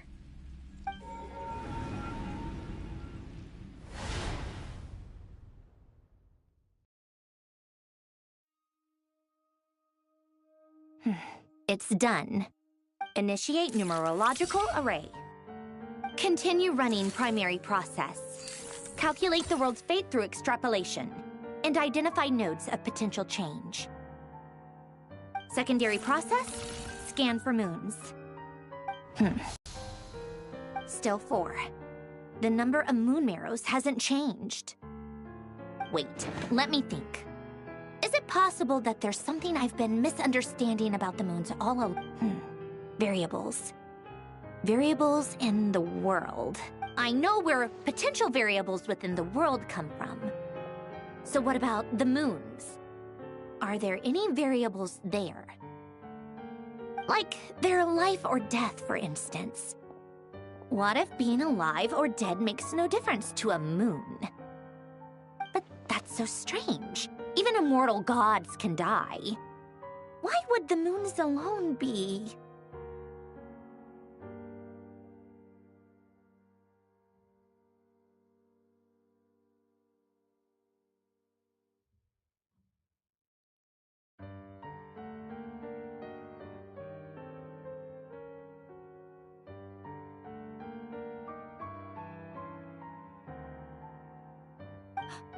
Wait! Wait! I've got it! I've got it! If alive or dead is considered a variable, we might have had this wrong the whole time. No one ever said that a moon marrow equals a living moon. We just made that assumption ourselves. Initiate secondary process. Scan again. This time filtering out interfering perimeter, moon marrow. I don't care if they're natural or artificial. Get them out of my search results!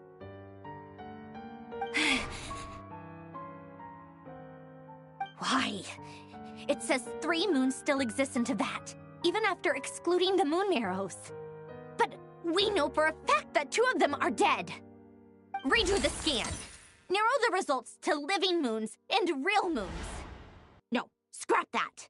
Narrow it down to moons that have lunar authority and remain alive. Why? Why is it still 3?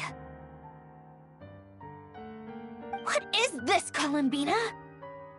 Has the world lied to us? Or are you the one pulling the wool over our eyes?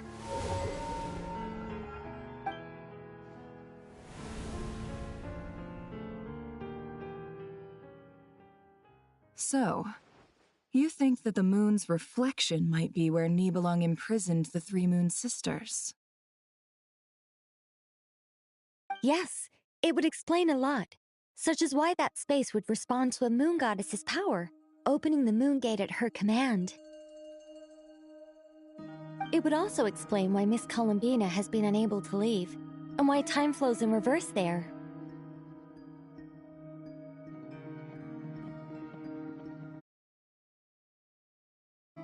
In the messages she sent, Columbina promised us she'd find a way to return, but we have no way of knowing how, when, or where this might happen.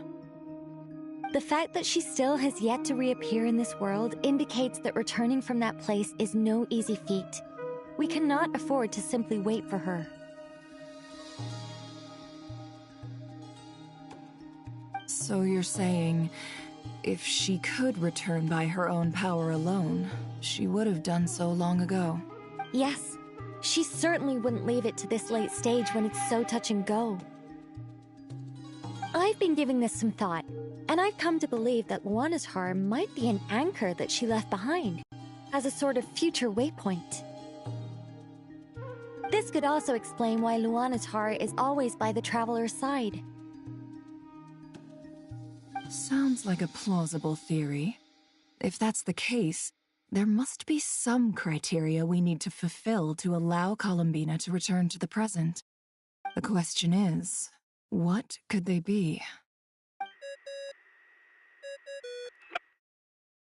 Hello? Listen up! This is extremely important!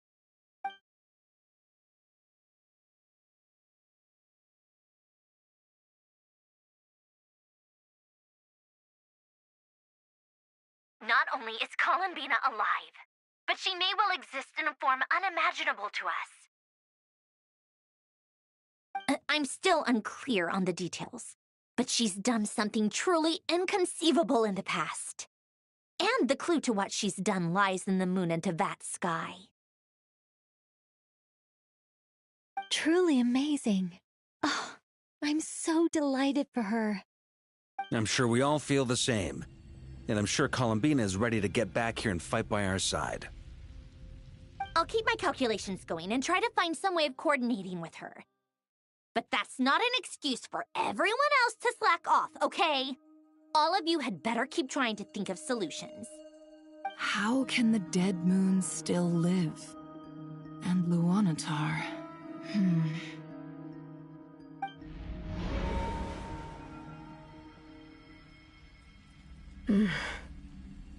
It's hard to believe that's what will happen in the distant future. Our authority is linked to the most fundamental rules of Teyvat. I suppose it's no wonder that many would covet that power. I didn't realize that when you said friends, you meant people who live down in Teyvat. That's so lovely. I always wanted to go down there and have some fun. Have you ever tried leaving this prison? Of course. Between us, we've tried everything. But no matter where we go, this space will eventually bring us back here. It's like the center of a whirlpool. Everything ultimately converges here, at the moment when Nibelung imprisoned us.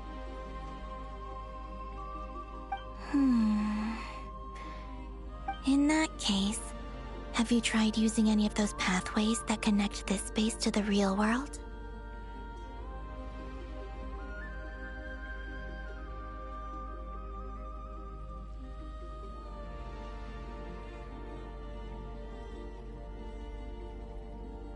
Sorry?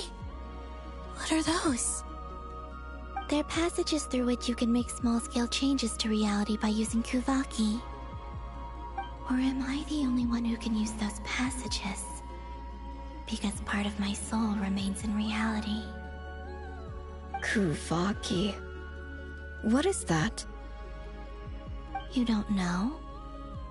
It's a unique kind of elemental energy found only in Nodcry, the land from which the moons arose. Oh.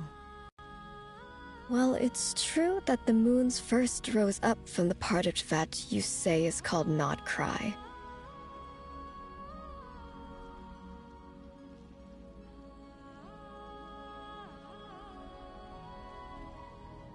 But there is no difference in the elemental energy between there and anywhere else.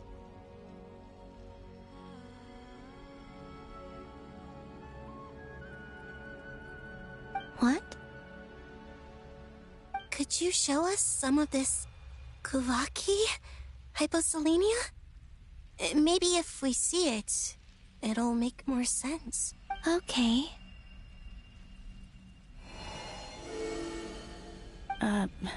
Isn't that just your power?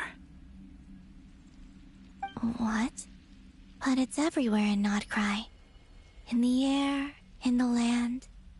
Even the creatures who live there have adapted to its influence. How curious. This Kuvaki certainly did not exist anywhere in the world before we were imprisoned. Let alone influence living creatures. So, how exactly does it affect them anyway? Can they float in the air like us? This is so strange. Why would their reality differ so much from mine? Columbina, you're looking for more than just a way out of here, aren't you? Yes. If I am to help my friends, I will need tri-lunar authority on par with that of our foe. You mean... you'll need our power? This sounds extremely risky. The Three Moons' powers are not mutually compatible. Concentrating them into one goddess will be a very painful process. And if anything goes wrong, it could tear you to pieces. I know. But I'm willing to take that risk. Even so, let's say we successfully transfer our authority to you.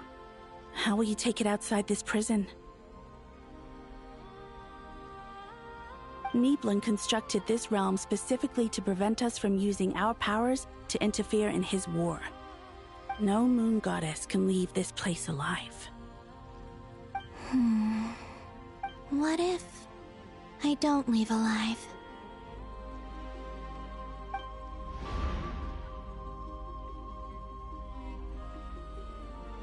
Where do we even start? How are we supposed to figure out what we're meant to do to help Columbina?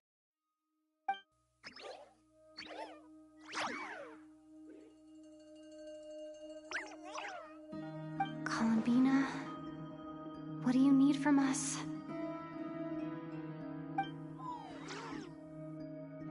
If she really got to the beginning of time in there, how do you think she'd leave us a message? You don't think she'd write it down on a stone tablet somewhere in the hopes that we'd find it, do you? Seems unlikely. Columbina may not talk a lot, but she thinks deeply about issues like this. Let's review what we know. This is the Columbina who fought alongside us against the Rahir of Solnari, and with whom we celebrated Moon Prayer Night. She knows our personalities, our ways of doing things, even our unique strengths and abilities. So, if she wanted to tell us something from a long, long time ago... Oh.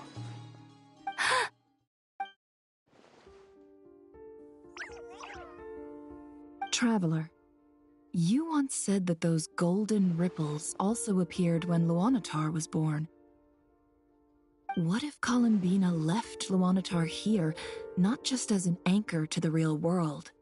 If she is part of Columbina, and Columbina knows that I can see past events through her...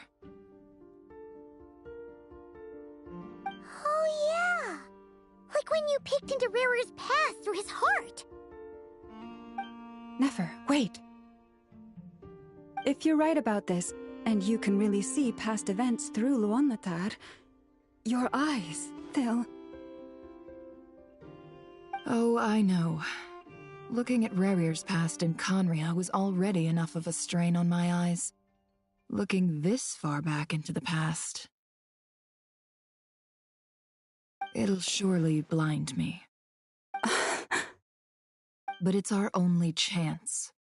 This is the only way.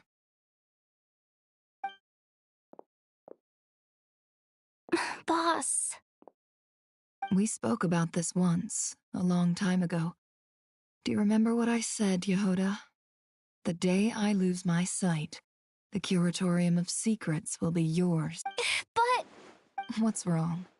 I'd be overjoyed if I were you. This day's come a lot earlier than either of us expected. I need to know you'll honor our agreement, Yehoda. Yes, Boss Neff. Are you sure you don't want some time to think this through? What is there to think through? I should have gone blind after our battle with Rerir. Frankly, it's almost criminal that I got away with it for this long.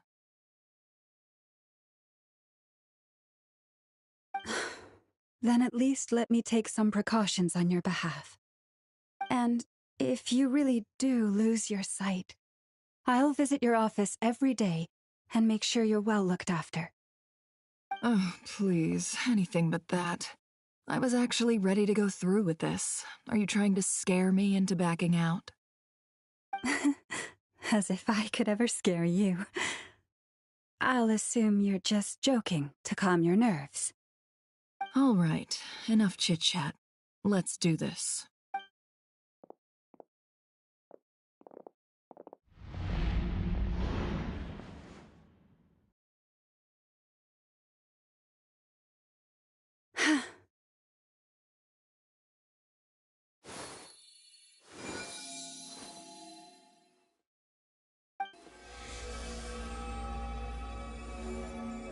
All done. Good. Now give me some space.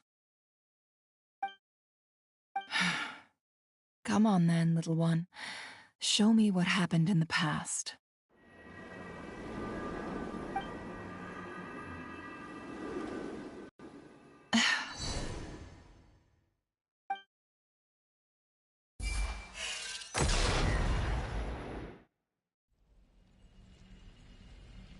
Between the Trilunar Authority, Kuvaki, I think I might know how to get back. But... time to go talk it over with them.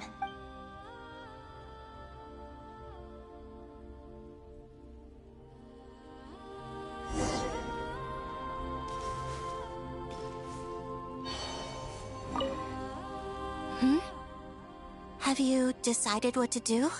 I hope it's not too dangerous. You really scared me when you said that thing about not leaving here alive. Come on, let's go find the other two.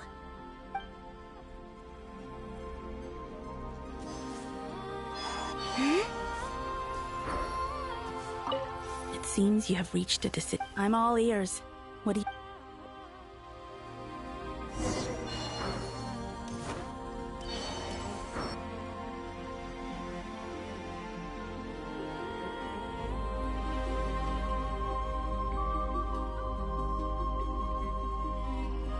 Have you figured it out, Columbina? Tell us, how do you plan to leave this place? I intend to die here, in this moment. And then be reborn in the future with the help of my friends. What? What are you saying? How can the dead be reborn? And how will you inform these future friends of your plans? You can't exactly leave oracles. Nothing can escape this place. Not a single ray of moonlight. And even if you found a way, what if they never find the message you left for them? No, that won't happen. Come again? They will find my message. I'm sure of it. I'm not following. How exactly will you achieve this? It's quite simple, really. First, I will leave my soul here.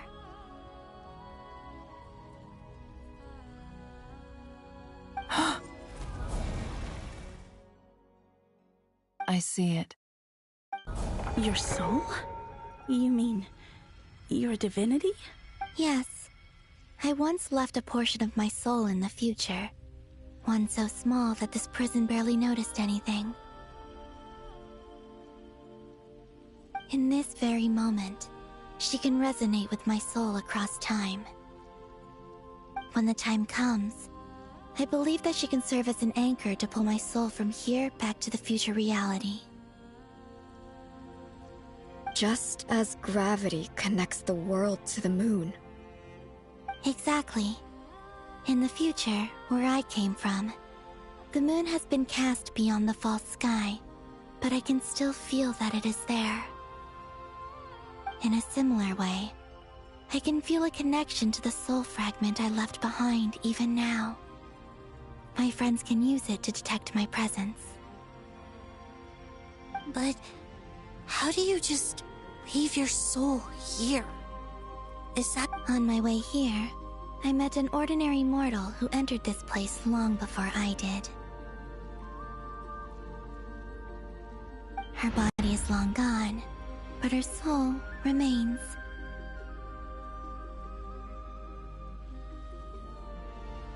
And before that, I encountered an old enemy whose entire soul survives here intact, while the power that once corrupted his body has faded away. So, perhaps this space is specifically designed to imprison divinity and authority, but not the physical body. Still, even if your body can escape, would it not just be a lifeless husk without the soul inside? Wait, is that what you meant when you said you wouldn't leave alive? Yes. I shall turn my body into moonlight and pour it over Nodcry. That power shall protect the land and quietly blend into it, awaiting my soul's return in the future. However, I cannot do this on my strength alone. I would need your help to do this, so I'm humbly asking for your assistance. Oh, dear sister, you need not be so formal. As I said before, we are but remnants of a bygone age. You, on the other hand, were born alone in that distant future, and you have walked a long and lonesome road since then. How could I bear to let your story end here in this dungeon? Don't forget, we are your sisters, your family. Arya's right. Actually, I've always wanted a little sister. Can you imagine how it's been for me? Getting nagged by two older sisters all the time. Now, I finally get to be the big sis. And not just that, but I get to help you return to your world, too. How could I say no to that? Sonnet. Kennen? I'm sorry. I know this is a bold request. The Frost Moon is rightfully yours, and it remains intact. Oh, no, please, don't misunderstand me, Columbina. I was just thinking back on the years that the three of us once spent together. You cannot imagine how happy I am to hear of the future world you describe. The Frost Moon Scions, your lovely, kindly friends. For the three of us, whose purpose in life was to maintain the peace in Teyvat, it is a great relief to know that the people of this world live in such an abundant future. If your plan can save them, and save Nodcry, I will gladly give you all that I can. Besides, the three of us have been together since the day we were born, I could never abandon them to live on alone without them. Canon. Still, I do have one question I would like to ask you before we proceed. Certainly. Why do you cover your eyes?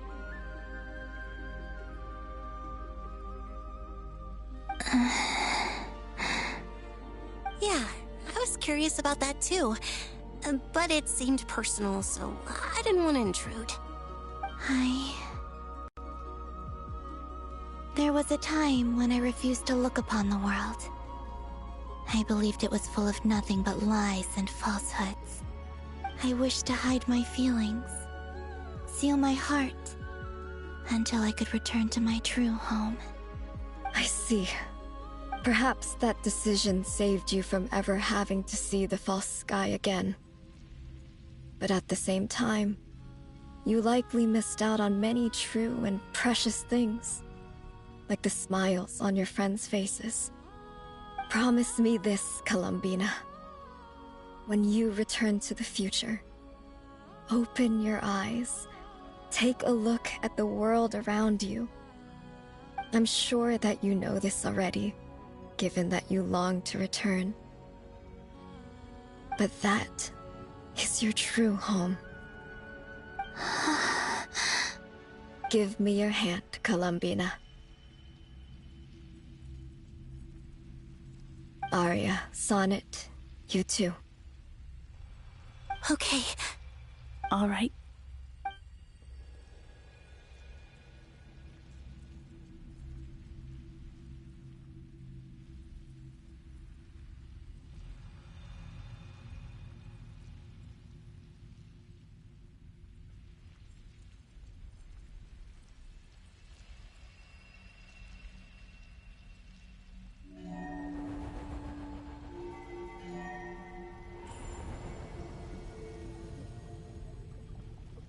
We once were the song sung for eternity, but now it is you who must continue to sing. We once were the tides in the great river of time, but now we subside, and you arise. We were the messengers of madness and inspiration. But now, the lies have faded, and your truth must endure. We are souls awaiting the sun. You must return to be with those who smile when they see your face.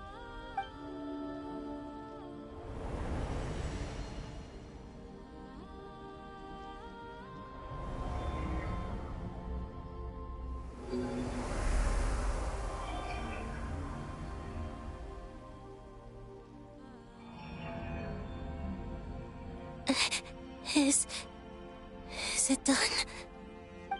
Yes. We have transferred the authority over all 3 moons to Columbina Hyposelenia. From this moment on, she is the Tri-Lune Goddess, the one and only moon goddess of this world.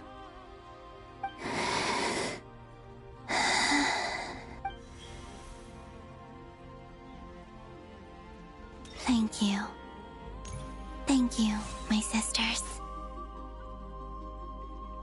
Now go, and do what you believe is right, Columbina Hyposelenia.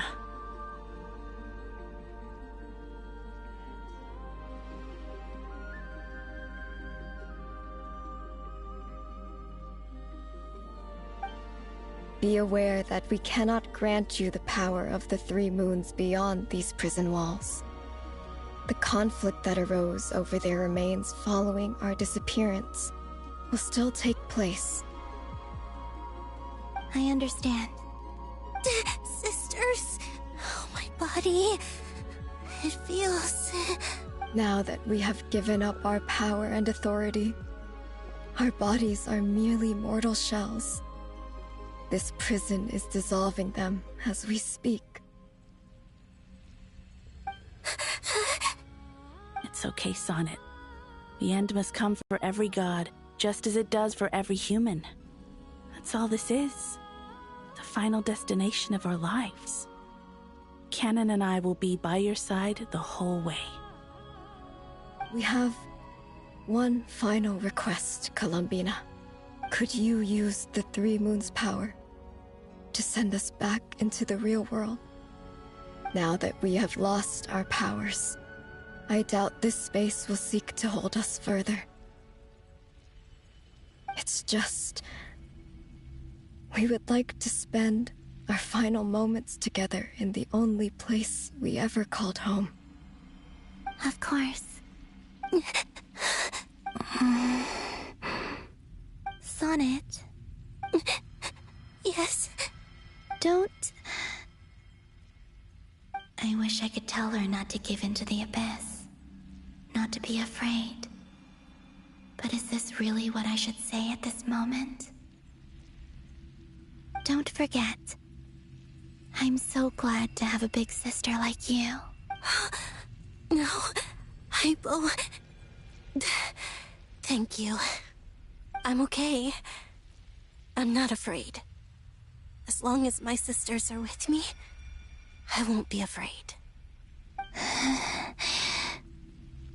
It looks like this is goodbye, sisters.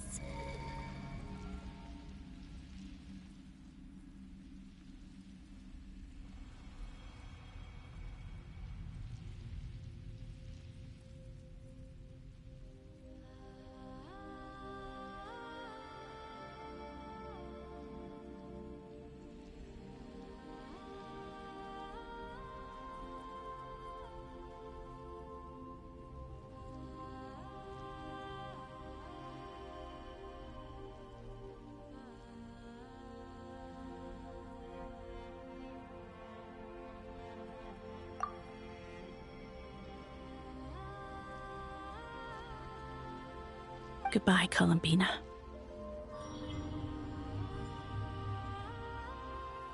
Take care of this world in our stead. I will.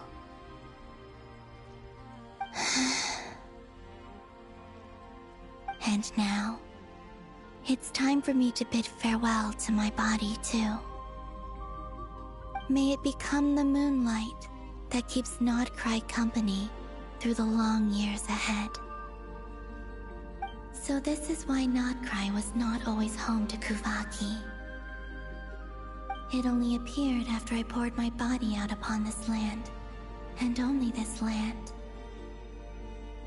Kuvaki responds to me because it is me, my body, answering the call of my soul, and the golden energy I've encountered on my way here was, in fact, that very soul, which I am about to leave here to guide me.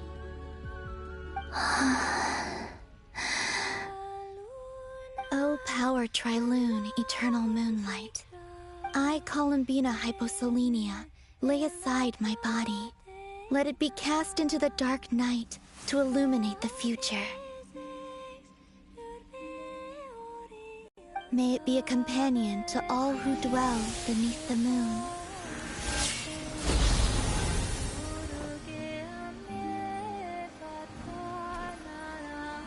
Until the time comes for me to return home.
Can you still see?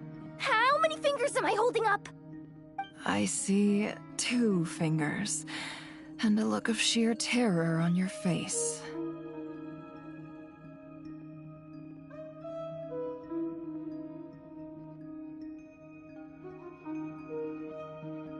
Truly astounding, Miss Nefer. Your eyes have glimpsed the very ends of the world, and yet they remain as sharp as ever.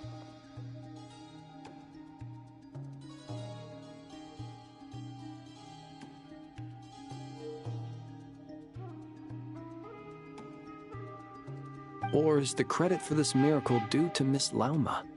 It seems that even time itself is no match for your medical skills. Surely you jest, Mr. Flint. I suspect we have Columbina to thank. She must have realized the immense toll that the ritual would take and purposely set aside some of her power in the past to protect Nefer's eyes when this moment arrived. There is always a great price to pay for witnessing the truth, but it seems that this time, Columbina has shouldered that burden on our behalf. She chose the perfect method of getting a message to us. Though her eyes were always shut, she was clearly so perceptive. She knows, despite being separated by time and space, we're seeing the same possibilities and seizing the same opportunities. We still don't even know if she's okay right now. But as long as there's a chance we can do something, we'll fight to make it happen. We'll get you back somehow, Columbina.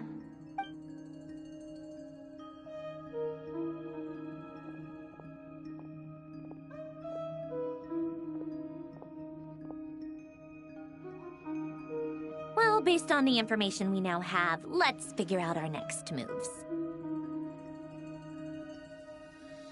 Thanks to these gentlemen, we have a much clearer picture of the situation with Dottore. The civilian population has been moved to safety, so we no longer need to hold back. Miss Androne, how are the calculations going?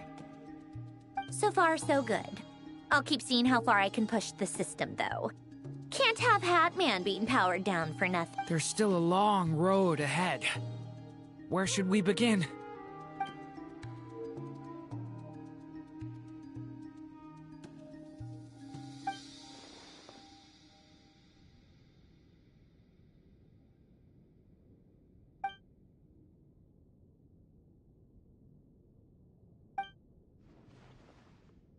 Our plan is clear. Time is short, so let's get moving. There's just never enough time, is there? Time is the bane of my existence. Ugh. Anyway, I'm gonna get back to work. All right, we'll do our part too. Yeah.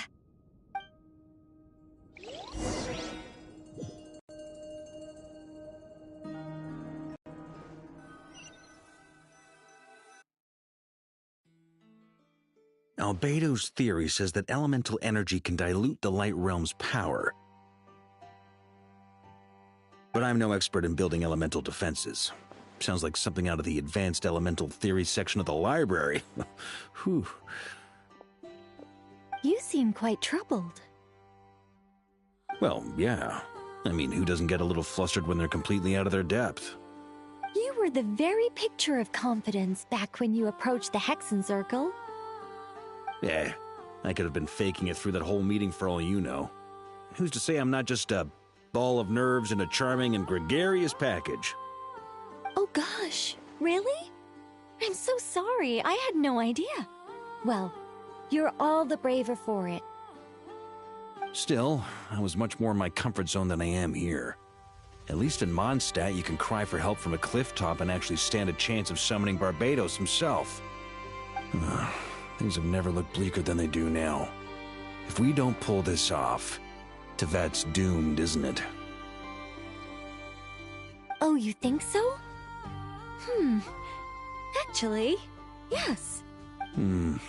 It's a shame. Don't put too much pressure on yourself. Tevat has faced annihilation many times in the past, but it also gave us you, didn't it? Hey, don't give me that. It's not like I'm anyone special. I disagree. Every human born in this world is special. We angels have always believed that. In that case, this humble human being has a big favor to ask of you. I thought you might say that. I'm sure Alice, in her great wisdom, sent you here precisely to help us in this difficult time, yes?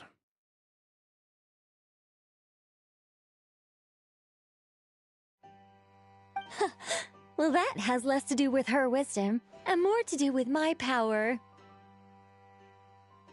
Of course, of course.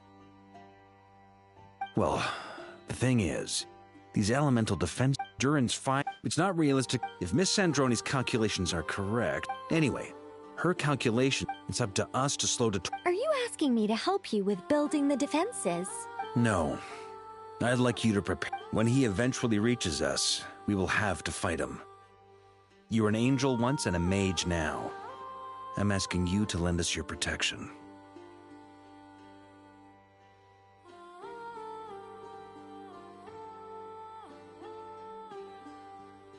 Oh. Can I take it that you're... Well, technically... You're cashing... Well, yeah.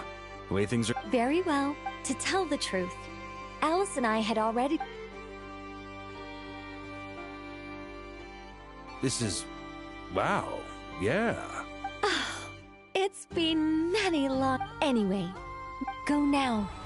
May the angel's blessing deliver you safely to your destination.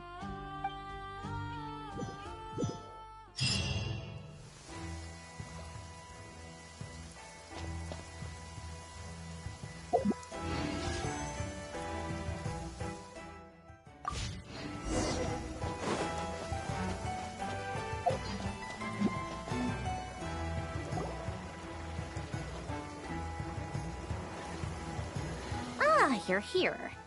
Sandroni! How are things going? Glad you asked. You two are about to become the first people to lay eyes upon my masterpiece. Or should that be the first person and the first, specter? Hey!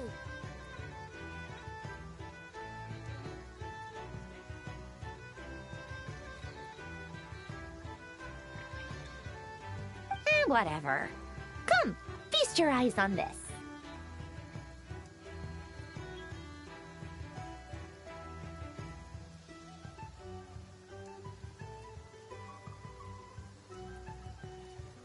Wow!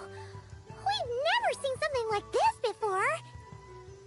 This meter displays the progress of my formula. Currently, it's still making the most important connections. Once it's finished running, I'll deliver it right to your side. And then, we can finally bring Columbina back. What do you mean, deliver it?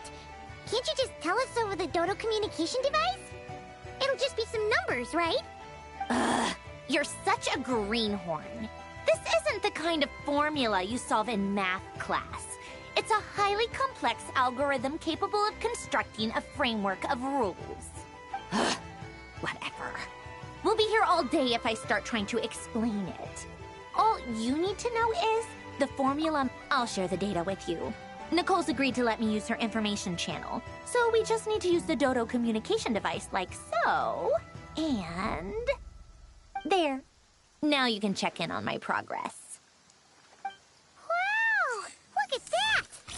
You're amazing, Sandroni! About time you recognized my genius.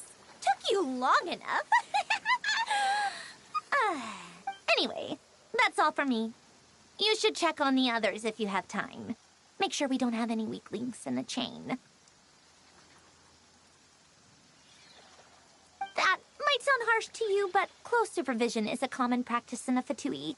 Not looking to catch anyone out. I just care about everything going smoothly. That's all. I'm kinda stuck here while the formula's running, so I need you to be my second pair of eyes in the meantime.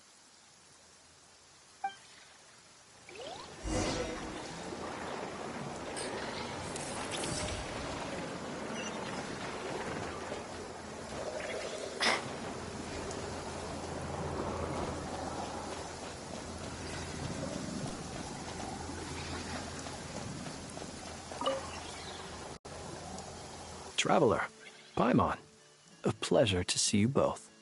Friends! How's everything coming along? Fairly well, if I do say so myself. Personally, I am ready to confront Dottore head-on. Ooh, you sound much more serious than usual. To be honest, I am not usually fond of exercising my full strength. For one thing, it's hardly conducive to maintaining a low profile. Besides, I believe one should have the right to choose when to show their hand. I am conserving my strength until the moment of battle is upon us. Anything to boost our chances of victory. Seeing you get into the zone like this really puts Paimon at ease. Huh, Traveler? I consider it an honor to have your trust. Rest well. I look forward to seeing you both in your element during the battle.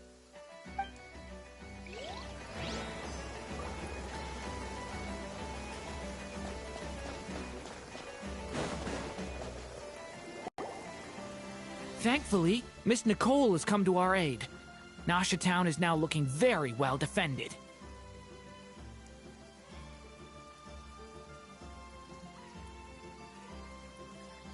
Golden Flame. Yes, that's Nicole's power, all right. Based on the latest message from Grandmaster Varka, it sounds like they've reached an agreement.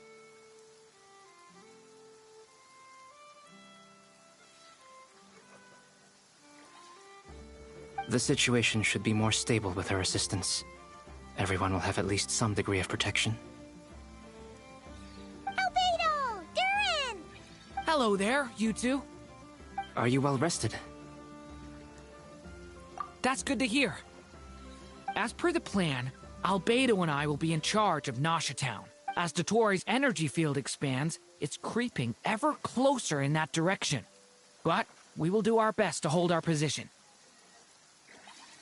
We've fought side by side many times before, and always with great success.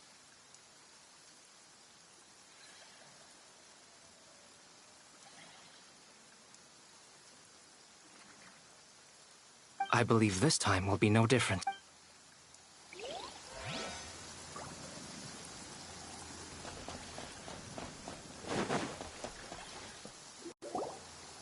Yes, Miss Moonchanter? What are you staring? You always address me in the strangest ways. Lady Moonchanter one minute, Miss Moonchanter the next. Yes, and? Are either of those incorrect? Not as such. It's just that I simply call you Nefer nowadays. Uh-huh. That's my name. What's your point? The point is I don't add any honorifics or titles. Meaning what? That maybe we're on friendlier terms now than we used to be. Is that how you see it? And I thought I was the one with eye damage. Never! Wilma! Paimon, Traveler. Just swinging by to check in on you.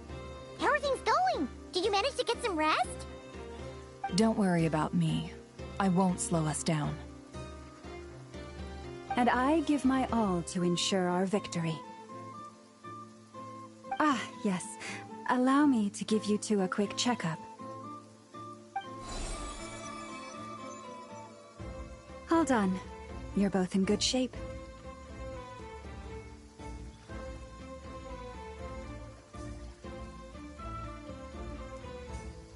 You're welcome.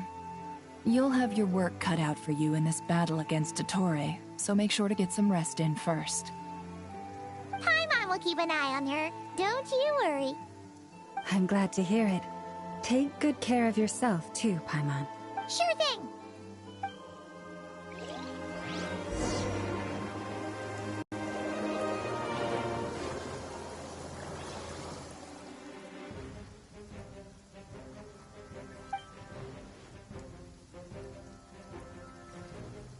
Here they come. That's quite a horde. As we expected. Get ready, everyone. Take your positions and prepare to engage. Let's begin. I'm at the ready.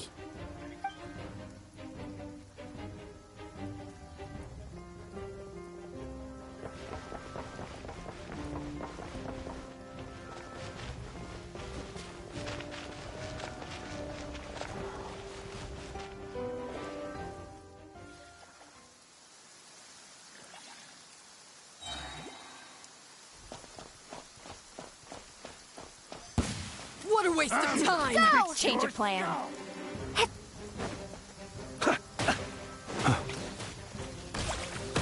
Be silent.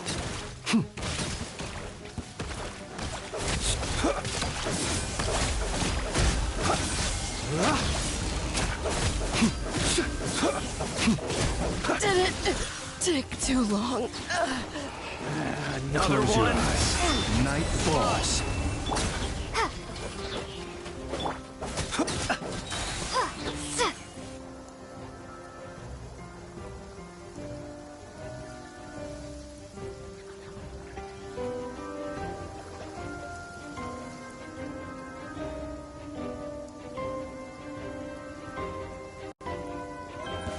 I'm gonna fix your job! Can't hide the truth. No more lies. The deception ends here. Couldn't!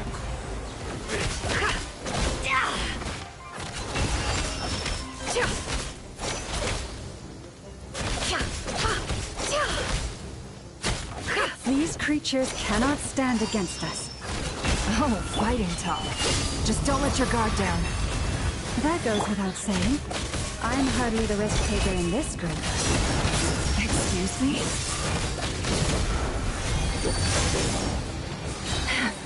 Seek within. Intel! Send. It all adds up. Forest, protect us. With one heart, we pray. Can't hide the truth.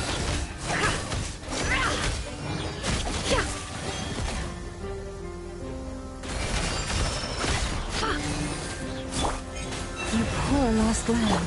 The deception ends here. No more lies.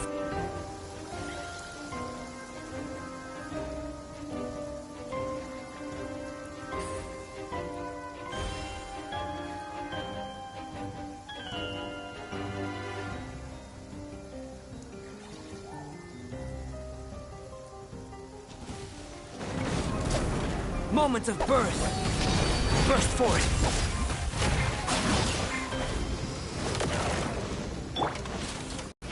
Leave it to me! The story has only just begun!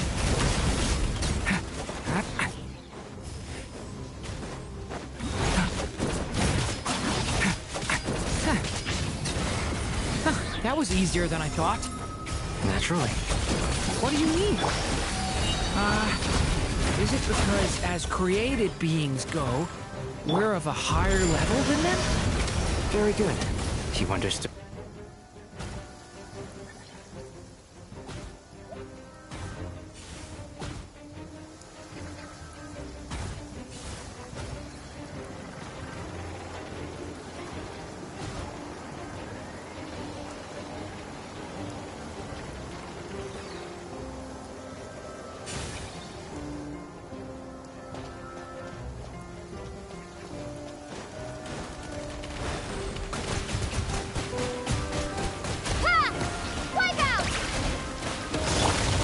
For the everlasting forest, leave this place.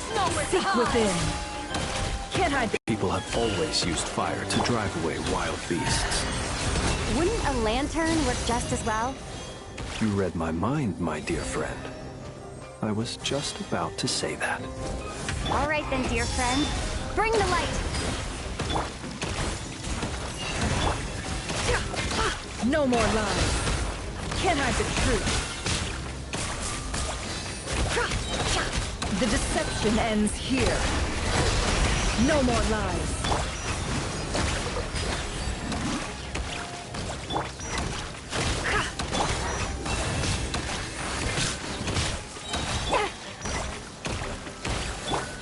By the frost moon of old.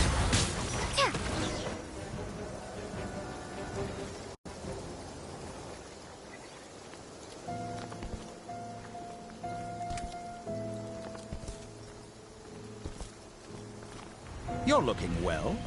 I trust you've had a good couple of days.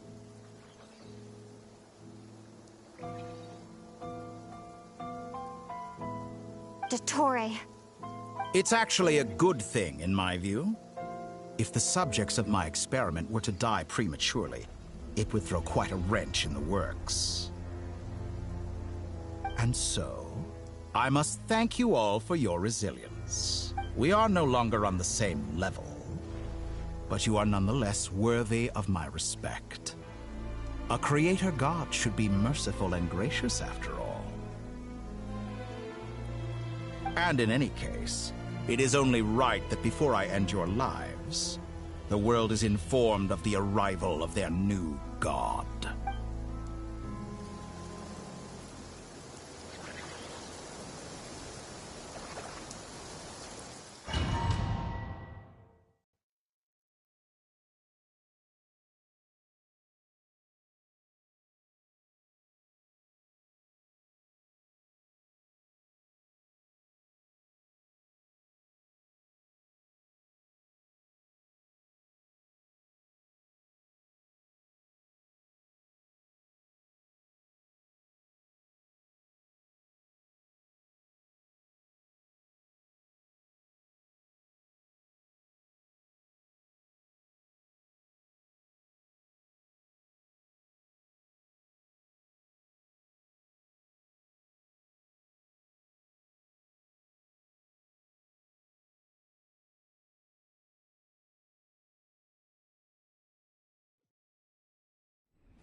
The experiment begins.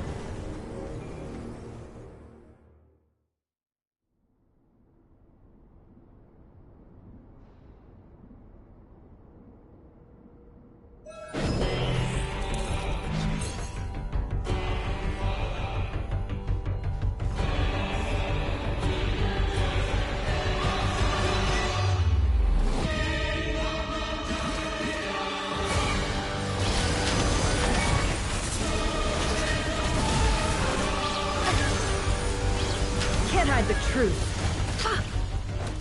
No more lies. Seek within. For the everlasting forest, you poor lost lamb. Entropy bends to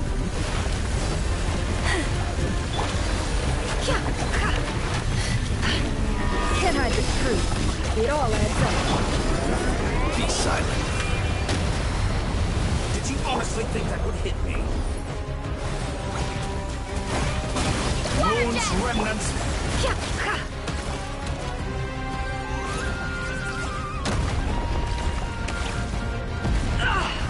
First, like an ant in my palm. I've been moved inside another space, and it's sealed off. Looking at the structure of it, it seems like Dottore intends to trap us here. There's no exit. Our endurance is about to be put to the test.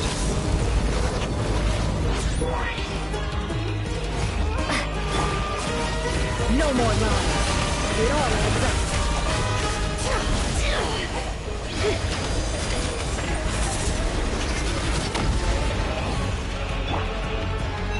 Did you honestly think that would hit me?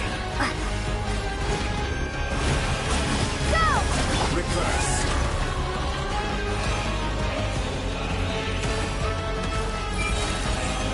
Entropy. How inefficient.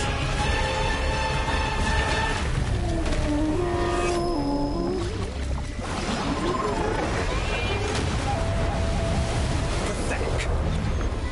Can't hide the truth. The mystery unravels. With the barrel of the brilliance in my hand, behold the false moon's fall!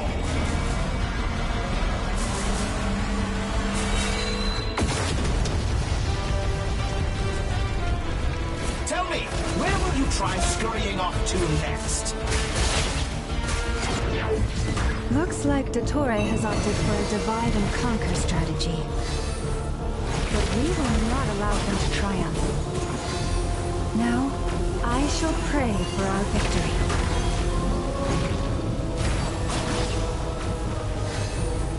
Leave this place. Perhaps a bit more proactive. It all adds up. No more lies.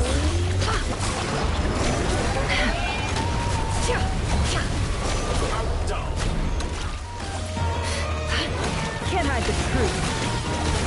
Reverse. It all adds up. Sit within.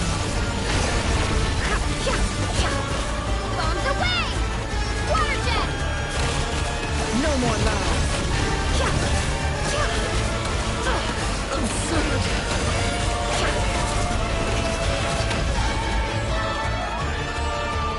Did you honestly think that would hit me?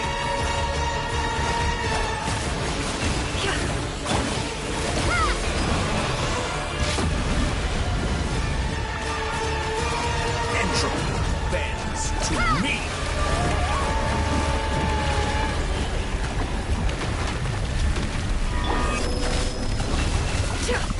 Can't hide the truth.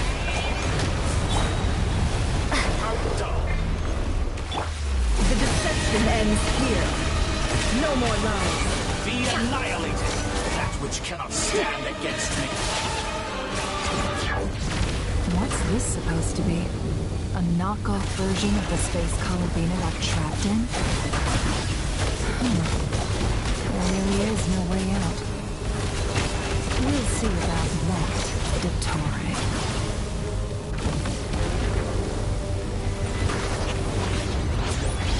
My apologies. I had not intended to take your teammates from you.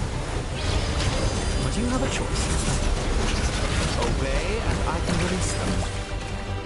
It's an excellent deal, if you ask me.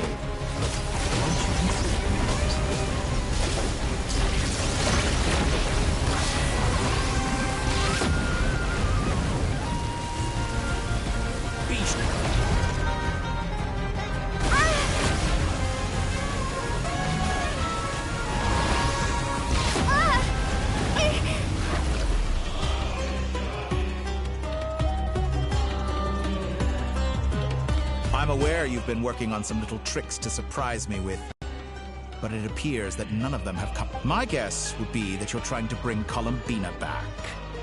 But then, where is Sandrone?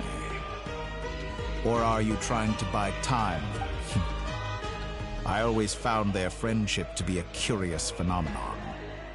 Two highly incongruent personalities, and yet they share a deep connection. Speaking of Columbina, I once saw her as like a younger sister. We got along quite amicably while she was with the Fatui. But then one day she suddenly decided she would refuse to take part in any further experiments. To this day, I truly don't understand what I could have done to upset her so much.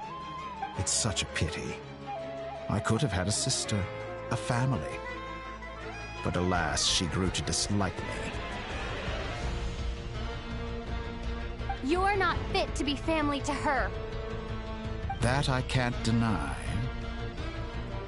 So many people, all obsessed with playing out the same tired old dramas. This world is rotten to the core. And then there's you. You had every opportunity to reach the right conclusion. The thought of killing you off like this? But I maintain that I approached you in good faith, so I will offer you another chance. Will you work with me?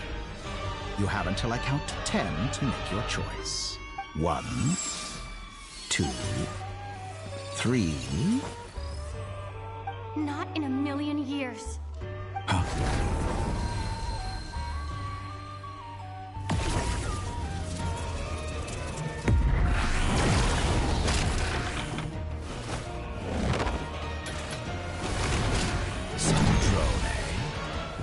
pleasant surprise. I didn't think you'd join us all the way up here. You're as sick and twisted as ever. Don't fool yourself into thinking anyone's grateful for the chances you're offering them. Sandrone, the formula hasn't finished running yet. Funnily enough, I was just discussing a collaboration opportunity with the Traveler, and then I see you, who I must say is a good example of an opportunity gone to waste?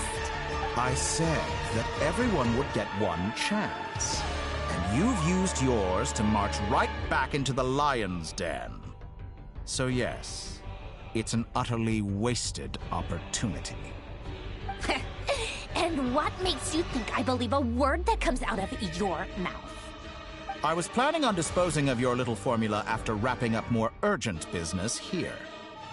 Since you've taken the trouble of serving it to me on a silver platter, I can simply bring it forward in the schedule.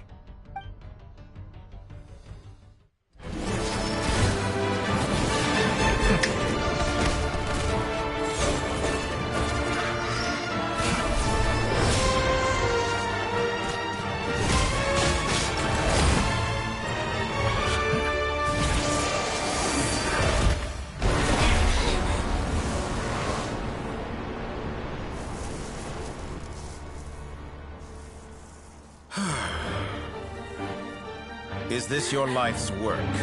This piece of trash?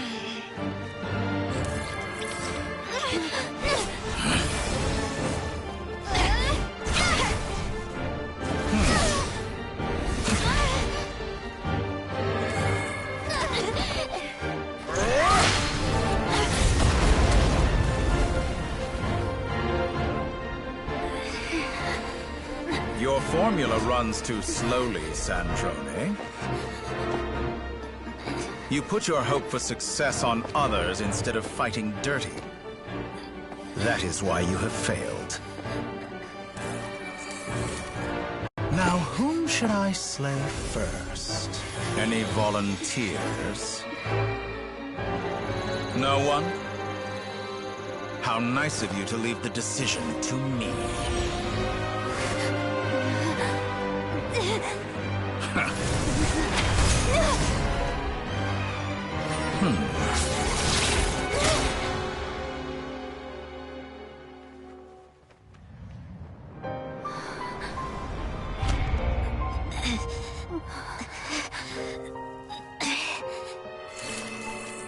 Oh, how unexpected.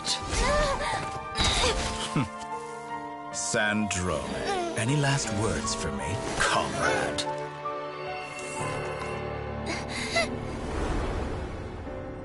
Is there anything you wish for? Not really. But I've always known what I don't want. Go to hell, Dottore.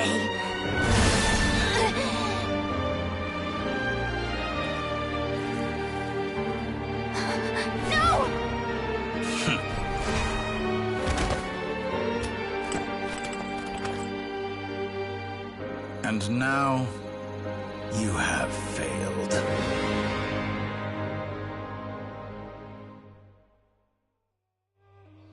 Sandrone! Now you see how fragile mechanical contraptions are. Just a gentle tap, and they fall to pieces. However keen of an inventor Sandrone may have been, her death spells the end of the formula that was running inside her body. Of course, I have to commend her for making it this far. Now, it is time for you to take your place by my side. My count was interrupted, but the second chance I extended to you still stands. By now, I'm sure you have gained a greater appreciation for the power and authority I wield. What is stopping you from embracing a new world of endless possibilities? Not in the mood to talk? As you wish. You seem less talkative than usual today. I'll change the topic to something more apropos. Sandrone was, objectively speaking, she had her strengths. It is remarkable how she extracted But her inability to trust was her undoing. Had she allowed someone else to monitor or run the formula for her, you might still have a chance at victory, but regrettably, she was a stubborn fool. As much as it pains me, she had to go. Dottore. Maybe this is news to you, but people can change. Columbina surprised you when she escaped, and I think Sandrone would surprise you too. Change? You can twist the truth however you want, but I see it clear as day. You're the one who can't trust other people. Is that how you see me? By this point, what can you hope to do about it? It is pointless to fight on. You've already lost. Wrong. You can't win this, Dottore.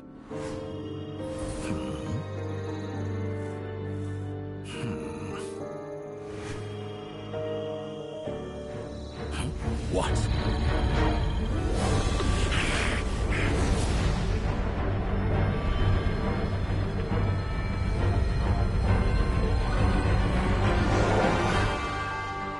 My formula can get us 90% of the way. It will connect you to Columbina. Then, I will bring the formula's output to the Traveler's side. For the last 10%, do whatever it takes. Just bring the moon down.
I turn my body into moonlight and pour it over Nodcry. My soul I leave here to inform my future friends. Lastly, I will hide the Trilune Authority within the Frost Moon. And when my body, soul, and authority are reunited, finally...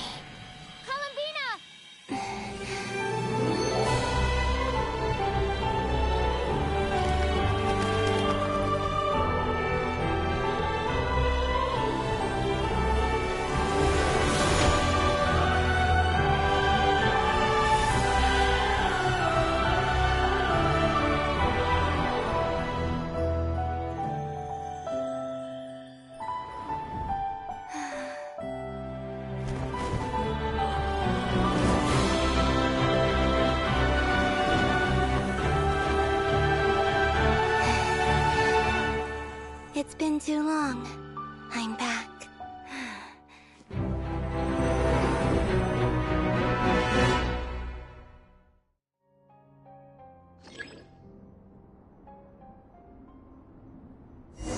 Stay focused on the That's battle, more like Traveler. it. Some results. What a touching reunion. Though I personally find myself repulsed by the sight of weaklings huddled together for warmth. Now, if you're quite finished patting yourselves on the back, show me how long you can struggle before you drown. Watch out, Columbina! He can manipulate space itself! I know. Wait for the right moment. We'll strike together. Countdown! You cannot face me! Foul! Entropy bends to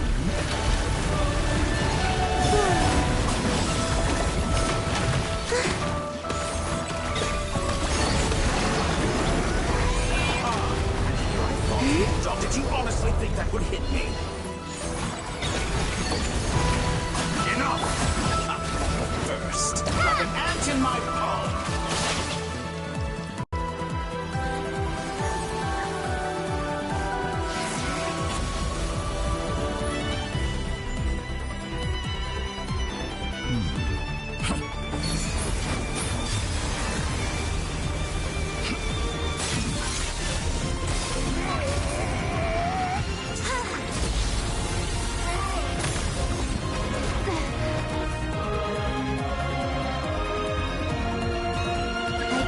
The new moon's blessing.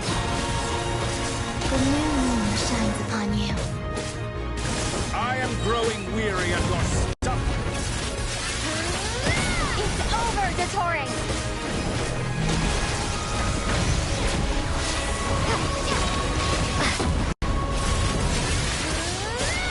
Time to pay for your hate! No longer must the world cower in the cold night. Future is not yours! Let the moonlight dispel the darkness. Decaying world! Everlasting as the moon. Only I shape the new world! Only I!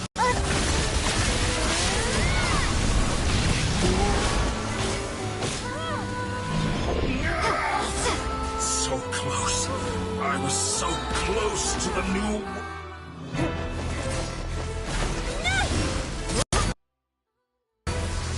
Willfully blind.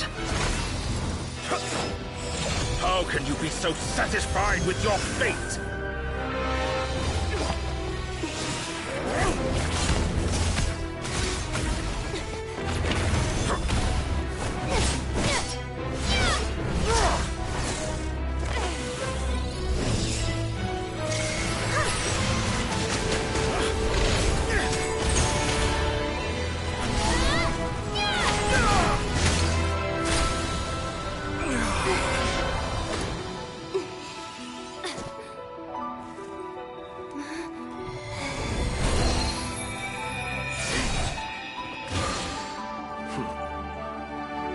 This battle was never about fate. It's about friends, family, and the home you stole from them. So dull. Only the weak rely on each other for comfort. You shall see.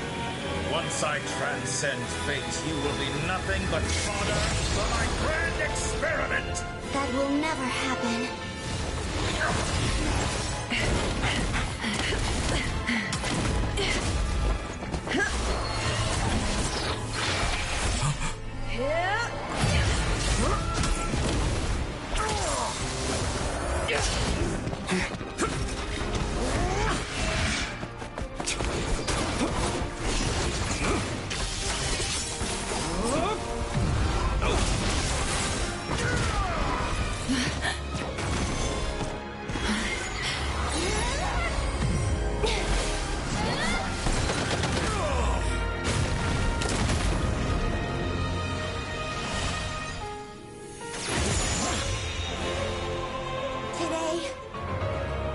Lights up this world once more!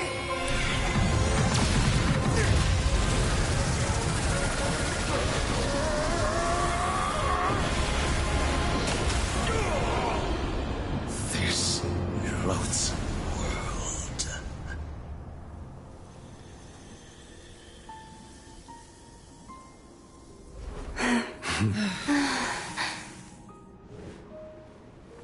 No, this world is our home.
What are you trying, children?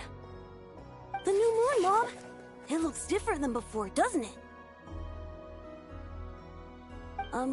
Also... Can I go buy a sugar sculpture today? Please? Just one? All right. I suppose today is a special day after all. Almost like a festival. Extra, extra! Get the latest Nasha Express here!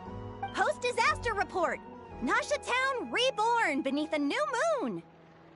The voyage begins today! The future looks bright thanks to the League. I knew things would be different, but I didn't think that would include the moon. They say a new moon goddess has been born. A new moon goddess? Who's saying that? The Frost Moon Scions? I guess so. I'm not too clued up on the details. As far as I'm concerned, the moon's still in the sky and it's business as usual. Hey, since we've come all this way, shall we grab ourselves a free meal while we're here? Are you a convert now? Or are you just here for the free lunch? Oh, come on. What does it matter? After everything we've all just been through? That smells good. All right, that's it. I'm hungry. Time to eat.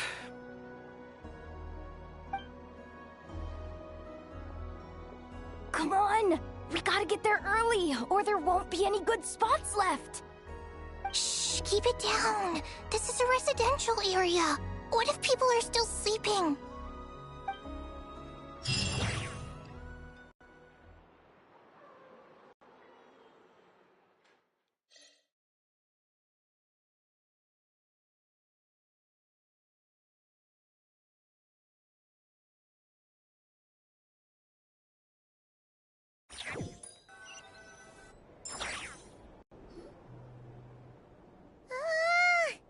Why is it so noisy outside? It's okay. Paimon was pretty much awake anyway. It's been so long since we last had a chance to relax, huh? What about you? Did you rest well? Still winding down from everything that's happened? Or are you wondering how our friends are doing? Or is it about what Dotori said to you? Okay, if you say so. But don't push yourself, alright? Let Paimon know if you need to talk. What we just went through was... a lot. It's totally normal if you need some time to get back in your groove. Luanatar disappeared after Columbina came back. Apparently, she was part of Columbina's soul or something. Still, Paimon kind of misses Luanatar somehow. But anyway, you did great. So did Paimon. We all worked our butts off to contain this disaster, and in the end, we made it. So, chin up, Traveler. You should be proud of yourself. Hey, don't poke fun.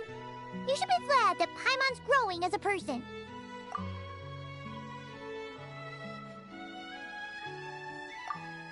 Paimon didn't think you'd mention it. You have no idea how anxious Paimon was. She was worried sick about you. Well, if you really want to show Paimon you're sorry, you're gonna need to make it up to her. You better be ready to splash out on a lavish meal.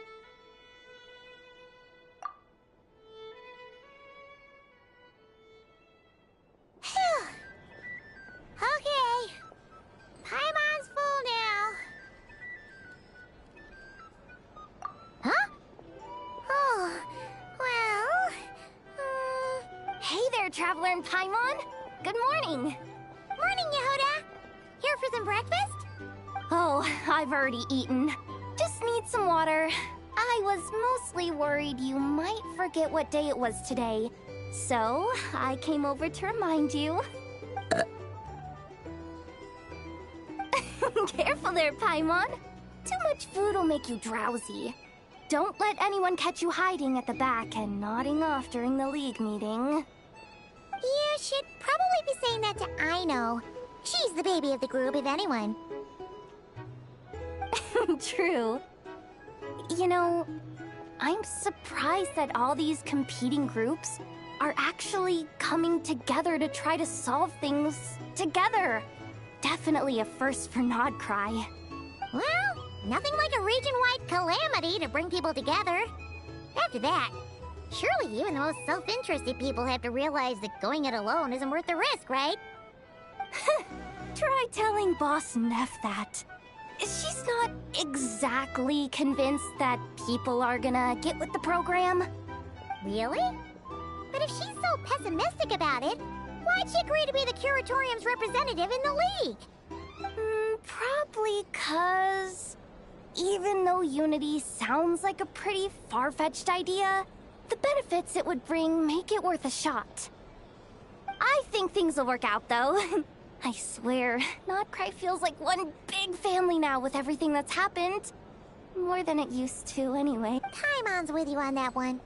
And it seems like plenty of other people agree, too. Just listen to the bustling streets. All right. Everyone's been rebuilding these last 2 weeks, and the evacuees have been coming back in droves. Life's slowly returning back to normal. Which means my workload's probably gonna shoot back up. Were you about to head out? There's still some time before the ceremony begins, you know. Yeah, we were gonna take a stroll around the square and say hi to some friends first. Sounds good. See you later then.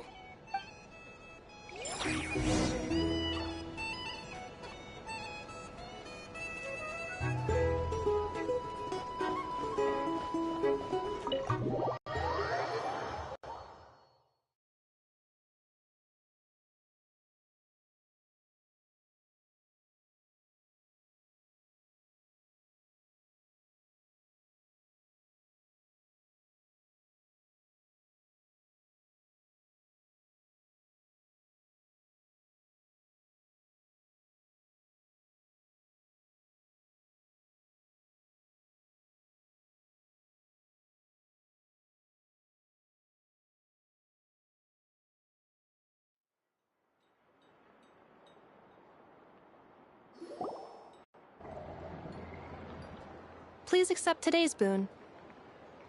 Have a nice day. Are Paimon's eyes deceiving her? Or is that Inefa handing out food for the Frost Moon Scions? Hello there. Would you like a feast of the moon, along with some snacks of the day? So, what's new, Inefa? It was only a few days ago when we last saw you, but it looks like you've joined the Frost Moon Scions in that time. And I know too? What are you talking about, Paimon? We're just here to help, duh. In the wake of the disaster, it's all hands on deck. We responded to Llama's request for support. At times like these, the smallest good deed can inspire others and help them through the hard days. And we're using eggs and heating tubes to make that a reality. In true Krumkake Crab Shop style! Inefa! Did you hear that? The Traveler said I did good. The Traveler! That's because it's true, I know. Proposal. If you can resist eating today's dessert, I will provide you with compliments, too. No way! Well, that proposal got shot down quickly. I need something to get me through the hard times too, you know. Mom! Yes, dear. Go right ahead.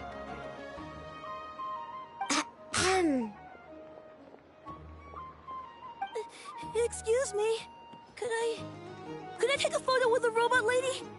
She helped us get safely out of Nodcry, and she helped us get back home too. She's the best. Of course she is. And since I'm the whiz kid who built her, that makes me even better than best, right? But you stole my snacks, though. Oops. Shall we move to the open space near the center? The view there is better. Thank you!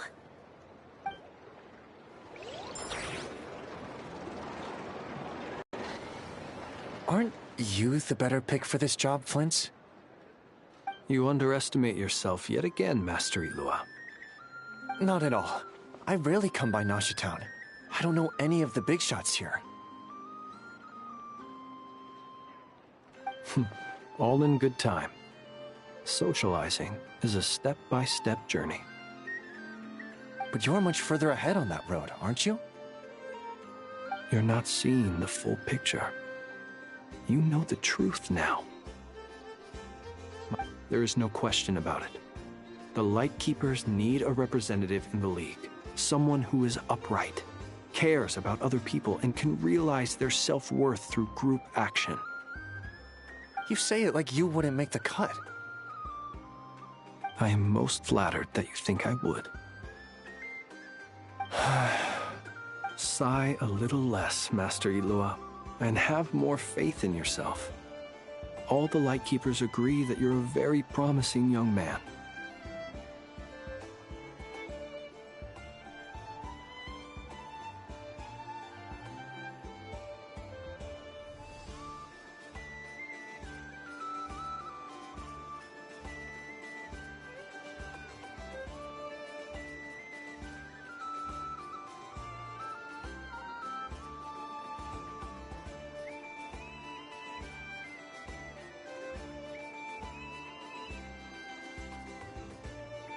That is precisely why Starshin and Nikita felt safe delegating such important work to you.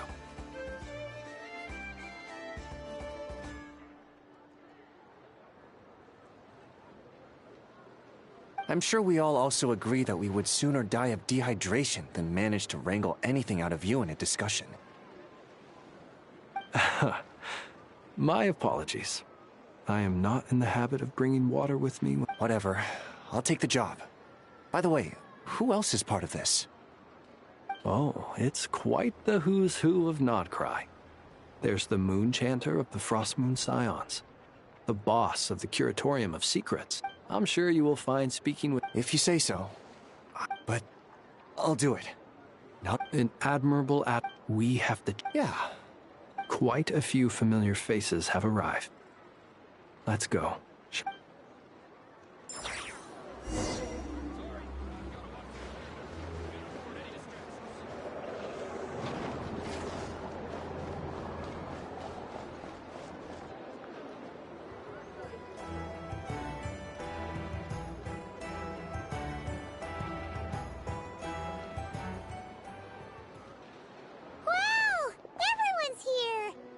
You seem well rested.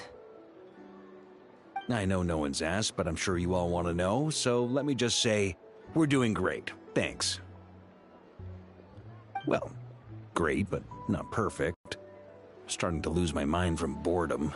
Can't drink a drop of alcohol while I'm waiting for my wounds to heal. I'm sure you had a sneaky swig or two. Wait, how'd you find out? I'm sure you must be missing Mondstadt after all these years away, Grandmaster. Yeah, you could say that again. Every time I get news from Mondstadt, it makes me want to go back and see the place for myself.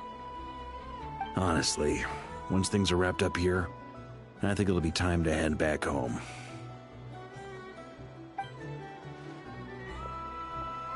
Hey, looks like someone's taking the stage. Can everyone see okay? Anyone need a boost? I'll just listen from the back. It's fine. You're taking this pretty seriously, huh, Durin? Well, it's not every day that I get the chance to see how people speak in official settings. Soak it up like a sponge. I'll make sure you get a chance to practice for yourself later down the line. Actually...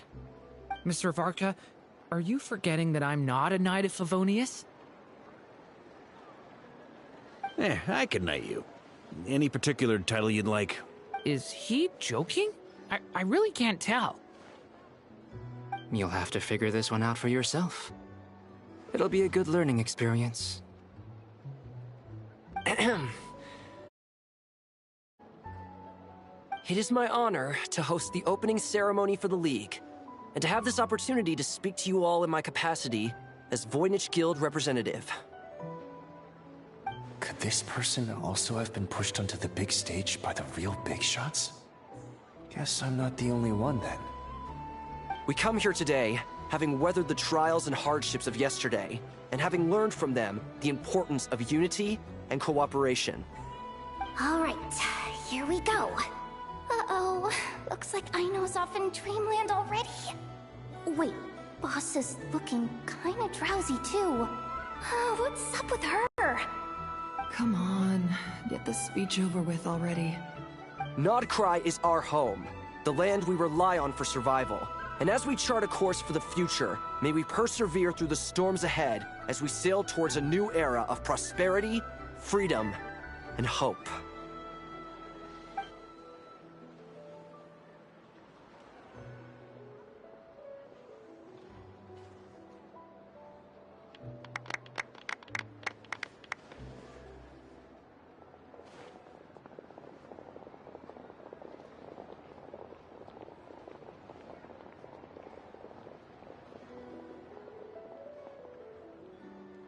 Looks like we'll have more opportunities to travel in the future.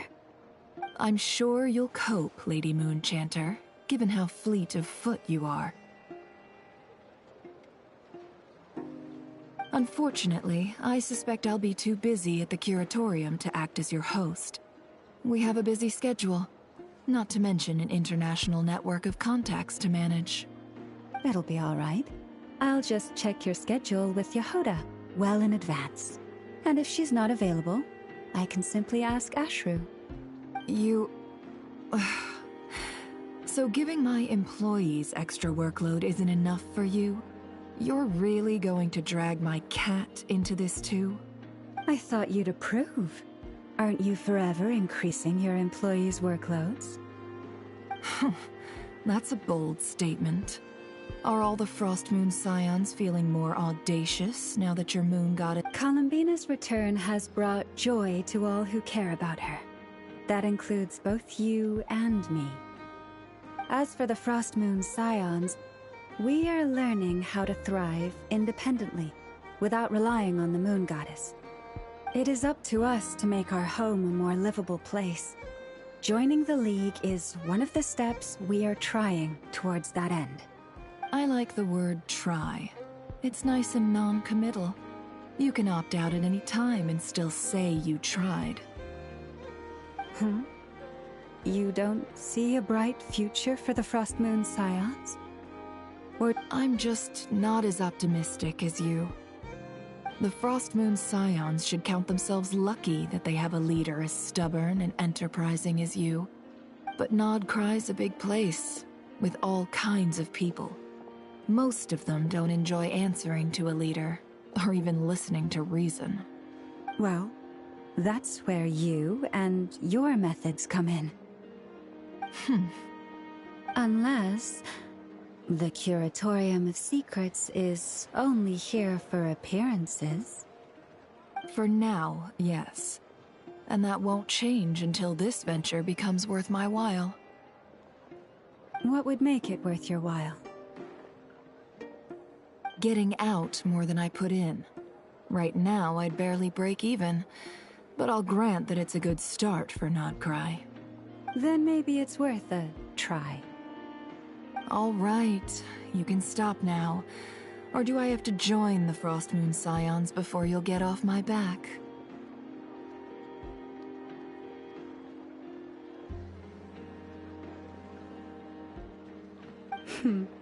You'd be very welcome to join us. Hey, you two! Congrats on all your hard work! What are you chatting about? Nefer was trying to dissuade me from adding to her employees' workload. Also, she's considering joining the Frostmoon Scions. Sorry, what? Your conversations are always the most interesting. Would you two care to join me for some tea before heading to your next destination?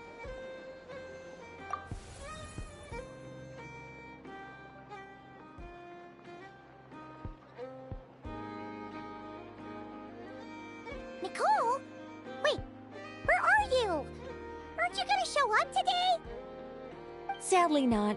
I'm otherwise occupied right now. I'm sorry, Paimon.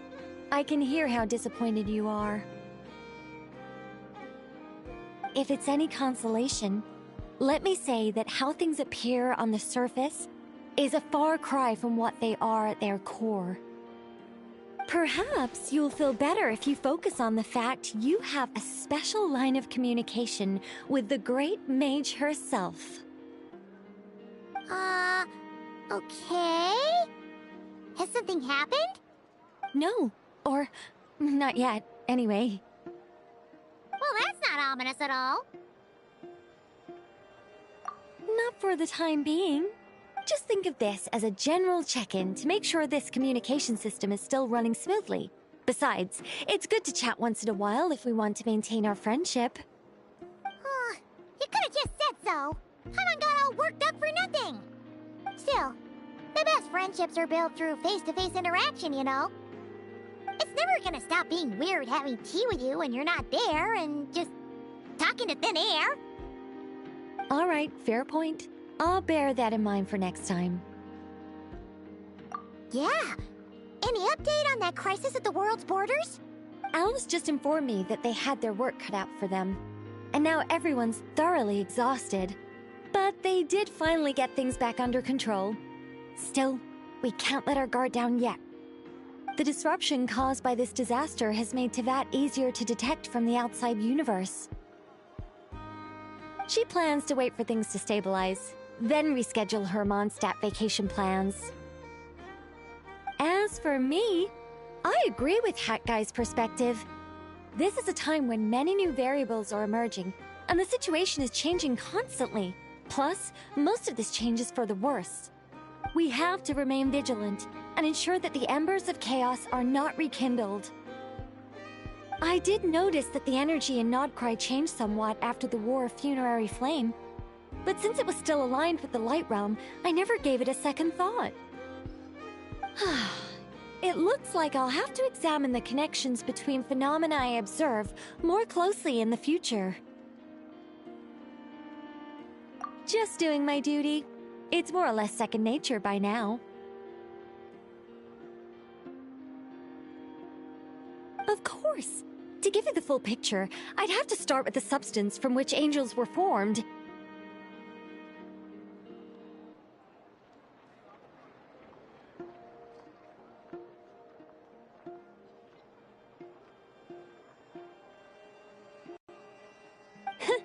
Never mind. Paimon's right. Showing off my knowledge would be much more satisfying in person.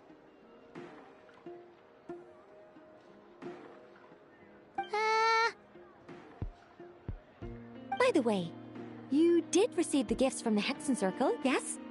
I'm not trying to claim credit or anything, but my pride demands that I at least mention it. They're quite similar to the protective talisman that Alice gave Dory, but with some very special enhancements. Oh! So that's what kept our friends safe when Dotori trapped them. Indeed. We went to great lengths to make sure they were invisible to his eyes.